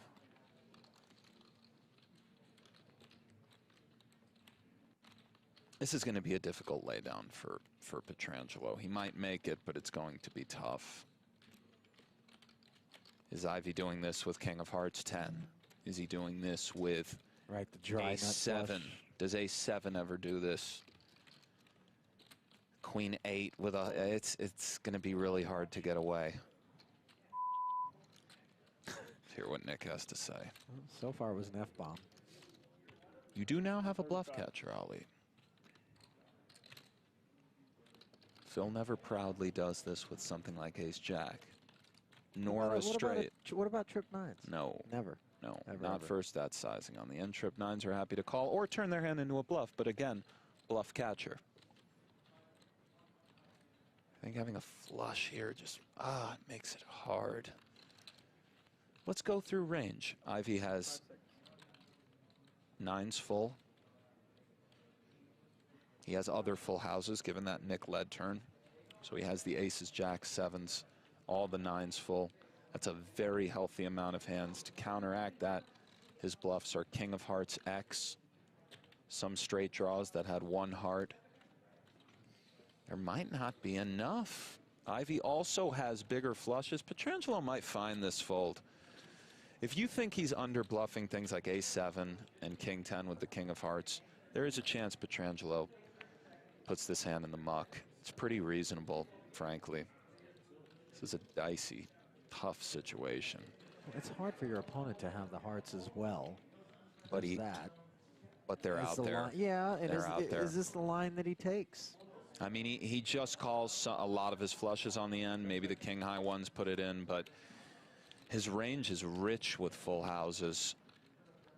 There are some bigger fluffs and bigger flushes, and the problem is it's not that easy to find bluffs, but Ivy's very capable. King of Hearts, Queen, King of Hearts 10. just other stuff. I don't know, 7-10 with the 10 of hearts. There's combos out there that you can find, but there are many full houses that loom here with all the combinations of the 9 in conjunction with the board. I think trips for the most part flat here.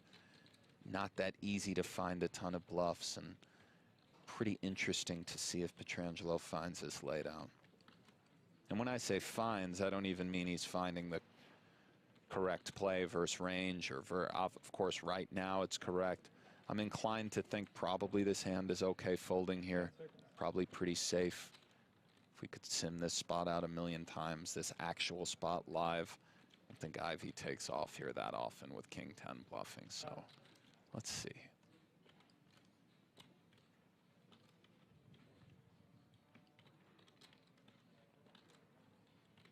It's 135 total? Yeah. Gross spot, Ali. Indeed.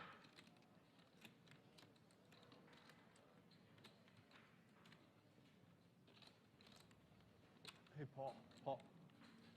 $250,000 chip pot. Another food order in for me? My hand out on this 30? Yeah, the restaurant's getting cold. Pietrangelo has time bank issues as well. He's out of extensions, so he must make a decision soon. 20 seconds.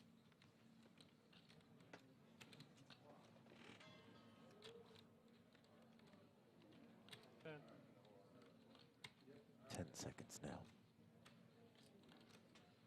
Great fold. Found it. Yep. Beautiful. Time well banks done. well Well done, invested there. Pietrangelo. Yep. Absolutely. That's why you use him.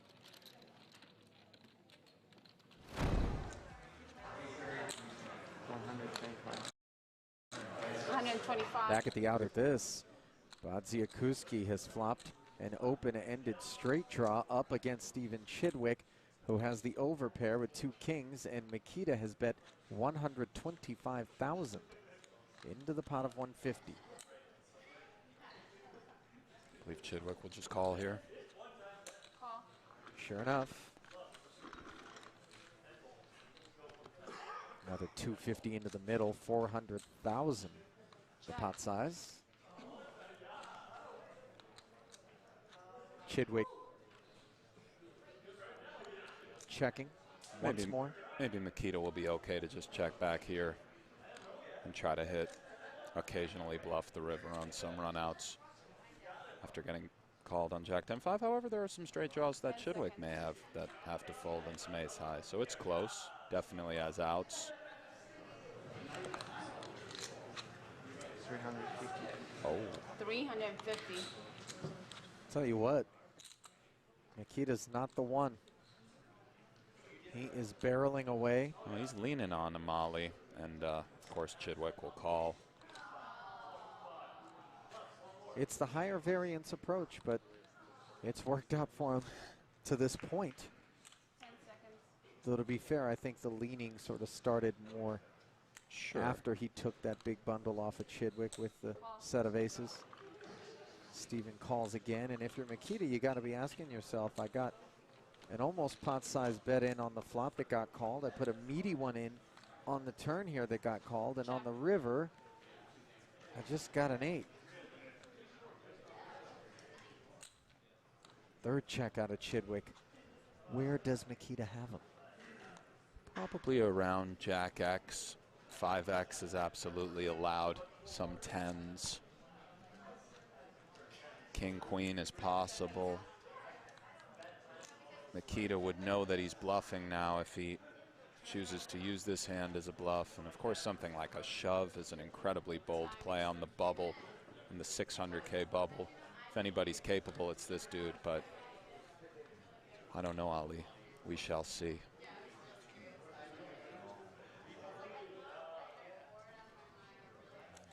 All in here would be tremendous to watch.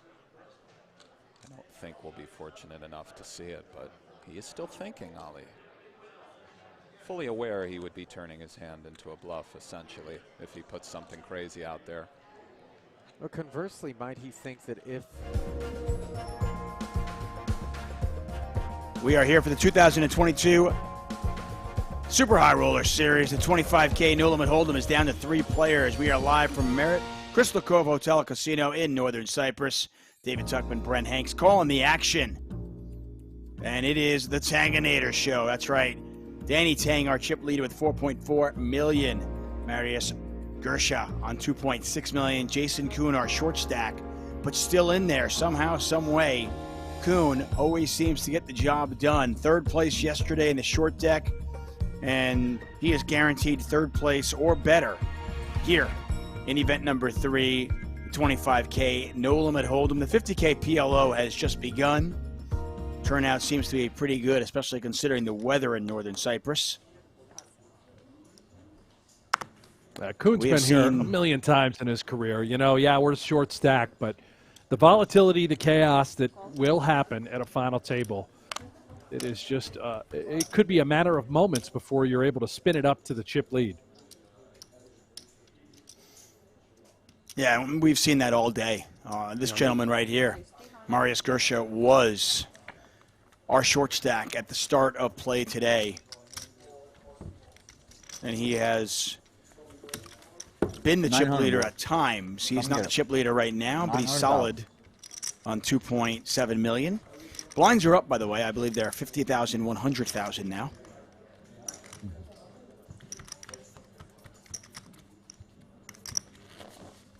Oh, thank you. Brent Hanks, David Tuckman calling the action. I want to thank all of you for joining us, whether you're here on the Merit Poker YouTube channel, the Lux and Pay channel, or on our PokerGo YouTube channel. And if you are joining us on the PokerGo channel, we are paying attention to the chat. We see you. Snapper Jackson. Still Chivalry. maybe, you know, he could just be like, man, okay, so I'm not getting walked. I see a premium from Tang here. Ace-King suited. Here. Hopefully I just can somehow make this man fold.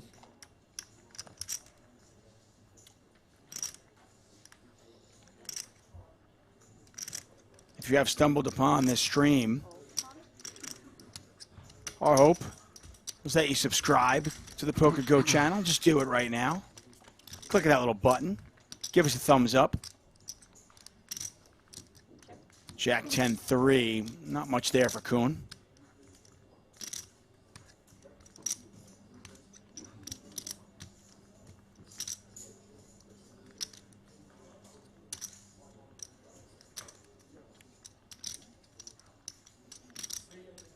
All in?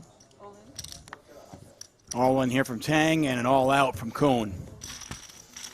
Koon now down to 700,000 chips, so just 7 big blinds.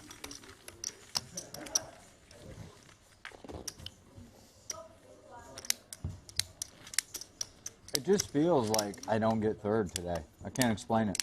Last few tournaments, I've had all the chips, and I've like gotten 5th and 3rd and 5th. But today, it's like I have none of the chips, and I just feel like somehow I get 2nd or something. Maybe it's just there's no pressure because I have no chips. You know, it's like free rolling basically. Yeah, I'm expected to get 3rd. There you go. Mr. 3rd place, Jason Koon, right? They have made it extremely easy on me in a lot of situations, I guess. The guy I fold had bad cards. Blinds 50,000, 100,000 with a 100,000 Yeah, big bro, I blind need you to ante. root for me, okay? Enough rooting for Danny. You gotta root for me, man. PVP 質疑冇理由推鳩佢㗎嘛？我有啊。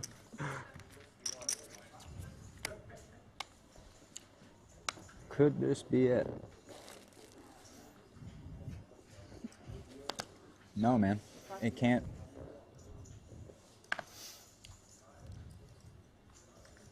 So 4-3 suited.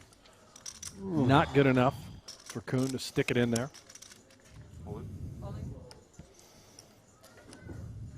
Oh, boy. Yes, call. Nah, I cannot. Very close spot here. Unfortunately, I cannot. Yeah, the problem, of course. Oh, my God. is- Give me that hand so I can shove it. Yeah, the problem here is there's a $112,000 pay difference between 2nd and 3rd. And Koon is really he's got short. Koon so short. Yeah. So Tang can put a lot of pressure on Gierse's stack, right? I don't know, bro. It's looking pretty grim here. Should have shoved 4-3 suited. Been in great shape against your 5s.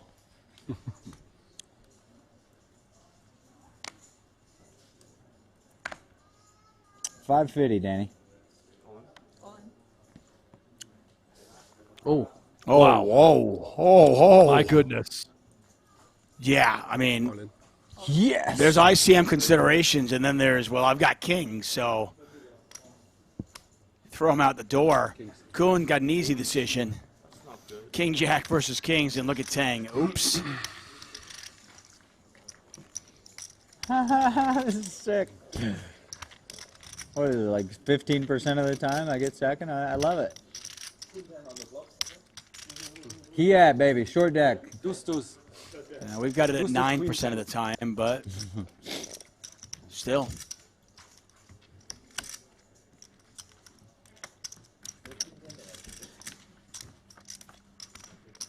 This is a 5 million chip pot, and there's a king, the case king. That's like kind of an improvement. Backdoor hearts here. Jack of hearts for Tang. Not dead. No.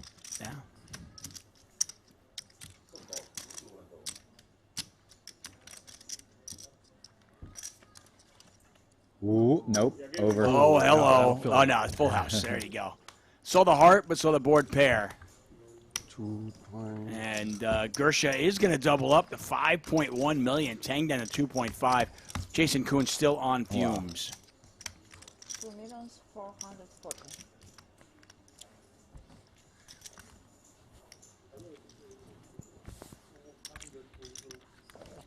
Whole lot of millions, man. No, I had the boat on the turn. I got 450,000. Yeah, he's I dead. didn't see it. Oh, you didn't see the boat? You thought you were sweating? 400 and what? 440. Koon with just 450,000.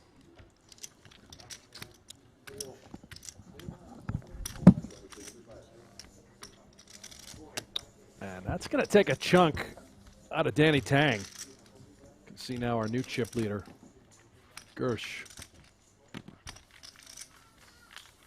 Aye.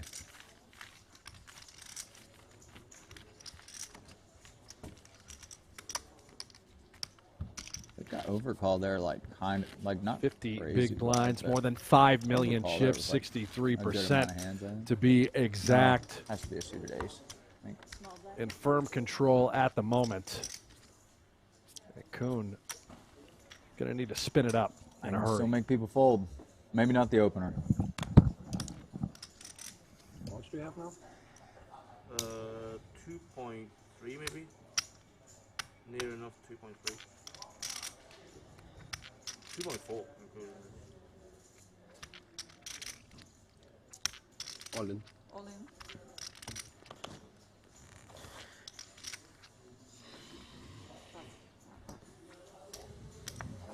Crazy, bro. That is frustrating. Gierse all in. Excuse me. Gierse takes it.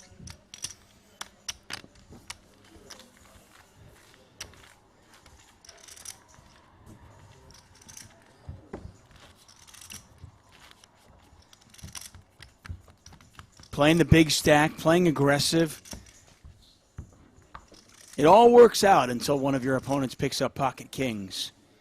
Still, though, that man comfortably in second place. Jason Koon in third right now. Koon with just 4 big blinds. Understanding he Is this might it? not have a lot of fold equity here as well. Yeah, he's just going to pass. I mean, he doesn't need much. I mean, he's looking for what? Any picture card? Yeah, I mean, you know, King 6, King 7, probably going to get it in there. Queen 8, Queen 9, going to get it in there. Yeah. Any of 9, these 7, he's hands gonna dealt pass. to the other players. Yeah. I mean, there's still always a chance. I mean, we had an all in there. Like he said, I mean, there was a 15% chance that he ekes into second place. That's $112,000. Could you beat 9-7 offsuit? Maybe not.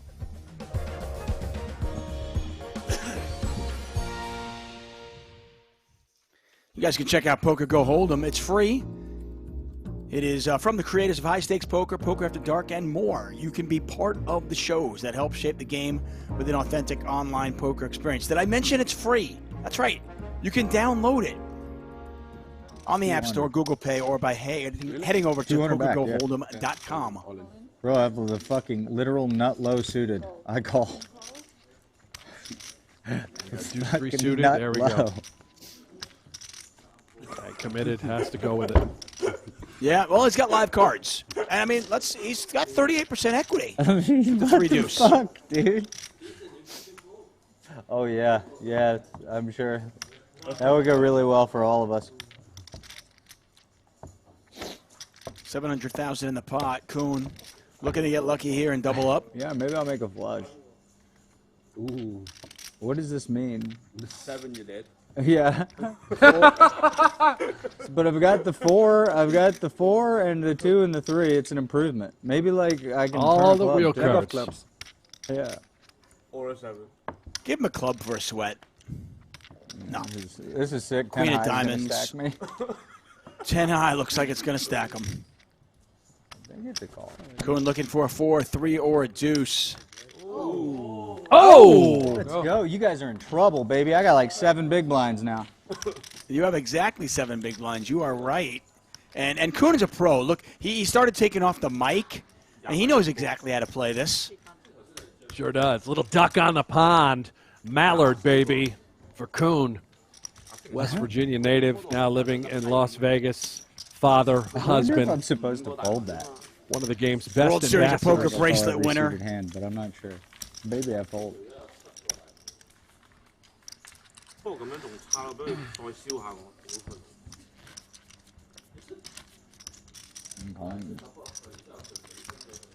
We head into The our deuce fifth is hour loose. of poker. The deuce is loose. That deuce on the river, and Jason Koon is still here. And, I mean, they're joking about it. 2 to 1 He's got 7. 7 big blinds in it, but we've seen crazy. A suited hand. Whatever. I mean, keep in mind, only about 80 big blinds in play. Tang's going to get a walk. I mean, I'll keep taking the worst hands all day as long as I'm just still in the tournament. Of course. Yeah. like it's actually been a fine distribution. I just had shitty cards every hand, and then I get aces. And the one time Koon was,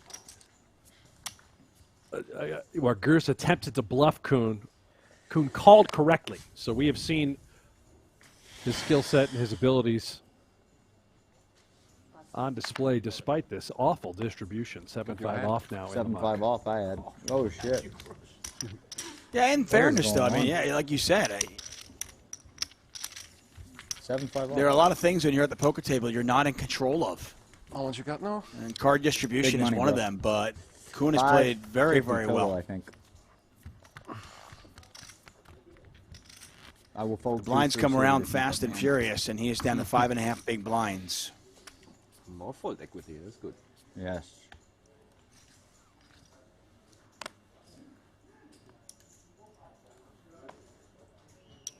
Tang's got the ace. Ace 9.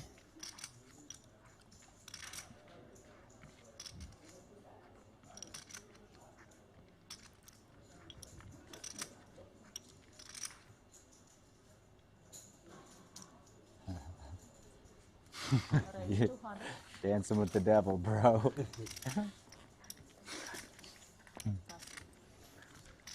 Tang raising. Koon picks up king, Another queen. good. Yeah, we're Yeah. going to dance here. He knows he can just have the best hand a lot of the times as well. Clearly good enough to get it all in. Here we go, Koon. I think I'm in front of your range. I hope you have a Broadway Definitely hand. ahead of the range. King, queen, ace 9. Tang about a 3-2 favorite to eliminate Jason Koon here. This pot is 1.25 million. If Koon can win this one, he's back in business. It gets real if I double here. True story. Super High Roller Series. We're down to 3 players, but could we be heads up? Oh, I swore I saw a red king back there, bro.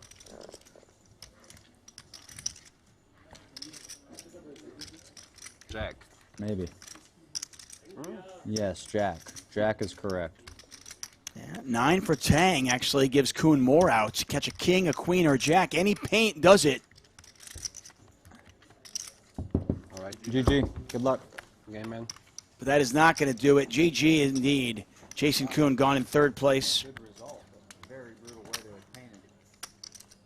Another score. Frustrating for Koon, but another top 3 finish, $200,000 payday. And we're heads up, Tuck, just like that. Yeah, it took us 2 hours to lose 1 player. It took us 3 hours to lose 7 more, and we are heads up. The Tanginator looking for the title. Yeah, of course. And what a story. Gierse came in as the shortest stack, and he is now the chip leader. We are heads up. Here, in event number 3 of the Super High Roller Series. Going to go on a short break. Take a look at our GG Poker payouts. Jason Koon takes home $208,000 and $432,000 up top. Back in 10.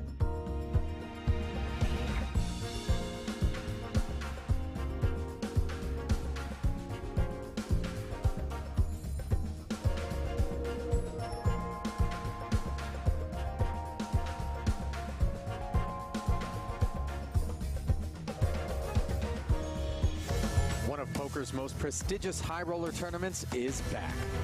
With a $300,000 price of admission and a $3.6 million first place prize, luring 36 of the game's elite to a 3-day fight on the felt. But only one will follow in the footsteps of Brian Rast, Rainer Kempe, Christoph Vogelsang, and Justin Bonamo as the next champion. Their journey starts tonight at the 5th installment of the Super High Roller Bowl. Is protect yourself at all times. I got to bet yes. That was grimy. And I feel like it's grimy in a cash game. But to say you got me or you got it or I can't call or any of these sorts of things. If you look somebody in the eyes and you're like, you got me, and then you get a read and you're, no, you don't call. Yes, it's a little grimy, but at the same time, I wouldn't do it. I'm not advocating for angle shots, but it is protect yourself at all times. So fair or I would foul? always say foul in an icky moral way.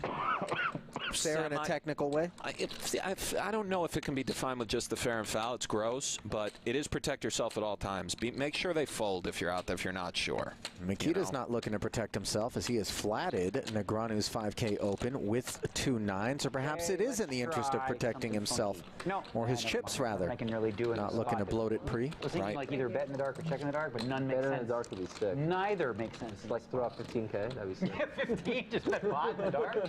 I don't know, man. I have to look, see what comes. Okay, we've got some to work with here, right? You and me. Let's go. We got 6s, we got 7s, we got 8s, we got straight draws, we got flush draws, we got all kinds. So, what we got to do here is put 1 blue chip in. Go ahead. 5-9. I can think of a card that would create some spiciness. Or more, it's up to you. Yeah, Whatever. yeah. Definitely. And that, of course, the king of clubs. Okay, I know. I'm not asking for advice. And the next table to break. Yeah, I did, though. Yeah, he's a nice. Oh, man. You don't like that bet? So, I can't our ask table's the next to break. It is the next turn. Okay. In the event that we break it. Against the rules. Rules. Dad's weighs his options. You should. 16. Comes with 16. Fine, 16,000. This guy, I knew it. I knew this freaking flop. Daniel calls. No, Daniel under the gun don't do it here. to me, man. Kind of Come on, repping I got the good big pair. cards. He can have some of the stuff like this, but Give me what I need. does have some big pairs here, given this line. And wow, in she comes. And Negreanu knuckles, by the way, turns the stone nuts, and it's going to look a lot like he's worried about the 4-liner here with his range. Of course. Negreanu can have 10-10. He can have the Jack-10 suited. Feel it. So good. I think Bats bets this, Nick. Right now? It's a great hand. 10 seconds. We see. Yeah, buddy. It's a little under a 3-to-1 dog running into the absolute disaster bazooka of the world. You think he just checks back so he can call all bets on the end? Aces, kings, and queens are now bowing out. We might be well served to check. 9s full on the end. The turn Mikita brought it away. The turn and the river brings it back in, and yeah, tough one for Daniel. Switch it up now. It's actually going to be tough for Daniel to give Mikita credit for a boat. The nut straight is strong here. Not that many boats, Zoe. Exactly right. It's very strong. I played good cards. That's right. That's some very pretty good cards. Good cards. 60,000. That's really bad news for me. 60? Ooh, I was gonna do it to you really, for real, on the turn. I was really gonna do it to you on the turn. All right, I need a minute for this one. If he folds this, Ollie, And what did you bet on the flop? I'll be pretty blown 16, away. 16, 32. So none of that matters. You either got it, or you don't. Question is, what could you have that? 10 seconds. It is under the gun one. Full house makes Guarding a the lot of positions. sense, right? Seven-handed. I'm going to use one of these because I'm going to take my time. So, full house. Which full house? Let's see. Sevens or eights? Sevens or sixes? Sixes or sevens? You would check back the turn for sure. 60,000 now. I think my hand might be too good to fold, but ho-hum. Let it go one time, Daniel. What do you have, though? Raise me on that flop. Not that, because you bet that. Yeah, I think you just have a full house, bro. Whoa. Or a really solid, crazy next level bluff. Or maybe you just have a 10. That's the thing. Weird.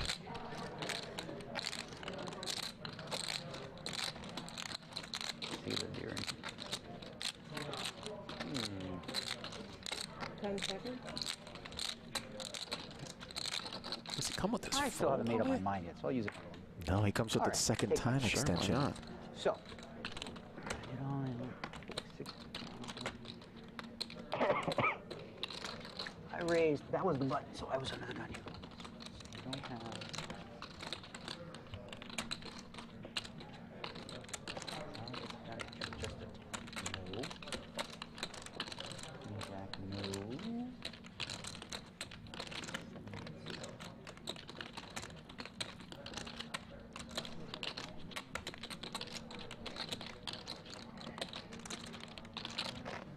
Budyakovsky, good player.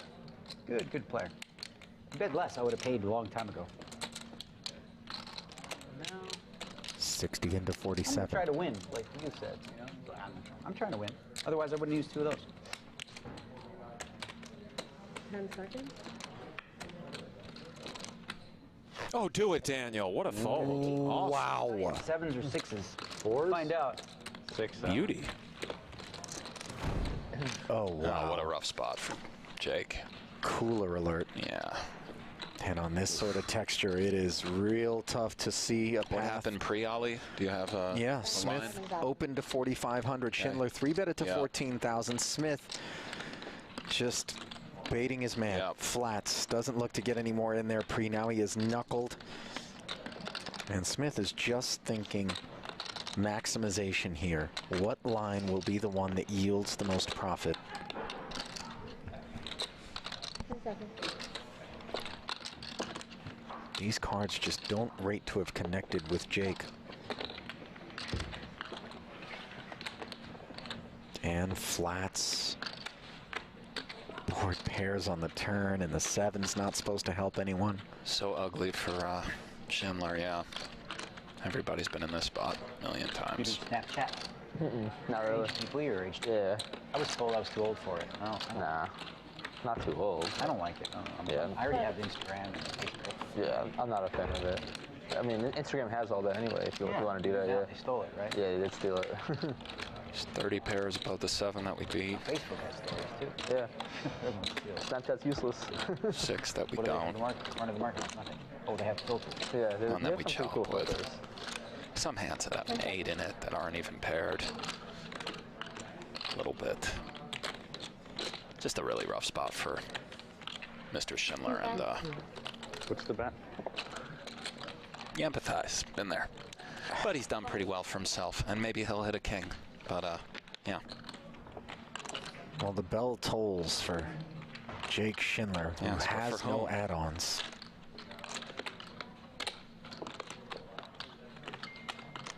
$28K, second barrel. And this No, Nietzsche working a little bit, by the way, kind of giving Smith the once-over.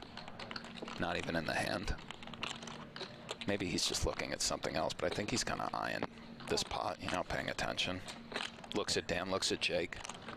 By the way, if I'm Schindler, I'm feeling pretty good about 2 kings right now. Oh, yeah. Kind of looks like 10s and 7s for Dan. Something like this, Maybe of course. jacks. I mean, it's, you know, Smith opened under the gun. Doesn't even have the goofiness. And this is an saving awful grace, card for perhaps. Smith. He makes aces full, but just a ton of action. It's interesting because we... Welcome back. We are here at the 2022 Super High Roller Series in Northern Cyprus. We're live from the Marriott Crystal Cove Hotel, Casino, and Spa. Event number 3, the $25,000 No Limit Hold'em, is down to just 2. That's right, we are heads up. Looked like it might take a while for us to get here. Didn't lose a player for the first couple of hours, but then they started falling. And here's a look at our Merit Poker payout board. Jason Koon, our latest elimination. He took home $208,000. Ali Imsirovic earned himself $160,000 for his 4th place efforts. Some great folds, some amazing calls at this final table. And it is all coming down to these 2. Marius Gierse with 5.1 million chips on the right side of your screen. The Tanginator, Danny Tang on the left side of your screen. They're playing for $112,000 and the title, the trophy. And as we look at this GG Poker payouts, $432,000 for the winner of this heads-up battle.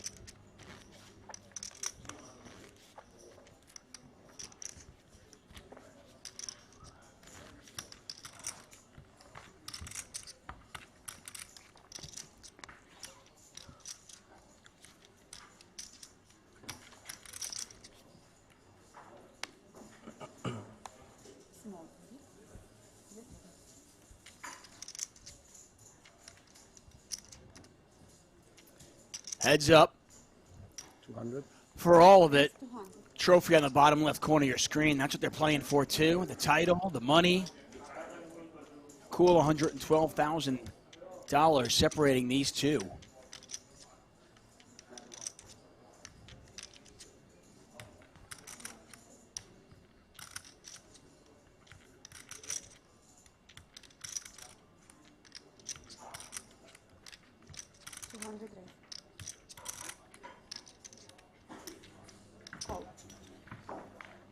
Gierse raising to 200,000. Tang calling. Blinds are 50,000, 100,000. Always interesting to see how players kind of navigate the early portions of a heads-up battle where kind of feeling out each other, see where they're at.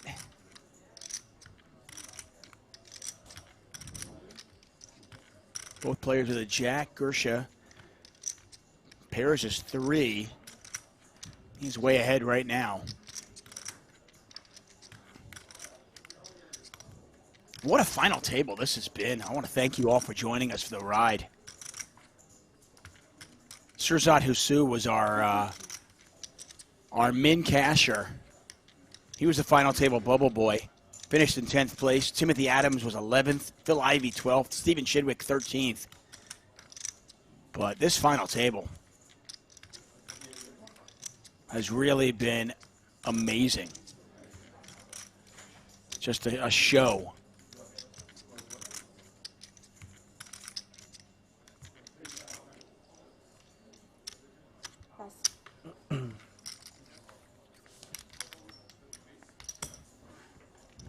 Gierse with the check mark. He's up to 5.4 million. Not a big pop, but everyone helps. A little bit more than a 2-to-1 chip advantage. As Danny Tang looks over at his chips. He was the chip leader, was trying to exert as much ICM pressure on his opponents, on that particular opponent as he could. Got really unlucky as he had King Jack and walked into Gierse's kings. Case King on the flop. Pretty unlucky.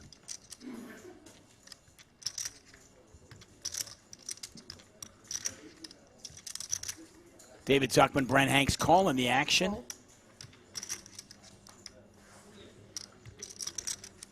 It's 2 clout. You know, with the big Channeling blind his, ante, too, Tuck. Say it again, buddy. It's worth pointing out. I said, with the big blind ante in play. Oh, my gosh. Yeah, quads are good.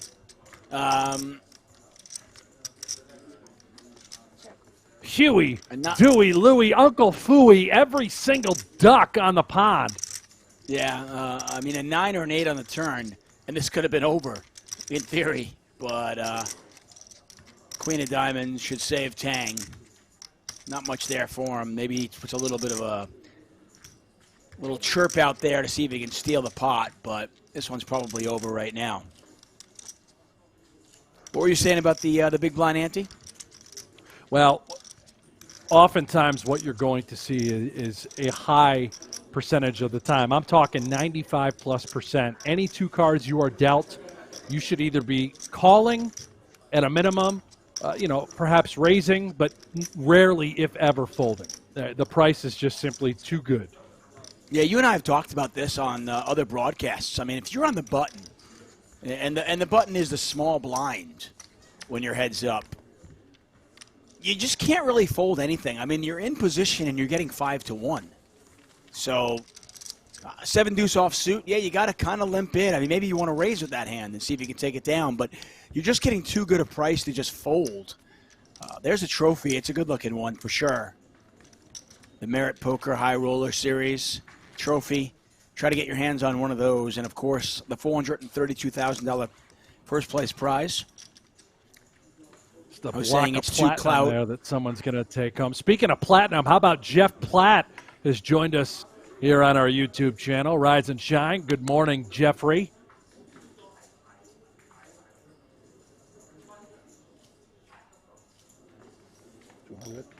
So have we gotten confirmation? Has he just been sleeping in all week, or is he in Florida playing poker? I believe he's here in Las Vegas still playing poker. Never ended up going to Florida. So who knows what he's doing? You know, he gets out to those nightclubs and dating. Yeah. You know, it's a big part of his life, let's face it.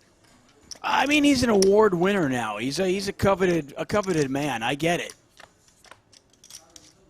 Well, he's essentially a celebrity. Yeah. Good morning to you. It's 2 clout. Channeling his inner Scotty Wynn. We were referencing him earlier. Jason Koon was. Said, great poker, baby. What more can you ask for? That's certainly true. And we have seen some amazing poker today. That's for sure. It's like 3-0, 4-0 to you, right? I quads on the deuce. Really? Yeah, 3 deuce off. Wow. Running hot. It's a good time to run hot as well. Yeah.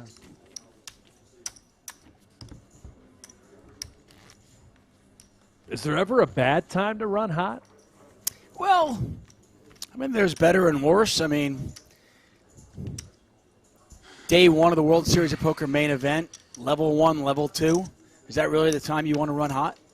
I mean, it's not bad. I mean, why I'm not? gonna say- Run hot at any. I'm trying to figure out a bad time to run hot. Maybe there are other times and places where you would prefer to run a little hotter than others, like in heads-up poker.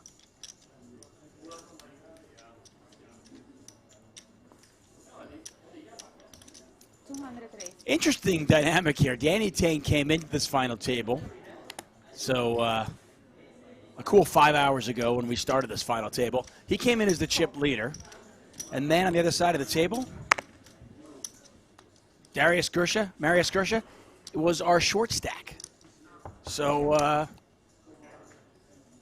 polar opposites as they come into the final table. And here they are, heads up. And it is Gierse who's our chip leader with just under a 3-1 chip advantage. That's amazing, Chip right? flat. Anything can happen. You give yourself the opportunity at a final table, make great decisions along the way, let the poker gods bless you, and you can find yourself heads up for a title. I'm betting a call there. Pot is 700,000. King high still good here. Jeff Platt Nice firing call shots. by King High. Says you haven't run hot since 2012. Ouch. Well, you know, he's not exactly wrong.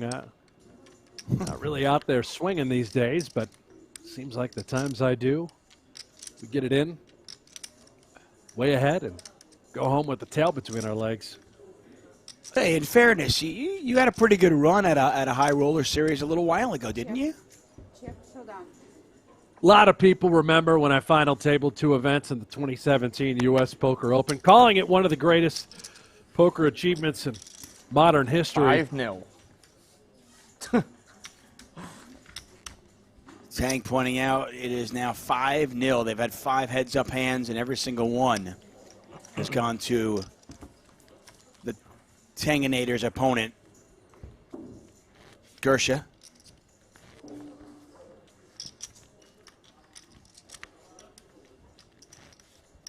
Like 1.6? 1.7? Yep.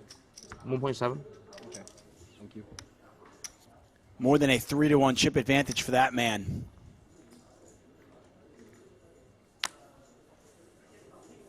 Oh, and he just continues. Now he's about to go 6-0 here, Tuck. Yeah, did he just laugh? Looking down at these huge hands.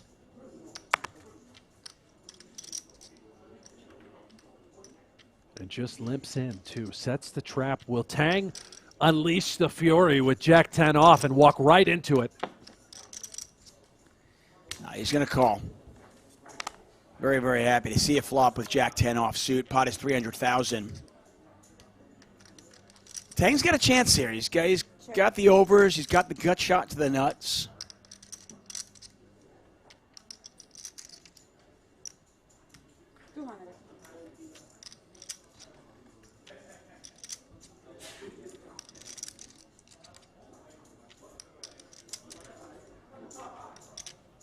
Gierse's going to bet 200,000.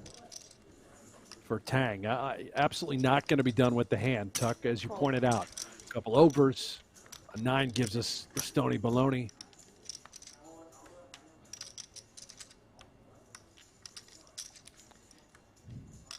And in theory, this would be a turn card that I believe a lot of players would be leading.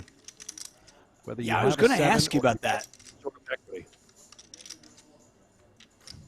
It allows you to keep your bluffs in play as well as your sort of nutted hands, if you will. Any 8, any 6, any 7, any draw. And now he's essentially just done. I don't think Tang can really continue. Obviously, if he were to rip it in here, he'd be repping a 7. And he does let it go. And that was a spot earlier on. You pointed it out.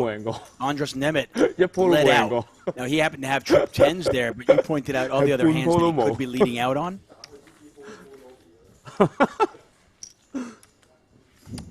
And he is handcuffed, right? It does make a difference how deep you are.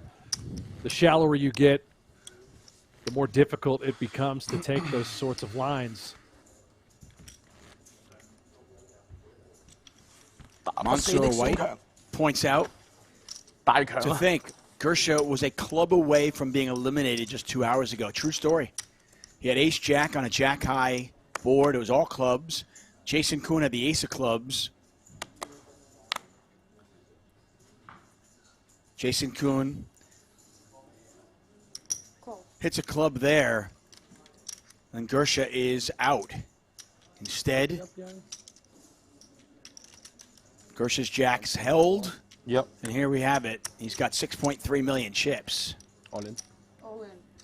There's the all in. Tang just wondering, forget about winning the tournament. Can I win one hand heads up? I've done nothing. Nothing.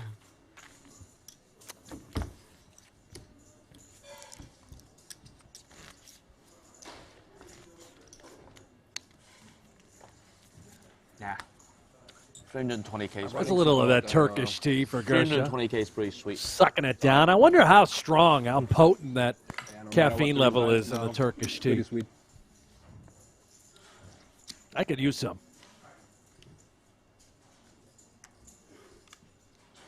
I'm assuming you have an assistant at home, right? I can do that for you? Yeah. Yeah, I have an assistant, all right. You should be very jealous, by the way. My wife came home with Dunkin' Donuts. That's right. Oh, come on. You woke up to Dunkin' Donuts? Well, I didn't wake up. I woke up 6 hours ago, but I just got a Dunkin' Donut, which was nice. It's a nice little pick-me-up during that break. A little pep in my step. I had a bowl of cereal this morning, bowl of life, which is very ironic, really, for me.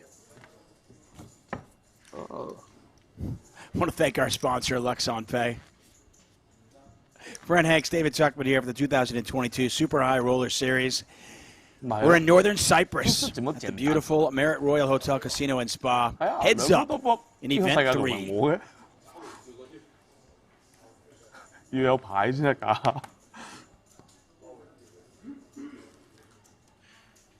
Both these players guaranteed over $300,000, but they are playing for $112,000 and that beautiful trophy.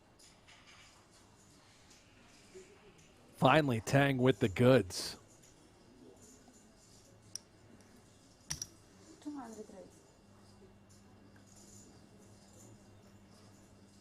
Gierse getting a fine price with the deuce 4 suited. Yeah, I mean, heads up. If you're getting a price like that, I don't know how you can fold. And sure enough, Gierse does make the call. Pot's $500,000. And this looks like the first hand that might go Tang's way. And not only will it go his way, but he should get some action, too.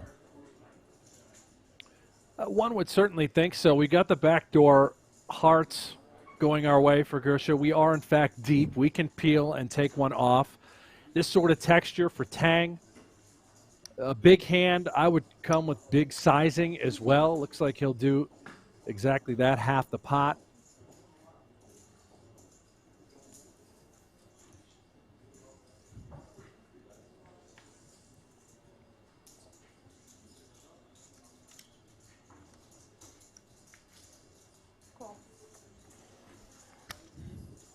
There's the call. Those yellow chips are $25K each. Red ones are $100.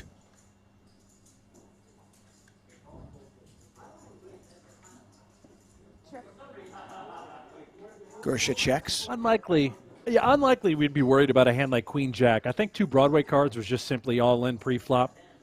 So we can remove Queen Jack. What we're worried about is specifically 9-10 at the moment if we're Tang. That is the only hand really that we can see that would be beating us. Other than that, I think we need to, again, deny equity, try and get max value. He goes for it. $1 million.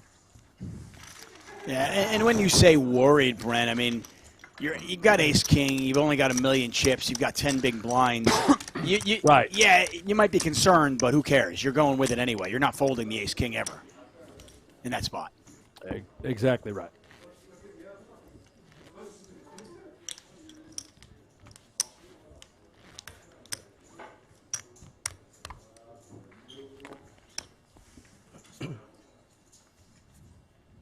Jeff, I'm uncertain what you're talking about in the chat. I've had 10 a day. 10 a day what are you referring to? Cups of coffee? Oh. Not far from True the story. truth. I think I've had 5 that seems about right. thus far. Yeah. I've only had 3, but they were doubles, so. Yeah. Big cup of Joe.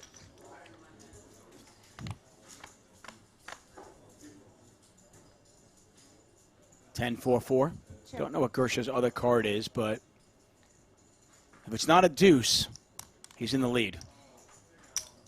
100. And Gierse's going to bet 100,000 into 300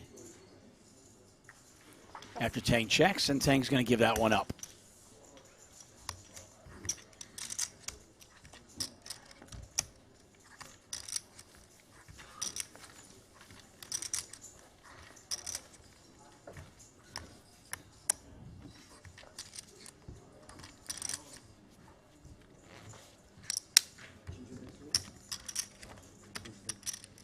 I love it when he smiles.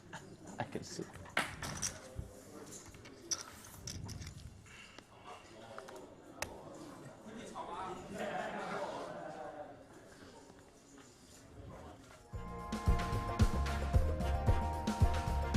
Want to play some PokerGO Hold'em? That's right, you can get in the action for free. Play free Texas Hold'em poker from the creators of High Stakes Poker, Poker After Dark, and more. Be part of the shows that help shape the game with an authentic online poker experience. PokerGO Hold'em is available now on the App Store, Google Play, or by heading over to PokerGoHold'em.com. My co-commentator's voice, he's calling the action in that, which could be a good thing or a bad thing. And either way, if you don't like his voice, then mute it. If you do like his voice, hey, great. You know, wasn't a great FT, you know. It's about the only thing I'm doing in that game is I've busted my account. I don't have any more chips to put in play. I think there is definitely better ones, for sure. In the 25K, for sure.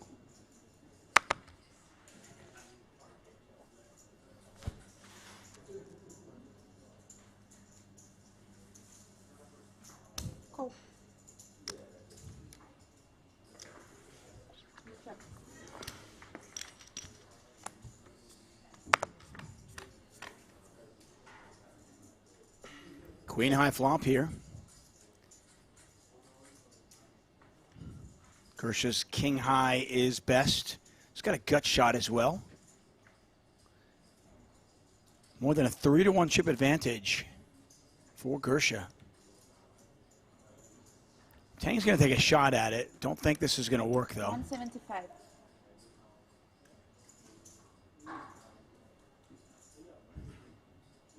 You'd certainly want to have better hands to bet with. We do have some backdoor types of cards and tickets working for us. Any middling 5, 6, 7, 8, obviously being pairs for the 8s and 6s. 10 is, that's a problem. Yeah, that's...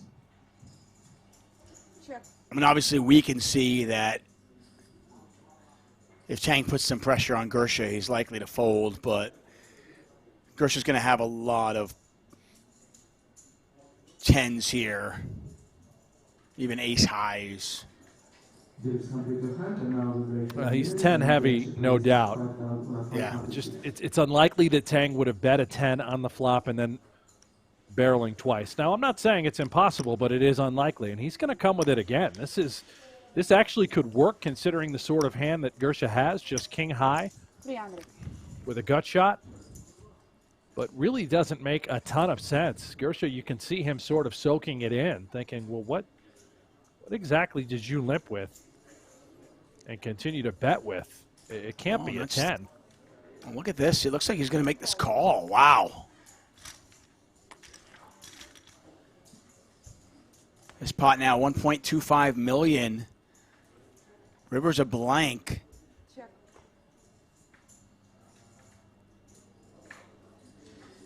Does Tang have one more in him? If he empties the clip here, that is awfully heroic. And I'll be really curious to see if Gierse can come with a call with just king high. Nope. He says you got it. 9, that's annoying hand. Very annoying hand. I had air and I completely unblocked your draws. I probably should have went for it.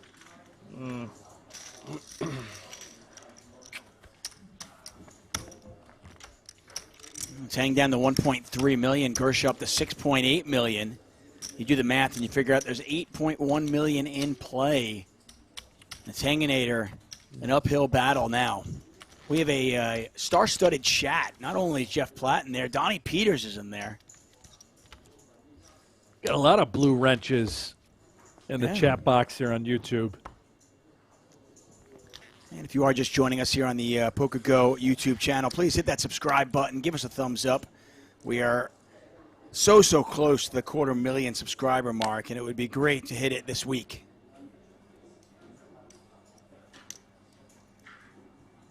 All in. All in. Gierse all in. Tang shakes his head. He can't call. Thank you for the kind words, Sujay. Appreciate that.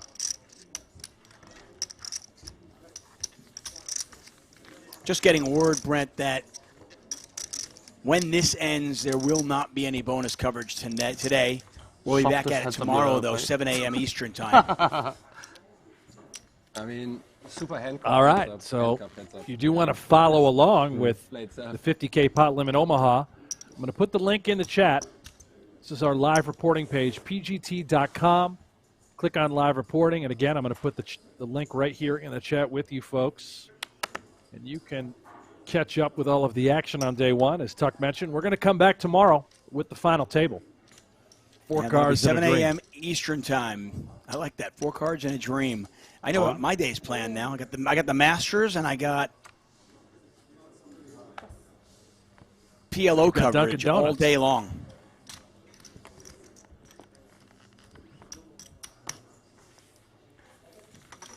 Tang wins a small one.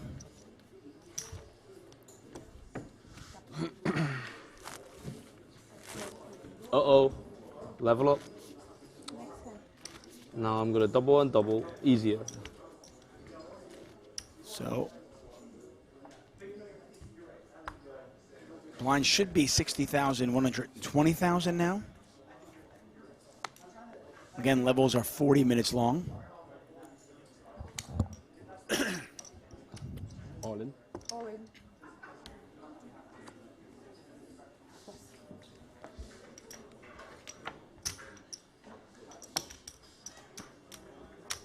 Tang with less than 10 big blinds now.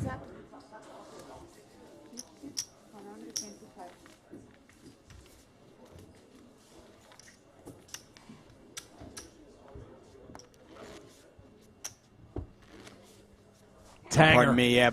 In the blinds are danger zone. 50,125. You expected that. You expected that. You would have been shocked if it was the other way around.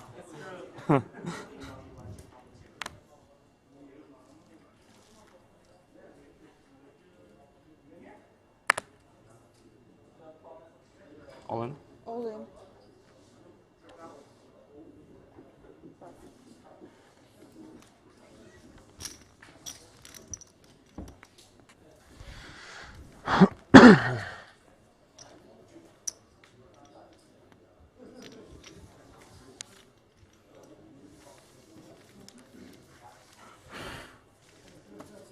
When I think about this final table, as we watch this heads-up battle unfold in front of us, I go back to that just amazing fold from 0, human 0, and then just maybe 20 minutes after that, a great call by Jason Koon. Just some really, really good poker on display today. Not to mention the creative 3 bets from Ali with the Queen 3 of Hearts. All in. All in. Could get a call here. King 8 is very, very close. Yeah, there it is. Yep, there's the call. And we got a flip for the tournament right now. Tang's going to have to win a couple of these flips to get back in it. But King 8 versus 3s, it's a fair fight. King 8. Pot just under 2.5 million 冇 chips. 衫啦，好冇？最緊要冇衫，好冇？黑但係冇衫都冇。No off。Well, not much of a fight anymore. Tang hits an 8. And Gierse now looking for a 3 to end this. 1 card to fade if you're Tang. And he does just that. Sit back down, Danny. You're still here. We're going to count that one out. Gangster. Tang, yeah, he'll be back up to 2.5 million. Tankster. Yeah, now, you know, we're talking about just about a 2-to-1 chip advantage for that man. 1, 1, 7. Yeah, and he's got a little flexibility, a little depth to the stack. 175. You're in for a fair fight now, heads up.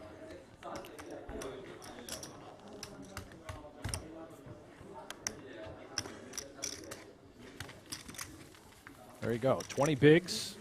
Thank you. For Danny Tang. And he's one more double up away from having the outright chip lead. 2 hands away from winning the darn thing. I mean, he's practically a favorite now.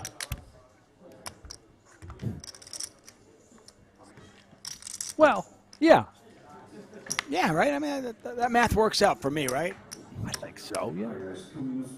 He's a favorite, just like Tiger's a favorite today, okay? I don't want to hear anything different. Tiger off to a pretty decent start, I believe. I saw he was 1 under early. I mean, he clearly can't win the Masters, but he can have a solid Sunday wearing that red. And I take it all back. He is now 2 over par on the day. It's a tough course. Tang raises. Marius Gierse folds, and we continue on. Brent Hanks, David Tuckman. Again, we'll be back at it tomorrow, 7 a.m. Eastern Time, for the 4-card Magic that is Pot Limit Omaha. That tournament was slated to be a $25,000 buy-in event. It is now a $50,000 buy-in event.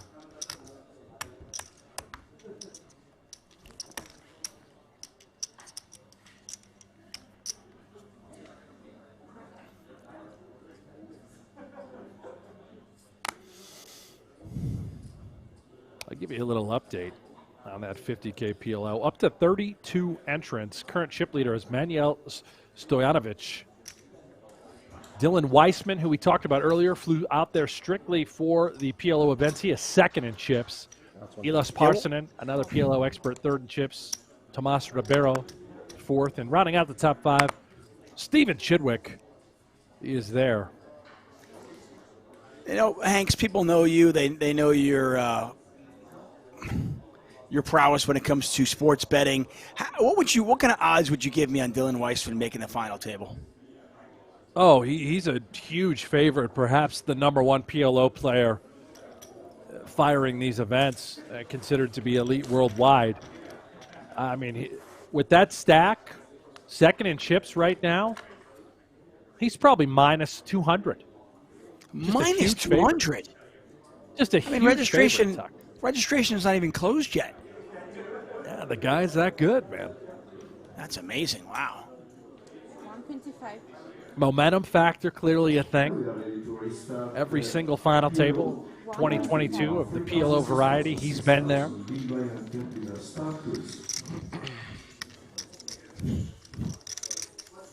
It's like Jason Mercier back in his heyday. If he entered the tournament, he was like minus 200 to final table, no matter the field size. Just a favorite to get there. Yeah, there certainly was a time that seemed to be the case with Jason. It was Ali Imsirovic in all of 2021. He had, I don't know how many final tables, 16, maybe more.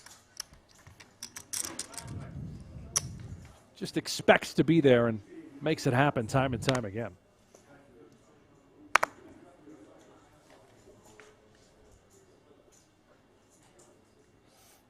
It's always strange when you watch players who are just on fire like that.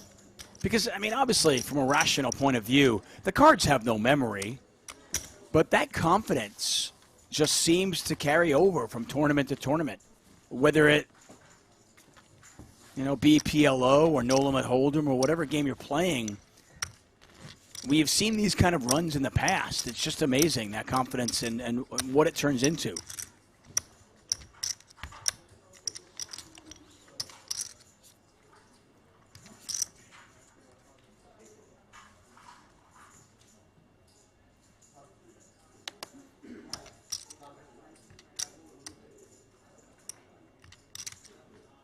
$250? 250.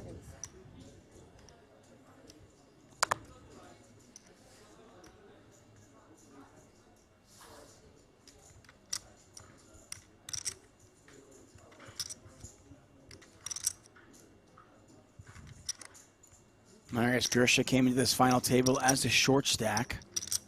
He's going to raise here with a massive chip lead, heads up. Call. Tang calls.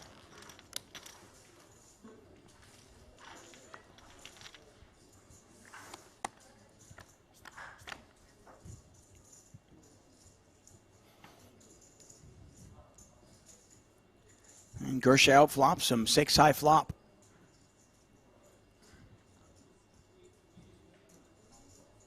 gutter ball for Tang. Obviously, we can use the king as an out. Not a total disaster. Still 25%, even when up against top pair. 325. 325.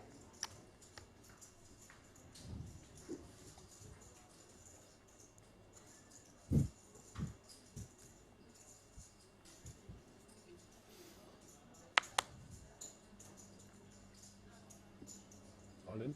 All in. Pass. A bet from Tang and all in from Gierse, and we continue on. Really? Gierse with top pair. Says, you got me, but I'm Really? sticking it all in there. And Gierse back up to 6.3 million. Tang back down below 2 million. And Hanks, I'm going to tell you, I have been thoroughly entertained for the last 5.5 hours with poker, but nothing has been more entertaining than the background right behind you in this short little screen that nobody else can see, but I can.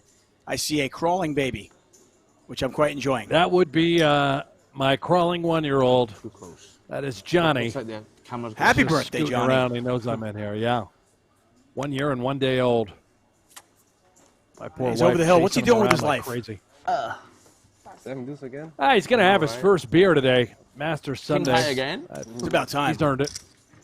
Yeah. Cigar later afterwards? I think so.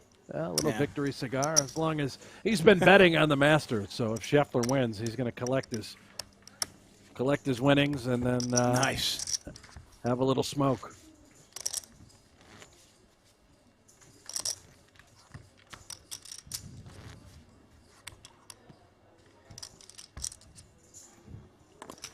Tang trying to figure out what he can do here to get himself back in the tournament. He knows he's just a couple of hands away, but he's got to find him, and Marius just not giving him an inch. Gierse has just been all over him. I mean, Tang fought so hard to get that double up, and he is just right back to where he was on the outside of the danger zone.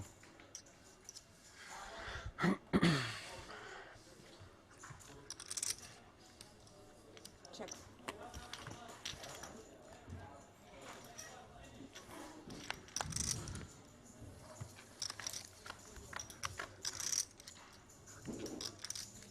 King high flop here. Check. And as you mentioned, Tang now back to about 11.5 big blinds.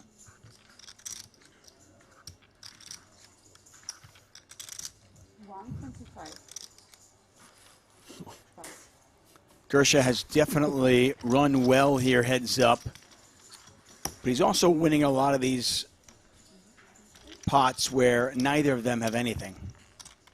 He's really been putting on a clinic, small balling Tang to death, little jabs left and right, able to maintain that chip lead while continuing to dwindle Danny Tang's stack. And you can see him, he's texting for help.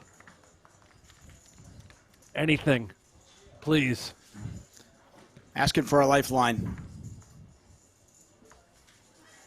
Tanginator has done a great job getting here. 64 entries. We're down to our final 2. One of these 2 players will take home $432,000 and that trophy. The loser, a nice consolation prize, $330,000.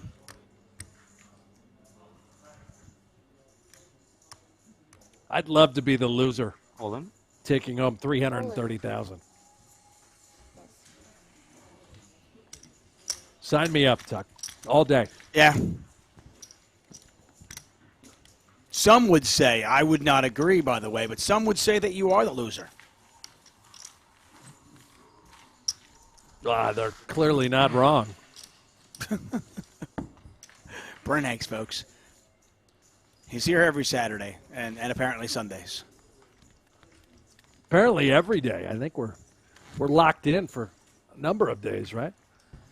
Yeah, you and I we're are gonna doing be all here. the prelims, and then we got Platt coming in there. Of course, Jeff Platt comes in for the main event, right? Yeah. Oh, the main, right? Yeah. Lungo.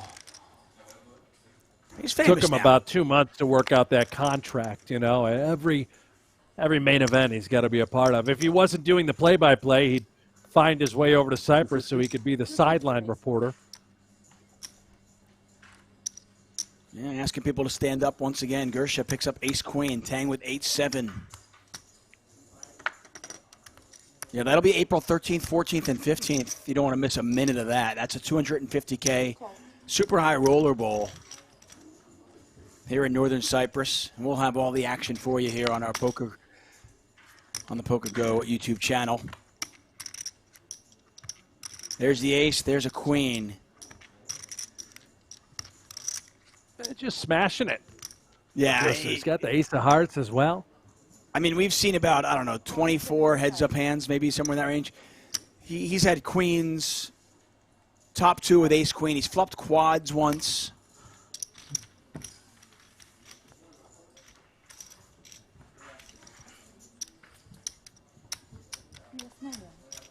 Oh, nice. I promise you, heads-up poker is not this easy. You better kill me this He is level, making man. it look simple today. Yeah. And taking nothing away from Gierse, he's played really well. It's not just a matter of him running well, but he's running well and playing well. I top two again. Top two? Queen, queen, yeah. Jesus. Yep. When you're running that hot and you're not killing me, man, you need slowly grinding. Nuts. It ain't much, but it's honest work. And Tang on just about 10 big blinds right now Maybe with I queen jinxed 10. All in. All in. There's the all-in. 7-6 suited, a nice hand, but not sure you want to call off that. Okay. Maybe you do. 1.3. I have to fold, but it's a beautiful Certainly hand. is a pretty hand. It's just 7 high after all. I think he's going to give it up.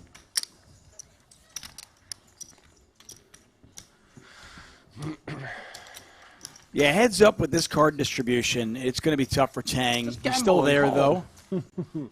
Things can change at any moment. Yeah. Just gamble call, let me double up, and then grind me back down. Kelly Allen, though, pointing out that Gierse did just call down with King 9 on 2 streets, so. Yeah, that was good shout there. Beautiful stuff by Gierse. That was high level. I think he correctly saw He knew what you King saw, High was that it was good. just unlikely. Yeah, it was just unlikely for his opponent to have a 10. And that was really the only hand that he'd be double-barreling for value. Ooh, this I got is 1.3 trouble back. right here. Ace high, Yeah, this ace is. deuce for Tang. I'm all in.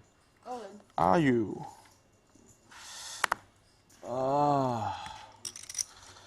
Go on. Call. Yep, there you go. Ace deuce versus Really? ace king for all of it. That's not cool. That's not cool at all.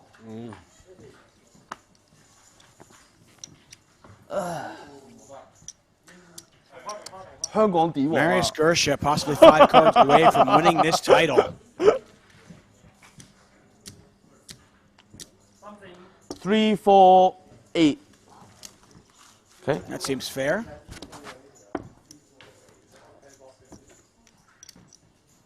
No king. At least no king.